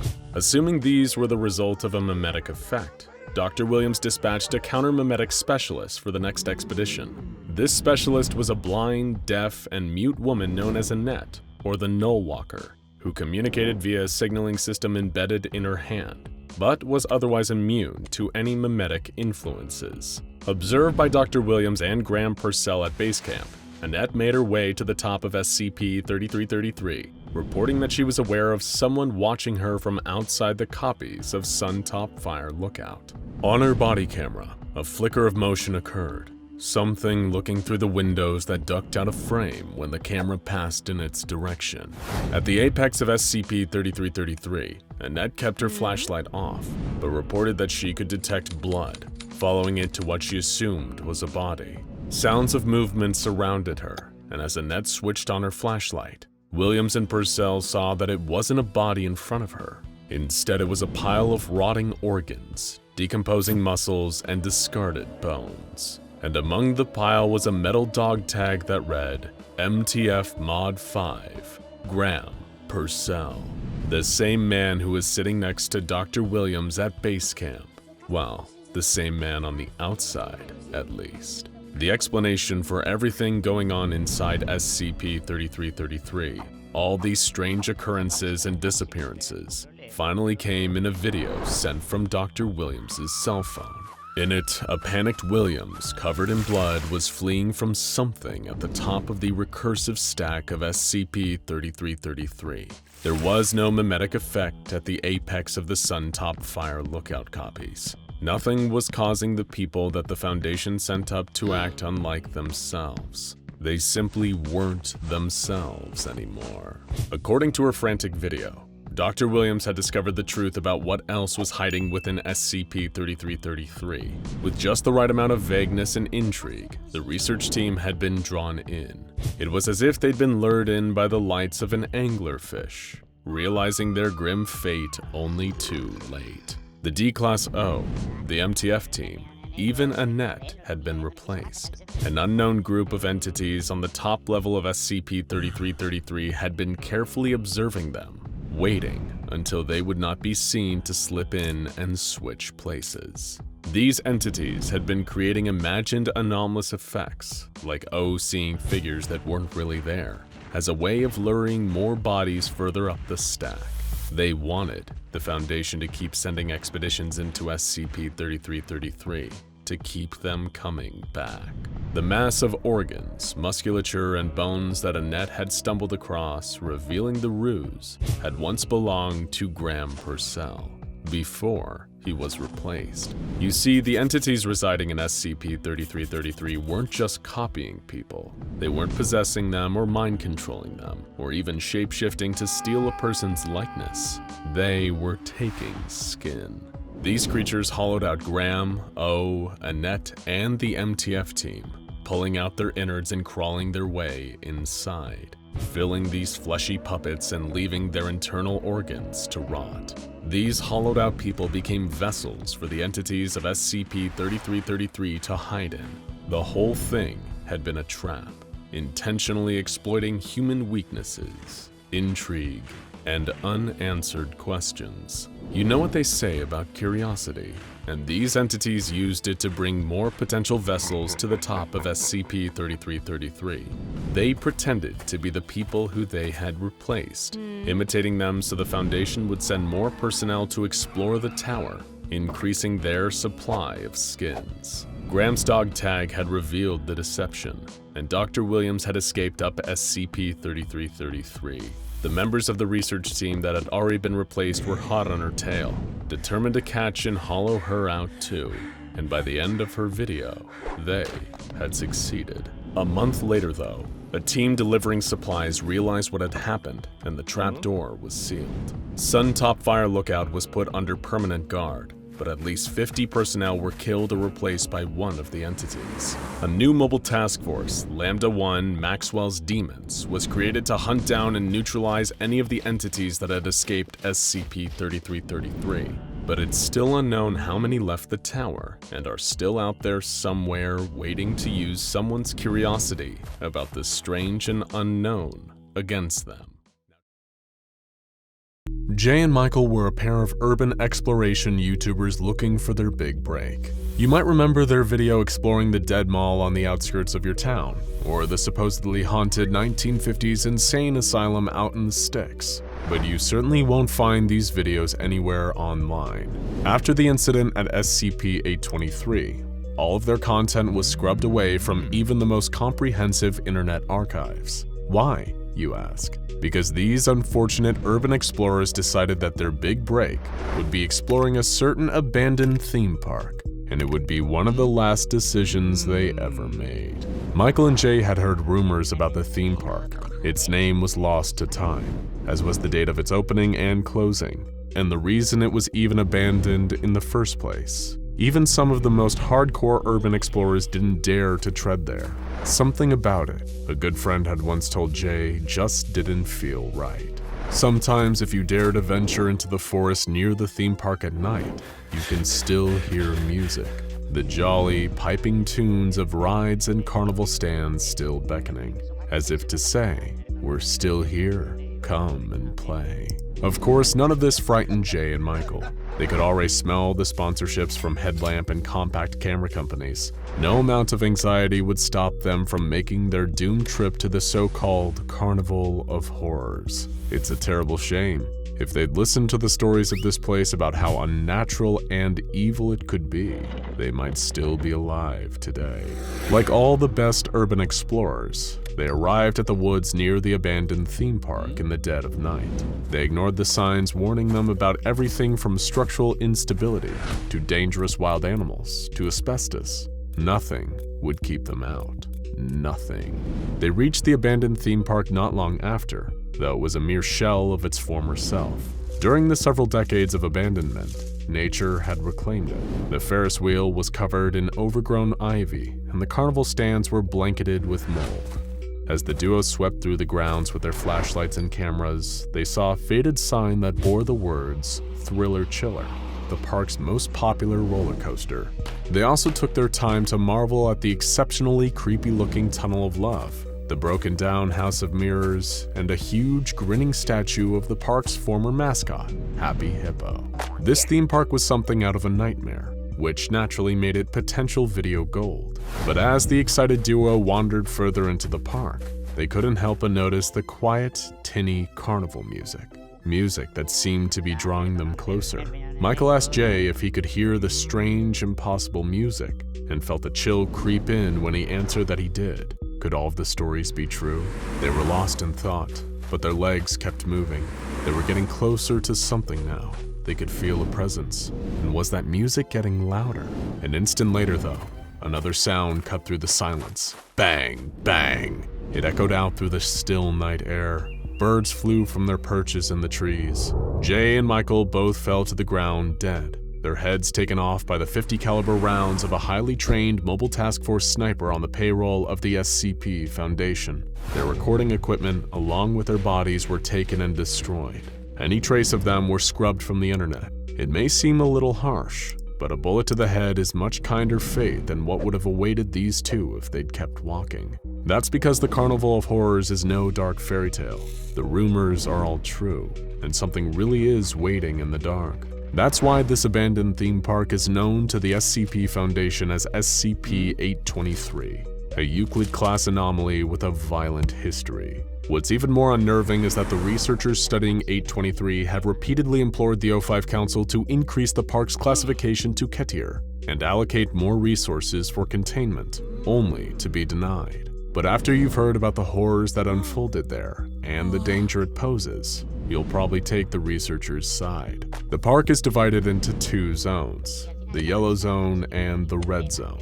There are to be at least 6 members of Foundation personnel present in the yellow zone at all times to ensure that no civilians wander in. Our 2 urban explorers earn themselves a death sentence not just by wandering into the yellow zone, but passing dangerously close to the red zone. This is the true epicenter of the park's dangerous, anomalous activity. It's a place so hazardous that anyone entering, whether they're a civilian or a member of Foundation staff, is to be executed at a distance by sniper fire without hesitation. Once upon a time, though nobody knows exactly when, there was a theme park that seemed no different to any other. Eager children and thrill-seeking teens arrived by the busload, ready to stuff their faces with cotton candy and corn dogs, and then reverse the process on a vast array of roller coasters. But even then, during these good times, there was something dark lurking behind the cheerful facade.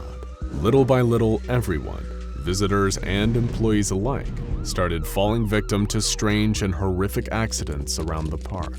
Of course, when it comes to theme parks, accidents come with the territory, but none like this. Here are just a handful of the horrific and mysterious deaths that occurred while the park was open. So strap in, because just like a roller coaster, this isn't for the faint of heart. A pair of young lovebirds decided they wanted to enjoy the romance of the Tunnel of Love. The 2 sat in a swan-shaped boat as they were ferried through darkened passageways. Anyone would assume that they were having a great time, but at some point, terrible shrieks of pain and fear began to echo through the ride. Attendants, confused and terrified, stopped the ride and found that the screaming persisted. Just some stupid teens playing a prank, they figured, and started the ride again. But when the swan-shaped boat finally exited the Tunnel of Love, the park employees were greeted to a horrifying sight.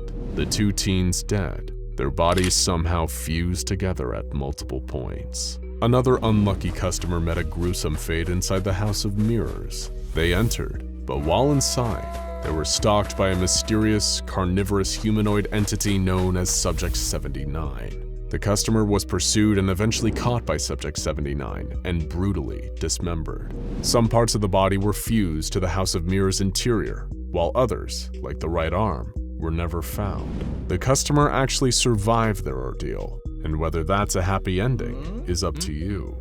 But it wasn't just the customers at the park who were in danger. A 23-year-old park employee working a summer job collapsed while entertaining children dressed as the park's cheerful mascot, Happy Hippo. It wasn't uncommon for people to get overheated and collapse in the heavy suits on hot days. But one thing was different here. He was screaming, crying, and trying desperately to remove his mask. People rushed to help, but nobody could get the suit off, and he was declared dead soon after. When he was eventually cut out of the suit, coroners found that the employee had choked to death. His mouth, trachea, and lungs were filled with a fibrous substance later determined to be identical to the stuffing of his costume. An intense roller coaster known as the Thriller Chiller was a magnet for horrific accidents, which became more violent and intense over time. The first accident seemed like a typical theme park tragedy. A safety harness failed, dropping a rider 15 feet during an inverted loop. They landed on the track below, breaking their neck and skull, causing instant death. While this was a tragedy, it wasn't exactly anomalous. But the next major accident on the ride was an entirely different story. This time, 15 people met with disaster while riding the Thriller Chiller roller coaster. Starting from the front and moving back 1 car at a time, each group of riders was decapitated by blunt force trauma. A new pair of decapitations appeared to happen at every turn and loop on the ride. Forensic scientists still have no idea how this could have possibly occurred. Despite all of these disasters, the park was only finally abandoned after a day known as Bloody Sunday, when the anomalous powers of the location reached a 20-year peak. It's believed that 231 people were killed during the carnage of that day, and another 7 were horribly maimed. The SCP Foundation contained the Carnival of Horrors not long after, but the mysterious deaths didn't even end there. Foundation Mobile Task Force Row 71, also known as the Origami Toads, were sent in to assess containment procedures and discover the source of all the anomalous deaths. They were unsuccessful though, and instead they merely added to the list. in exceptionally horrifying ways. One agent was found dead, surrounded by empty grenades and bullet casings. It appeared he'd removed the explosive propellant from all of his ballistics and consumed it, dying in the process. Another was found with his jaw broken, having apparently pulled out and inhaled his own teeth, and dying of the resulting internal damage. The commander got the worst fate of all, so horrifying in fact, that we can't tell you the full details. All you need to know is that something was shoved into his brain that really didn't belong there. The Foundation considered having the entire park destroyed with a massive airstrike, courtesy of the Mobile Task Force News 7, aka Hammerdown. However, the O5 Council denied this request, on the basis that the park was too close to populated land. They'd have no plausible cover story for the bombing, and they don't even really know if blowing up the park would prevent anomalous activity from occurring. The Carnival of Horrors is here to stay, folks. The Foundation just hopes to keep it from getting new visitors. So then back to why the researchers want this place upgraded to Ketir. After all, these classifications aren't about how dangerous an anomaly is. They're about how difficult and complicated they are to contain. But here's the problem. According to the researchers, the red zone, where the dangerous anomalous activity is at its peak, isn't bound to one fixed position. It's changed position at least 3 times already, and even worse, it appears to be growing. Not seemingly so Euclid class now, is it? After all, you might not even need to visit the Carnival of Horrors to be in grave danger. If it keeps growing, then someday soon, the Carnival of Horrors may be visiting you.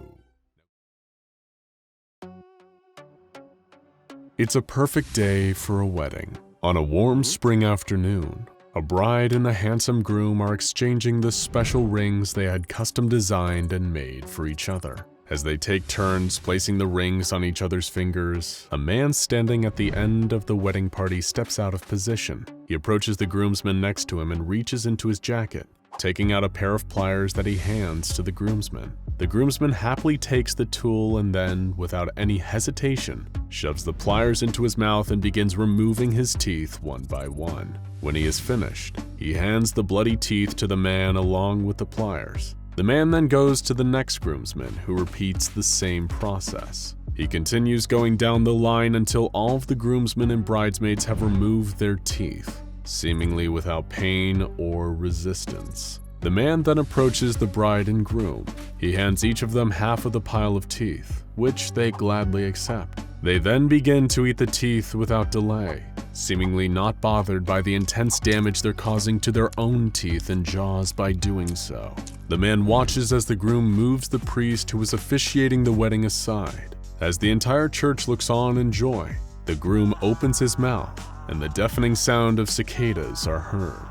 This is only the beginning of what the SCP Foundation has labeled an SCP-2852 event, a terrifying and little understood phenomenon that is better known by the nickname of the anomalous creature responsible for them, Cousin Johnny.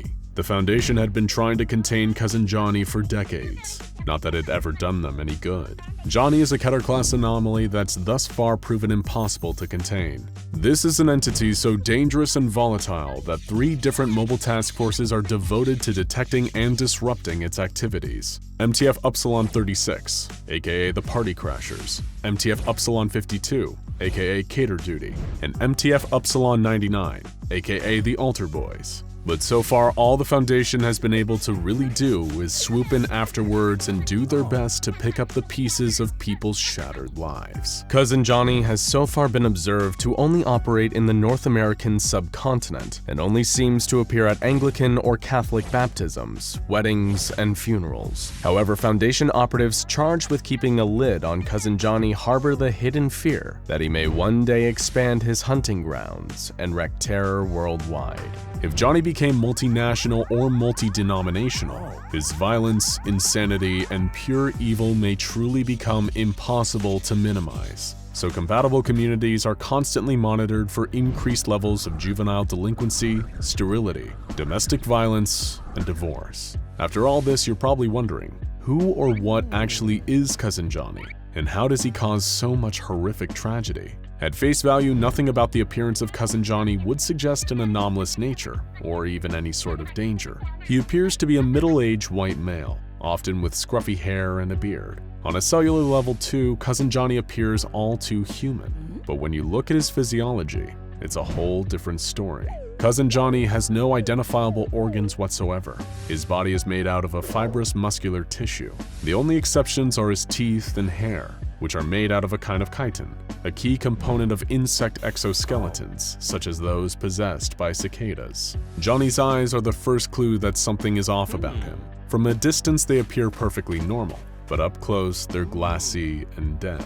This is because his eyes aren't actually attached to any nerves inside his head. With no nervous system or vocal cords, Johnny's ability to see, move, and talk defy any kind of logical explanation. His speech will seem completely normal to the people under his spell, but to anyone else it comes out as complete nonsense, often described as word salad. If people in attendance are briefed in advance about this phenomenon, whatever hypnotic ability causes them to hear his sounds as intelligible words won't work, and they'll be aware of how nonsensical it all sounds. But of course, that doesn't mean they're safe. Cousin Johnny appears at family gatherings and religious rituals, and immediately he'll be treated as though he's always been there. You know your Cousin Johnny, right? You go way back. Or at least you're pretty sure you do. Nothing will appear unnatural about his sudden presence. In fact, if you're one of the victims of one of his incidents, chances are you'll actually find yourself taking a shine to Cousin Johnny. Sure, his sense of humor is a little crude and raunchy, but you can't help but enjoy his company. He's a fun guy to be around, and after all, he's family. As previously mentioned, he'll only appear at 3 different kinds of events: baptisms, weddings, and funerals, and only those that are affiliated with either the Catholic or Anglican religions. The SCP Foundation has classified baptisms that Cousin Johnny attends as blue-level events, weddings are known as white-level events, and funerals are black-level events, with each one escalating in severity, violence, and horror. First, baptisms, the blue-level events. In these events, Cousin Johnny will appear and begin to act as a third godparent, despite there traditionally only being 2. As the infant is lowered into the holy water, the entirety of their top layer of skin will come off like a molting snake. Despite looking horrific, this apparently causes no harm to the child. The godparents will then eat this discarded skin as though it's the most normal thing in the world. After this, the family will leave the church together, and Cousin Johnny will leave with them. He won't appear at any subsequent celebrations of the child's baptism. Of course, this is just the beginning of the terror. Following Cousin Johnny's appearance at the baptism, the child's risk of dying in the next 6 months skyrockets, and if they survive, they're at an increased risk of becoming unstable and violent later on in life. Their parents and godparents will both become unable to conceive any further children and are likely to be found dead from drowning within 5 years of the event. Those who are only tangentially involved in the baptism ritual have a massively increased chance of failed pregnancies, or if they do conceive, they may become a danger to their offspring. Children who live through blue-level events and survive past adolescence will experience adverse side effects when encountering the songs of cicadas well into adulthood, from experiencing physical sickness to going through dangerous psychotic episodes. Weddings or white-level events are more complex and severe. In this case, Cousin Johnny will insert himself into the wedding as a groomsman, and the most horrifying events will begin to take place after the vows have been exchanged. Johnny will provide various implements that allow the bridesmaids and groomsmen to remove their teeth, which are then given to the bride and groom to eat, which they do, causing severe damage to their own teeth in the process. The groom will then vocalize an unknown cicada call at an incredible volume, as loud as 140 decibels in some instances, rendering the bride and everyone else near the altar completely deaf. At the wedding reception, where everyone is continuing to behave as if nothing out of the ordinary is happening, Cousin Johnny will ruin things farther by giving the best man's speech. The speech is more of his typical complete nonsense, though if you're there you'll never realize this, and think that this is the best speech you've ever heard, with some in the audience laughing hysterically while others cry uncontrollably. Once his speech is done, he'll present a gift to the newly married couple: 3.5 kilograms of human hair in various colors, 13 deceased specimens of a certain cicada known as Linnaeus cicada, and 23 human teeth in a cardboard box. DNA tests on all the gifts have been inconclusive as to their origin. Much like many celebrity marriages, unions that occurred during white-level events never last. and all end up divorced within 2 years, often as a result of domestic violence, and any children born during their brief marriage will be violent and unstable. But it's not just the wedding party that gets to experience the fun of a visit from Cousin Johnny. All married individuals who attended the wedding will find that they are unable to conceive children, despite no biological indicators of infertility. Any children present at the white level event will show no interest in romance throughout their life, and often die tragically before reaching the age of 18. Finally, and most horrifying of all, are funerals, or black level events. While blue and white level events can potentially be disrupted before they are completed, lessening or preventing the horrific results, there is as yet no way to stop or prevent a black level event at any stage. Any attempts to prevent Cousin Johnny from entering the church or funeral home will lead him to simply manifesting inside. Once in the room where the funeral is taking place, Cousin Johnny will first take up the role of eulogizer and begin speaking his standard nonsense to the attendants. The person who was emotionally closest to the departed will then open the casket, if this was not already an open casket funeral, and will then produce a large knife. It's unknown where the knives come from, as they're not present before the event and they disappear after. The funeral attendees will then use the knife on their wrists and sometimes throats, draining their blood into the coffin.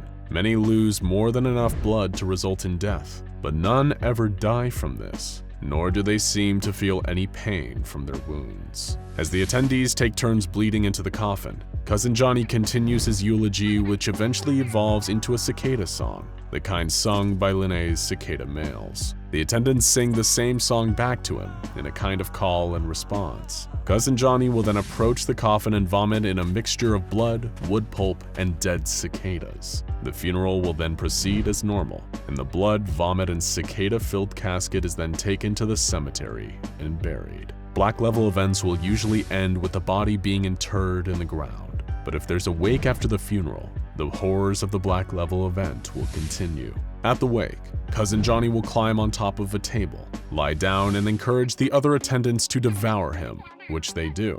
All the while he continues to talk his nonsense, until there is nothing left. Much like blue and white level events, being in attendance leads to horrific after effects. All participants who experience this event will separate from their family through either suicide, moving, or divorce. Every individual present at the event will also find that they are no longer able to produce offspring, and couples present may also fall victim to incidences of domestic violence, often involving cannibalism, that usually leave one or both participants dead, while 6 out of 10 children involved will attempt to murder one or both of their parents before they turn 18. These black level events are so horrible for all involved that any members of the specialized Cousin Johnny mobile task forces that happen to witness such an event are treated with Class A amnestics before they are transferred to another task force or retire, to ensure that they don't have to live with the memories of what they saw. Prior to that, they are closely monitored for any strange or antisocial behavior to make sure they weren't affected by the event. And they aren't the only SCP Foundation staff at risk of having been impacted by Cousin Johnny. It is theorized that as many as a third of Catholic and Anglican D-Class personnel were involved in the Black Level event at some point, and were driven to madness and violence by their fateful brushes with the strange relative that no one knows. So next time you're at a baptism, or a wedding, or a funeral, stay vigilant. Keep an eye on the other guests, and always ask yourself, do you really have a Cousin Johnny? It was July of 2004, and Bill Murray was enjoying the peak of an extremely successful career. Not only had the iconic actor starred in some of the most beloved comedies of the 20th century, including Ghostbusters and Groundhog Day, he'd voiced the main character of the recently released live-action Garfield movie. It'd been a financial success, but it was a critical flop. Not that this bothered Bill. He was happy with the performance and the paycheck. What he wouldn't be quite as happy about was the horrifying encounter he was about to have with SCP-3166. On July 8th, Bill was enjoying a cold drink on the porch of his luxurious Beverly Hills home. The sky was beginning to darken as the sun set in the west. It was a blissful evening. His wife Jennifer was inside, watching TV.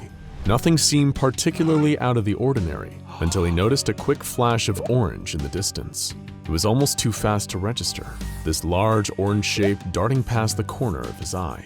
For a second, he entertained the thought that it might have been an escaped tiger, but it was gone too fast to really tell. Bill finished his drink and headed inside. He had enough for one night. The next morning, he got up to read the paper and found the Garfield movie getting slaughtered by the critics. One review stated, "No one can accuse Garfield the movie of infidelity to its source. It faithfully conveys the banality of Jim Davis's cartoon." Another called it, "a film without energy and without spirit." He put the paper down and ate his breakfast. A few blows to the ego were worth it for the paydays that came with big-budget family films. Just then, his wife came to him with a strange question. "Were you walking around downstairs in the middle of the night?" No, he hadn't. He'd been sleeping like a baby. Why did she ask? "Well," Jennifer said, "I heard some rustling downstairs last night. It sounded like something big." He hadn't heard anything though, and told her it was probably just her imagination. He put it out of his mind and continued about his day. He decided he would keep his eyes peeled for that orange blur again though. Bill didn't see anything peculiar the rest of the morning and went to a local cafe for lunch. He ordered a coffee and a cream cheese bagel, then made a quick trip to the bathroom while his food was prepared. When Bill returned to his table though, there was something strange. Instead of a bagel, there was a large heaping of lasagna on the table. What was going on? This cafe didn't even serve lasagna. Bill knew something was terribly wrong. Things only got stranger when Bill came home to find a small tuft of orange fur snagged on the frame of his front door. And it wasn't synthetic fur like you'd see on plush toys or stuffed animals. No, this was real animal fur. Maybe someone was just goofing off or trying to play some weird prank on him. But it didn't feel like it. Deep down, Bill Murray knew that he was in grave danger. Whoever or whatever was behind this, it wanted to hurt him. That night, his worst fears were realized. Bill's wife had left town for the week, and he was headed to the kitchen in the middle of the night for a glass of water when he saw something. A huge figure moving up against the glass door leading to his backyard. The thing was huge, nearly 7 feet tall, with a bloated, fur-covered, misshapen body that was pressed up against the door. Its fur was bright, garish orange, a cartoon orange. Strangest of all, though, was the sound it was making. It sounded like it was purring. Bill backed away from the door and then ran back to his room to hide. The whole night he sat cowering as he heard scratching against the walls, like something was trying to get in. He was terrified and too scared to do anything, even move. Finally, as morning broke, the noises seemed to stop. Bill had to do something. He couldn't let this nightmare go on another night. What if things got worse? What if that thing managed to get inside? He called the local police, and when they arrived, he explained the incredibly strange situation as best he could. He told them he was being stalked by some kind of huge cat, or at least someone dressed like a huge cat. Also, there was lasagna involved. The officers interviewing him could barely contain their laughter as he told them his story. A giant orange cat? Perhaps, one of them theorized, he angered some kind of obsessive Garfield fan through his involvement in the live-action movie. After all, the original comic had been running for years and had been extremely popular. Who knows what kind of nutjobs were obsessed with seeing only a faithful adaptation of the source material. As the officers departed, Bill was confident that they weren't taking him seriously. He couldn't rely on any of them for protection. Thankfully, from a multi-decade movie career, he had plenty of disposable income and decided to hire a private security team to protect him while he looked into this mystery. He had 2 trained bodyguards positioned around his home at all times for the next month. They were armed and given the cryptic orders to fire on anything orange. Meanwhile, Bill began to fall down a Garfield rabbit hole. He felt strangely compelled to research all the Garfield media he could find, as though the answer to his terrifying situation was somehow hidden between the lines. Bill explored the entire backlog of thousands of comic strips. He read the books and interviews with Jim Davis. He watched the cartoons and straight-to-DVD animated movies. Ironically, for a guy who'd recently portrayed the lasagna-loving orange cat, Bill had never felt quite so immersed in the character before. He found the strange pathos in the routine of Garfield and his friends. One particular comic really piqued his interest, though. Originally published in October of 1989, the comic began with Garfield being woken up by a strange chill, an almost eerie sensation. The character observed aloud that he didn't feel like he was in his own home. He explored his little home further, trying to find his owner John or his housemaid and sometimes nemesis Odie, but found nothing. As Garfield remarked on feeling alone, a purple speech box delivered the sinister message. You have no idea how alone you are, Garfield. He then finds that his home looks like it's been abandoned for years. The for sale sign outside is practically ancient. Garfield slowly comes to a horrifying revelation. Everyone really is gone, and his adventures and friends now exist only in his imagination. He's trapped in a prison of his own creation, trying to stave off his endless loneliness, in denial about the reality of his situation. The comic ended with a quote directly from Jim Davis himself saying, "An imagination is a powerful tool. It can tint memories of the past, shade perceptions of the present, or paint a future so vivid that it can entice or terrify, all depending upon how we conduct ourselves today." As he read those words, Bill Murray felt a chill down his spine. Why had he wanted to get involved in the Garfield movie in the first place? What had he gotten himself into? Before he could slip any deeper into his own mind, Bill heard a faint, choked scream downstairs. He felt his breath catch in his throat. He was terrified, but needed to see what was happening. He carefully and quietly began to creep down the stairs. At the bottom, he poked his head around a corner, and that's when he saw a member of his security detail lying dead on the floor. His face was blue from asphyxiation. His mouth was stuffed with lasagna. It looked like he had been force-fed to death. Bill wanted to scream, but he couldn't, or maybe knew he shouldn't. Just then he heard a soft, meaty thumping noise coming from the nearby living room. He didn't know why, but he felt compelled to approach, as if by forces beyond his control. He made his way to the living room, and when he'd got there, he saw where the noise was coming from. Bill's jaw dropped in pure horror. There was the other member of his security detail, lying limp and lifeless under a giant orange figure. It was a grotesquely huge creature, wearing what looked to be a kind of crude Garfield outfit made of sewn-together cat pelts. It stank of pasta and rotten meat. In its giant paw, it held a golden trophy, which it was using to pound the security guard's head into mush, while making quiet, cat-like purring noises. The creature suddenly stopped and looked up, locking eyes with Bill. The fear of death came over him. He froze as the giant, freakish Garfield stepped over Donnie's corpse and began to come towards him. Bill turned and ran, but Garfield was gaining on him. Before he could make it to the front door, the creature knocked him over. He was laid out on the ground, looking up at it as it reached into its own body cavity and began to pull out handfuls of lasagna. He was about to shove a wad of the horrible, decaying pasta into Bill's mouth when suddenly a ding was heard and the creature stopped. It looked up, as if sniffing the air, and then suddenly turned and lumbered towards the kitchen. Bill watched as the Garfield monster entered the kitchen where, somehow, there was a steaming hot fresh lasagna sitting in the open oven. The creature had sensed the presence of external lasagna and felt the compulsion to integrate it into its body, grabbing fistfuls and shoving it into itself. Just then, a group of highly trained SCP Foundation personnel burst into the room and subdued the creature. It had been an ambush. The Foundation had been tipped off to the presence of the creature by monitoring the local police department dispatches, and the report of a 7-foot-tall comic book cat terrorizing a Hollywood actor was definitely worth looking into. The monster that had almost taken Bill Murray's life was SCP-3166, a deadly pataphysical being that tends to manifest around people somehow involved in the Garfield intellectual property. It appears whenever the public perception of Garfield falls out of favor, and because Bill had starred in the critically panned Garfield movie, he was currently at the very top of SCP-3166's hit list.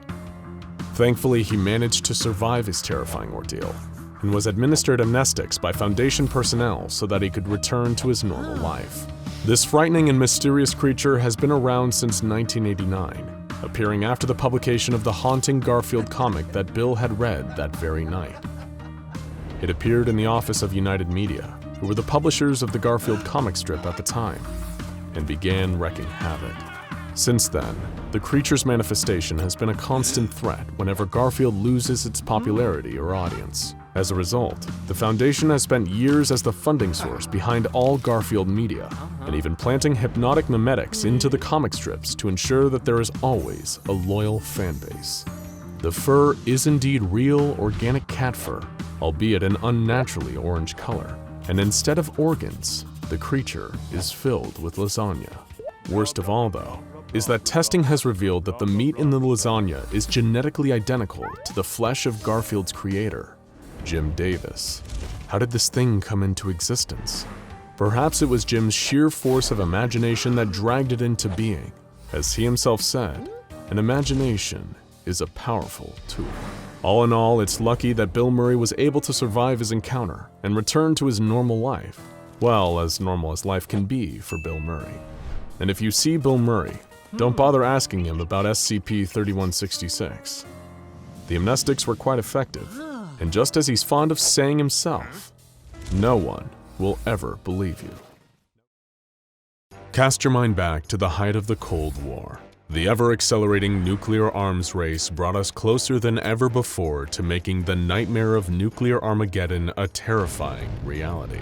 The two main parties in this conflict are the United States and Soviet Union, each amassing huge amounts of nuclear warheads and jumping on any available advantage they can over their enemies. What you may not know is that in order to detect an impending attack from the United States, the Soviets developed what would become known to the West as the Dead Hand. But this experimental piece of technology also had another name, SCP-1984. It is no secret that the Soviet Union feared the threat of US nuclear strikes and invasion just as much as the US feared an attack from them. So SCP-1984 was created to act as a deterrence mechanism, specifically against secure second strikes. Secure second strikes were both a deterrent and overwhelming concern during the Cold War, referring to a country's ability after suffering an initial nuclear attack to still retaliate, firing on their enemy and causing untold damage with their own arsenal of nuclear weapons. The Soviet Union knew that any action they made that could be perceived as an attack on United States soil would be threatened with nuclear retaliation, and that if they fired first, America would return fire and potentially annihilate them with a second strike. SCP-1984 was to be an automated system that would activate in response to the destruction of the Soviets' main command and control structure. Given that the Dead Hand was created during the 80s, you might be forgiven for expecting a nuclear detection system built at this point in history to consist of various sensors connected to a computer network. But you have also probably already realized that if this was the case, then the Foundation wouldn't be so interested in it. In actuality, SCP-1984 is a fully autonomous entity rather than a network of sensors for detecting incoming nuclear strikes, or a computer capable of initiating a second strike. Perhaps what makes the Foundation more interested in the Dead Hand is that it is both self-aware and linked simultaneously to every single one of Russia's nuclear launch sites. Not only this, but SCP-1984 also has direct access to every single one of the atomic weapons stockpiled by the Soviet Union during the Cold War, and is capable of launching intercontinental ballistic missiles at a moment's notice. In short, SCP-1984 could very easily and horrifyingly quickly trigger an all-out nuclear war, resulting in the extinction of all life on Earth. No wonder the Foundation considers the Dead Hand such a massive threat. SCP-1984 itself actually consists of the preserved remains of a Russian soldier by the name of Sergeant Marat Chernikov, who was killed during the Soviet-Afghan War in 1982. Most of the official documentation of Chernikov's existence has been expunged by the Russian Federation, and he is only referred to in fragmented documents recovered by the Foundation that refer to a Project December. These remains serve as the location of a semi-sentient consciousness that has been classified as SCP-1984-01. When it remains dormant and is not interfered with, SCP-1984-01 has the ability to receive and process any signal broadcast to it, and is able to decipher information combined in any signal it picks up. However, when global military tensions start to climb, especially when those tensions affect the Russian Federation, or what were once the satellite states of the former Soviet Union. The entity begins to manifest itself in the physical world, and usually in various strange and different ways. SCP-1984-01 has been known to appear in the real world in forms such as a humanoid outline or a bright red specter taking the shape of a child with its legs cut off. Regardless of which shape it appears in, it is when the Dead Hand manifests in a more physical form that the wider scope of its abilities become clear.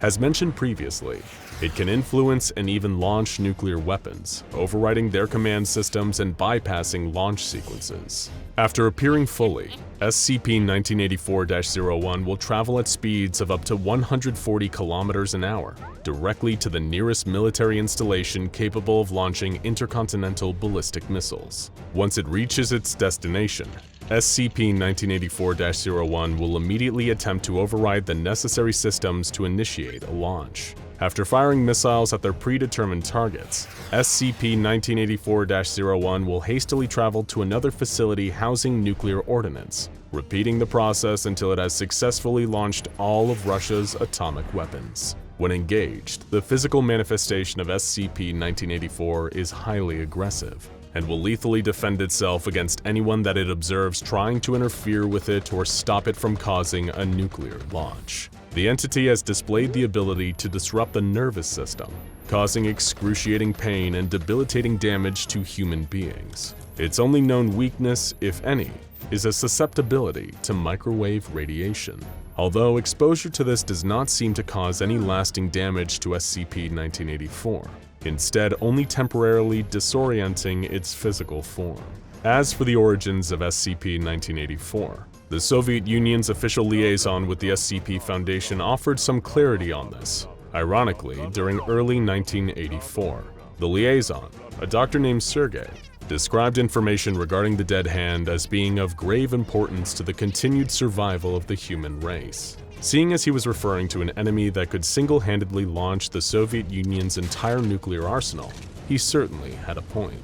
A top-secret conference was held in Sarajevo between the Foundation's O5 Council and officials from both the USSR and the United States, using the 1984 Winter Olympics as cover, avoiding too many questions about several nations' high-ranking state officials being in the same place at once. The O5 Council was then given full, in-depth information about the Dead Hand, something they had previously assumed was a more conventional form of nuclear deterrence. SCP-1984 was far more, and worse, far out of the control of the Russian government. It was revealed that the entity had been designated outside the original specifications given to those who developed it. Initially, the Soviets had intended for the Dead Hand to be solely used as a secure second strike response. If the leaders of the Soviet Union were killed, SCP-1984 would react in kind to Russia's enemies, launching back all of the USSR's nuclear missiles in retaliation. This is more likely where the Dead Hand nickname comes from, hearkening to the idea of a dead man's switch. Picture that you had been mortally wounded by your worst enemy, shot in the stomach and laying on the ground, rapidly bleeding out. You know that there is no chance you will survive, but you cannot afford to let your enemy get away. What they don't know is that you rigged the entire building around you both with explosives. With your dying breath, you activate the detonator, assuring your own and your enemy's mutual destruction. Kaboom. Then curtains for both of you. The pressing issue, and the reason this secret summit between the USSR, USA, and SCP Foundation was held, was that SCP-1984 was no longer interested in just waiting for Russia to be attacked and only reacting after the fact. Instead, the entity's physical form was trying to preemptively strike at the enemies of the motherland, attempting to activate nuclear launches and send atomic weapons to destroy the United States, France, West Germany, and the People's Republic of China. In other words, the Dead Hand was eager to get a head start at causing total nuclear annihilation, not to mention potentially killing millions and reducing target countries to little more than irradiated craters, awash with deadly nuclear fallout. Both the Soviet Union and the United States begged the SCP Foundation to intervene and contain SCP-1984, and under the direction of the O5 Council, they stepped in to take direct control of the situation. establishing new containment procedures in the hopes of keeping SCP-1984 from hitting as many launch buttons as it could find. The embalmed remains that seemed to create the manifestations of the Dead Hand entity were held securely in an armed containment complex near Verkhoyansk, part of the Sakha Republic within the Russian Federation. SCP-1984 was placed within a standard humanoid containment cell, which was itself held within a Faraday cage, a type of enclosure constructed with or covered in conductive material designed to block electromagnetic fields. This was done to block any external broadcast signals from reaching SCP-1984, and thus causing it to manifest its other form if it learned of an impending attack on Russia, even a fictional one, perhaps as a part of a television broadcast. As part of the Dead Hand's containment, all signals broadcast near its cage are to be monitored, and only broadcasts featuring doctored information would reach the entity. Thankfully to the work of the SCP Foundation's Information Control Team, SCP-1984 is drip-fed a stream of carefully fabricated information. Using on-site equipment and facilities, a team of military historians, economists, actors, and Soviet media specialists, the Information Control Team have created an ongoing narrative wherein the Cold War never ended. Through falsified radio and television broadcasts made to look like era-appropriated news organizations, they managed to keep SCP-1984 convinced that the nuclear stalemate between the Soviet Union and United States is still ongoing. Unfortunately, sometimes information from the real world is able to bleed through. An incident involving SCP-1984 occurred on August 8, 1984, and almost brought forth a full-scale nuclear war. While preparing for a campaign speech, the 40th President of the United States, Ronald Reagan, uttered the following joke. I am pleased to tell you today that I've signed legislation that will outlaw Russia forever. We begin bombing in 5 minutes. Naturally, thousands of media outlets reported on this, but signals of those broadcasts, including recordings of the president's remark, made their way to SCP-1984. Foundation researchers were both unsure of how these transmissions breached the Faraday cage surrounding the Dead Hand, and were unable to prevent what happened next. Hearing what it could only assume was a genuine declaration of war, the manifestation of the SCP-1984-01 entity happened immediately after Reagan's words reached its containment cell. This time, the entity appeared as a semi-transparent woman, withered and blue, wearing traditional Pashtun dress. Armed personnel guarding SCP-1984's cage engaged the entity, causing it to retaliate, lashing out and attacking any that stood in its way. One captain and 2 privates that suffered the brunt of SCP-1984's offensive capabilities began bleeding heavily from their ears, seizing violently. Most gruesomely of all, a liquid leaked from their eyes and nose believed to have been cerebrospinal fluid. While armed personnel attempted to use microwave-emitting weaponry to slow the entity down, the Information Control Team was frantically trying to record a new falsified broadcast, in the hopes that SCP-1984 would cease its hostilities and the entity would dissipate before it was able to travel at high speed to any nearby Soviet nuclear facilities and begin bombarding the United States. Their first attempt to record a new broadcast that would result in a cessation of SCP-1984's slaughter of its guards was interrupted when a nearby wall collapsed. Desperate to recontain the creature, the Information Control Team tried to film the broadcast a second time and succeeded, although one of the actors portraying a newsreader suffered a stroke and had to be edited out to convince the Dead Hand of its supposed authenticity. What followed was a short news clip, clarifying that Russia's Politburo was in on President Reagan's joke, including old footage of the USSR's General Secretary Konstantin Chernenko, confirming that the Soviet Union's nuclear forces were not on high alert. Miraculously, after 15 more minutes of sustained fighting with guards, SCP-1984's physical manifestation began to disappear, gradually dematerializing while it seemed to attack with far less intensity. Eventually, containment was reestablished, at the cost of the deaths of 17 members of Foundation staff, both guards and researchers. A further 8, however, suffered traumatic brain injuries that left them all permanently disabled. The one upside is that this incident remains the only time SCP-1984 has ever breached its containment and caused harm to others. And considering that it could very well have launched Russia's nuclear arsenal, the casualties could easily have been much higher. So remember, folks, don't joke about nuclear weapons, especially if you're the president. You never know what anomalies lurking in the bodies of dead Russian soldiers might be listening, and if they are, you'd better hope they have a sense of humor. You've been walking for days. Your body aches. You're dripping with sweat from the heat of the sun bearing down overhead, and yet you're wrapped up in layers upon layers of clothing. Even your face is covered, and you're wearing thick black goggles so that not a single centimeter of your body is exposed. Your journey has been long, and you feel like you might die from exhaustion or from overheating due to these multiple layers of clothes. But dying is better than being exposed. You saw it happen when your entire team changed. The light cannot be trusted, not even for a fraction of a second. It's been like this for years. You've learned and survived through painful experience. Many of those you used to know cannot say the same. You've been alone for so long. You might have given up all hope if it wasn't for the distress signal coming from a nearby SCP Foundation containment facility, Site 46. Any kind of survivors would be better than nothing, no matter what kind of sorry shape they were in, as long as they were still human. You find your way to an opening in the side of a mountain and slide into the cave, hoping you weren't spotted. The whole world is crawling with those things now.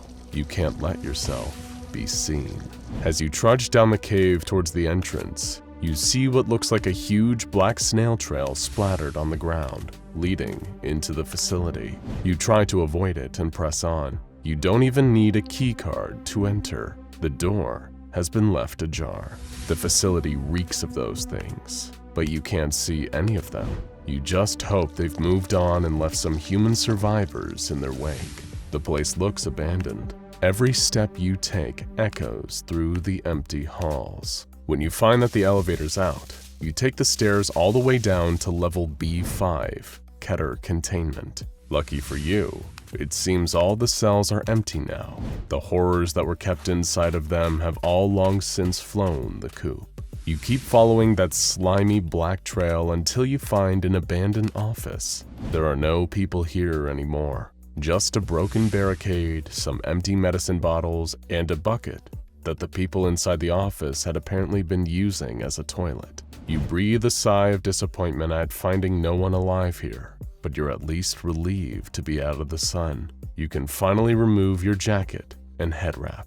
With your uncovered eyes, you notice that a nearby computer terminal is still powered up. You sit down at the desk and turn on the monitor. Because of the emergency procedures put into place in a K-class scenario like this, safeguards no longer apply. You can access all the information you need, up to and including finding out what actually happened. In the dull glow of a nearby emergency light, you see a dark shape slumping through the halls in shadow. You tense up, then exhale as it slithers off into an adjoining hall. You're safe, for now. The terminal has finally loaded and authenticated your access. You're staring at the file for SD Locke's proposal for SCP-001 when day breaks. It's the only name you can give the apocalypse your world is currently experiencing. This is one of the only anomalies in the entire history of the SCP Foundation to be given the Apollyon Containment class, meaning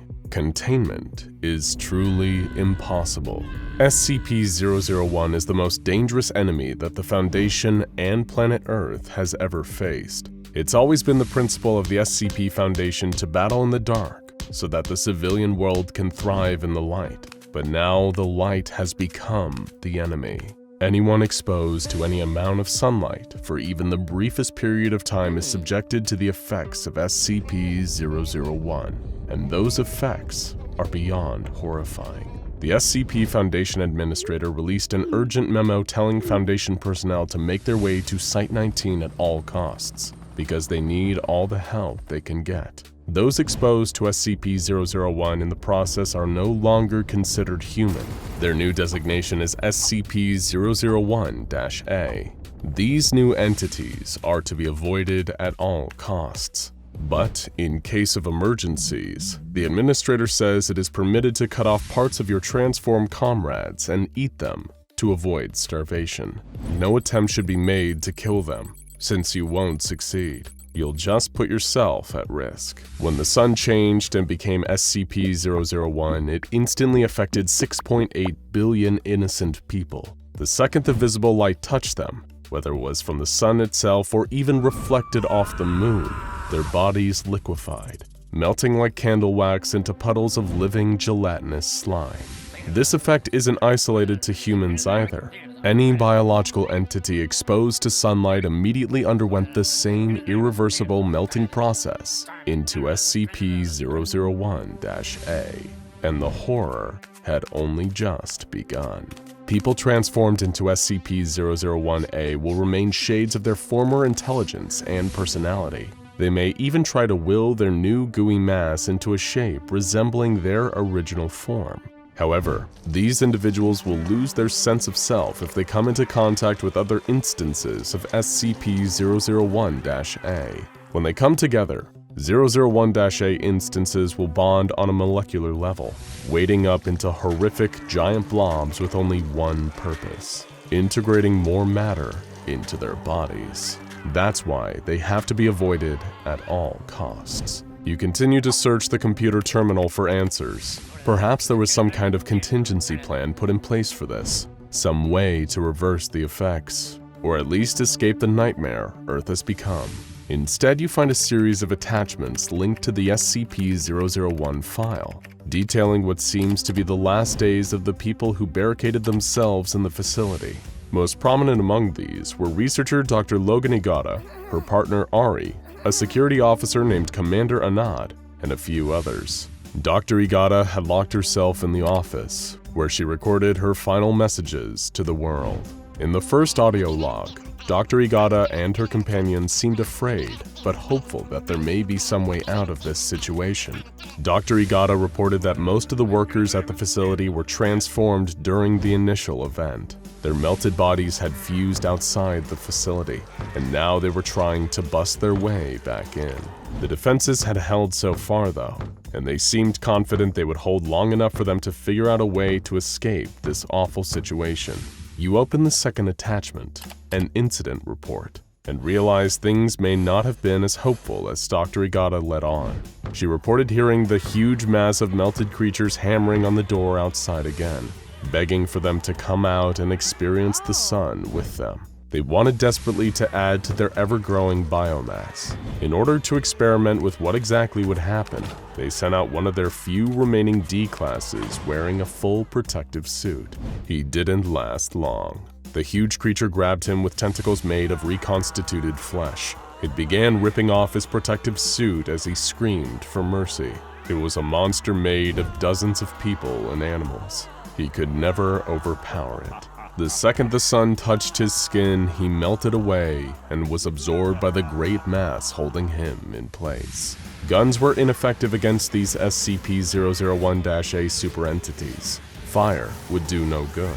It seemed that extremely low temperatures were the only way to slow the immense blobs down. And even then, not permanently. There was one ray of light in the darkness. The site director had a secret tunnel underneath his office, connected to a tram that could hopefully take them directly to Site-19 without risk of SCP-001 exposure. It was a good plan, and by far the best option they had available to them. But the best plans often don't work in practice. You open the next attachment on the terminal. This time, it's a video feed. You can actually see Dr. Logan Igata, and she looks harrowed by what she's experienced. As it turns out, while the others, including her partner Ari, attempted to escape through the tunnel, something had happened. Dr. Igata heard Ari's voice over her radio, but there was something wrong with it. It was too low, too guttural, and filled with gurgles. SCP-001 had gotten her. She was changed. The monster from above had crawled in through the ceiling. It had taken them, all of them, and converted them into something less than human. Any hope of escape now seemed gone. Ari told Dr. Igata that it would be fine, that it was such a bright, beautiful, sunny day outside, and she was wasting it locked up inside that office. She tormented Dr. Igata with their shared memories of picnics in the park on sunny days in the past. The monster with Ari's voice did everything it could to try to convince Dr. Igata to give up and join them. but she wasn't ready to go just yet. You look away from the screen when you hear a sound in the corner. You see a dark puddle of some unknown substance, and then some skeletal hands rising out of it. The hands are pulling themselves out of the puddle, followed by a skeletal face covered in matted hair. You have to stop yourself from screaming until a flash from a nearby security light makes the figure disappear. It's a normal puddle once again. Your mind is playing tricks on you. You open the next attachment, another video, and see that Dr. Egata's condition has deteriorated. She looked pale, frantic, and thin. She was using a knife to draw her own blood onto a piece of blood-stained parchment covered in strange symbols. Egata ranted about her theory. What if 001 took the minds and bodies of its victims, but not their souls? Through performing some kind of arcane blood ritual, she hoped to at least rescue and keep the soul of Ari, even if her mind and body were lost. You open the next attachment. It seemed that Egata's ritual worked, but not in the way she hoped. The twisted soul of Ari, driven mad by SCP-001, had taken over the file. It begins corrupting the text of the SCP-001 file into crazy ranting about how futile it is to fight. It then cuts to an even more frightening video feed. Dr. Egata, in her sleep, tossing and turning in a makeshift bed in the corner of her office. The camera approaches her, in first person, and lingers over her sleeping body. An oily skeletal hand reaches past the camera and runs its fingers through Dr. Egata's hair. It's that exact same hand you saw reaching out of that black puddle earlier. You must have seen Ari's lingering spirit. With a lump in your throat, you open the next attachment and watch the video. You see Dr. Egata, now truly broken. She'd been haunted by Ari's demonic spirit for a long time now, and it has clearly taken its toll. She is waving around a handgun while she speaks. She now believes there's only one way to escape, but not like this. She doesn't want the gun to draw attention to her body. She doesn't want to become part of that mass, even if she is dead. She opens a drawer on her desk she's recording at and places the gun inside. Dr. Egata then apologizes to her loved ones who are likely long since dead or assimilated and turns off the recording for the last time. In that moment, you realize there's a single drawer in the desk in front of you. When you reach forward and open it, you see the same handgun Dr. Egata was holding is laying inside.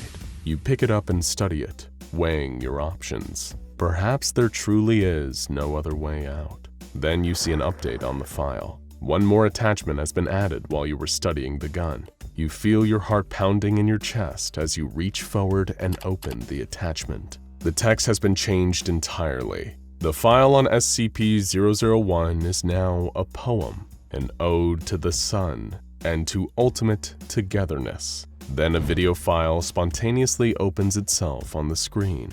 It's a video of you, shot from behind. You see those oily skeletal hands reaching for you in the dark, just like they did with Dr. Egata. In that moment, you panic and fire the gun behind you, hoping to scare off the spirit. Instead, the sound of the gunshots attracts something far worse. The immense blob of screaming, melted flesh charges towards the office. You try to barricade the door, but it is not enough. The flesh seeps and bursts through and grabs you in its meaty tentacles. You scream and try to escape, but it won't save you. Nothing will save you. The flesh carries you upstairs, out through the empty halls, out into the cave. You can see the light in the distance as the blob ferries you towards it. You won't be alone for much longer. In fact, you won't be alone ever again. It's a natural instinct in many species to protect their young, and sometimes it's not just their own babies, but any young that look like them.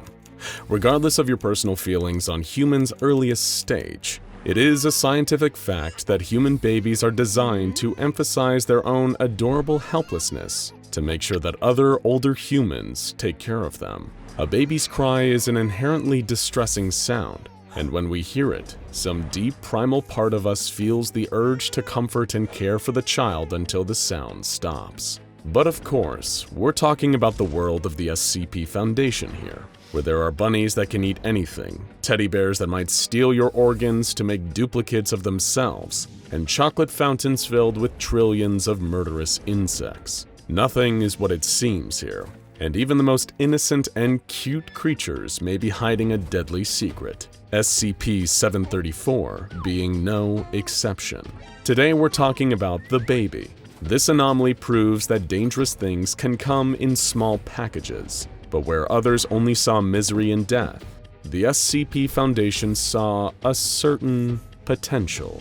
Our story begins in the maternity ward of a hospital in the USA, where every medical professional's worst nightmare was unfolding. An unknown but incredibly fast-acting, flesh-eating pathogen seemed to be running rampant across the hospital's population.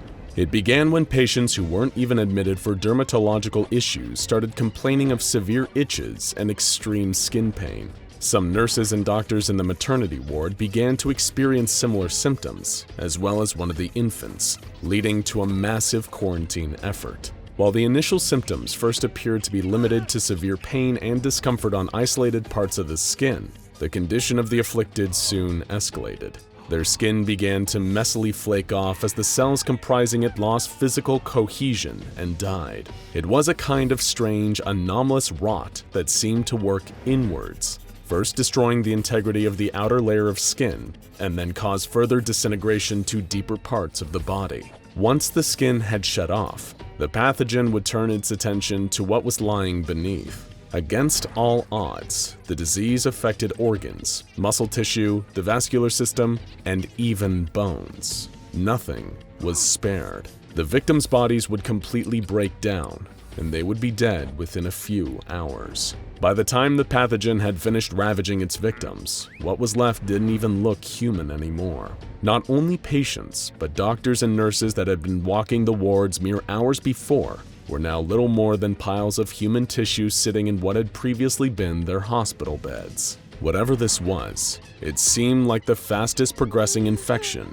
in recorded history. Hospital staff and administrators were terrified. This appeared to be an entirely new disease, with a mysterious form of transmission and, worst of all, no cure. They were even more confused when several black vans pulled up outside the hospital, and mysterious men in hazmat suits spilled out and began setting up a quarantine zone around the entire building.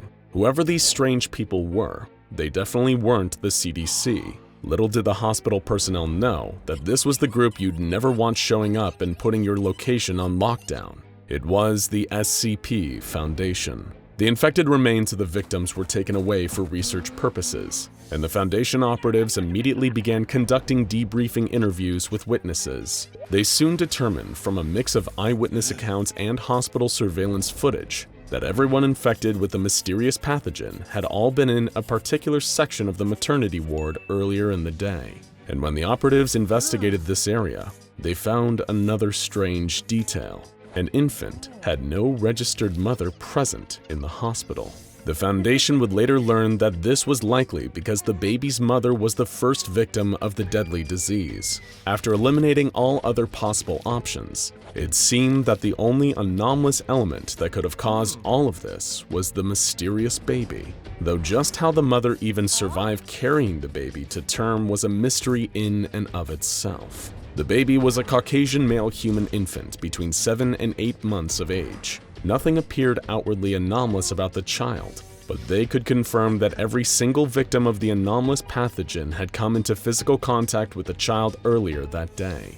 Everyone who had been at the hospital was given amnestic treatment, and the Foundation constructed plausible cover stories for the deaths that had occurred that day. Like so many others before it, the child was secured and spirited away to the nearest applicable Foundation containment site. There it was reclassified SCP-734, and finally the real testing into what precisely this infant was capable of could begin. Physiologically, SCP-734 appeared mostly non-anomalous. The infant had above-average intelligence and physical aptitude for a child his age, but otherwise showed no mutations or abnormalities that would suggest a divergence from typical human biology. Despite a vast array of tests performed by the Foundation into essentially every aspect of 734's biology, they couldn't find anything that hinted at the origin of the mysterious pathogen. But through some trial and extremely costly error, the Foundation was able to learn more about how exactly the pathogen worked. The only vector for transmission seemed to be direct contact with the baby itself. up to and including the fluids and residues it leaves behind. Those affected cannot transmit the anomalous flaking effect to others, meaning the risk of an epidemic is relievingly minimal. But of course, accidents still happen, as was discovered when one agent misplaced her sympathy for the baby and decided to remove her mask while interacting with him. Her logic was that her masked face might have caused the baby some kind of distress, and as long as she was only coming into contact with him via her own gloved hands, everything would be fine. But some dust particles were floating in the air at the time, and SCP-734 sneezed in her face. The agent began screaming in pain and recoiling from the baby, but it was already too late. Her fate was sealed. She was taken to the infirmary and given sedatives so that she could hopefully die in as little pain as possible. In roughly 72% of cases, amputation of the affected areas has prevented the entire body from succumbing to the anomalous effects of SCP-734. But this isn't exactly feasible, where the point of contact is the victim's head. Within hours, the agent's flesh had flaked off her face, leaving her looking like a red, bloody skull. A few hours after that, she didn't have a head at all. Throughout the disintegration process of this unfortunate agent, the Foundation took grisly photographs. These photographs are shown to anyone preparing to work on the SCP-734 research project, to teach them a hard lesson on the importance of adhering to proper safety protocols. And these protocols about how to deal with the baby are incredibly tight, given that even incidental contact is often a death sentence. Anyone entering the baby's containment chamber needs to wear contained atmosphere hazmat suits. Anyone who makes physical contact with the baby, even when suited up, is immediately removed from the area and subject to several hours of quarantine and observation. Even inanimate objects that have been inside the containment chamber need to be thoroughly sterilized before being removed. Given that even anomalous children like SCP-734 have very delicate needs, a handler is always standing by in full hazmat gear to take care of the baby. These handlers are rotated every hour to maintain alertness and safety.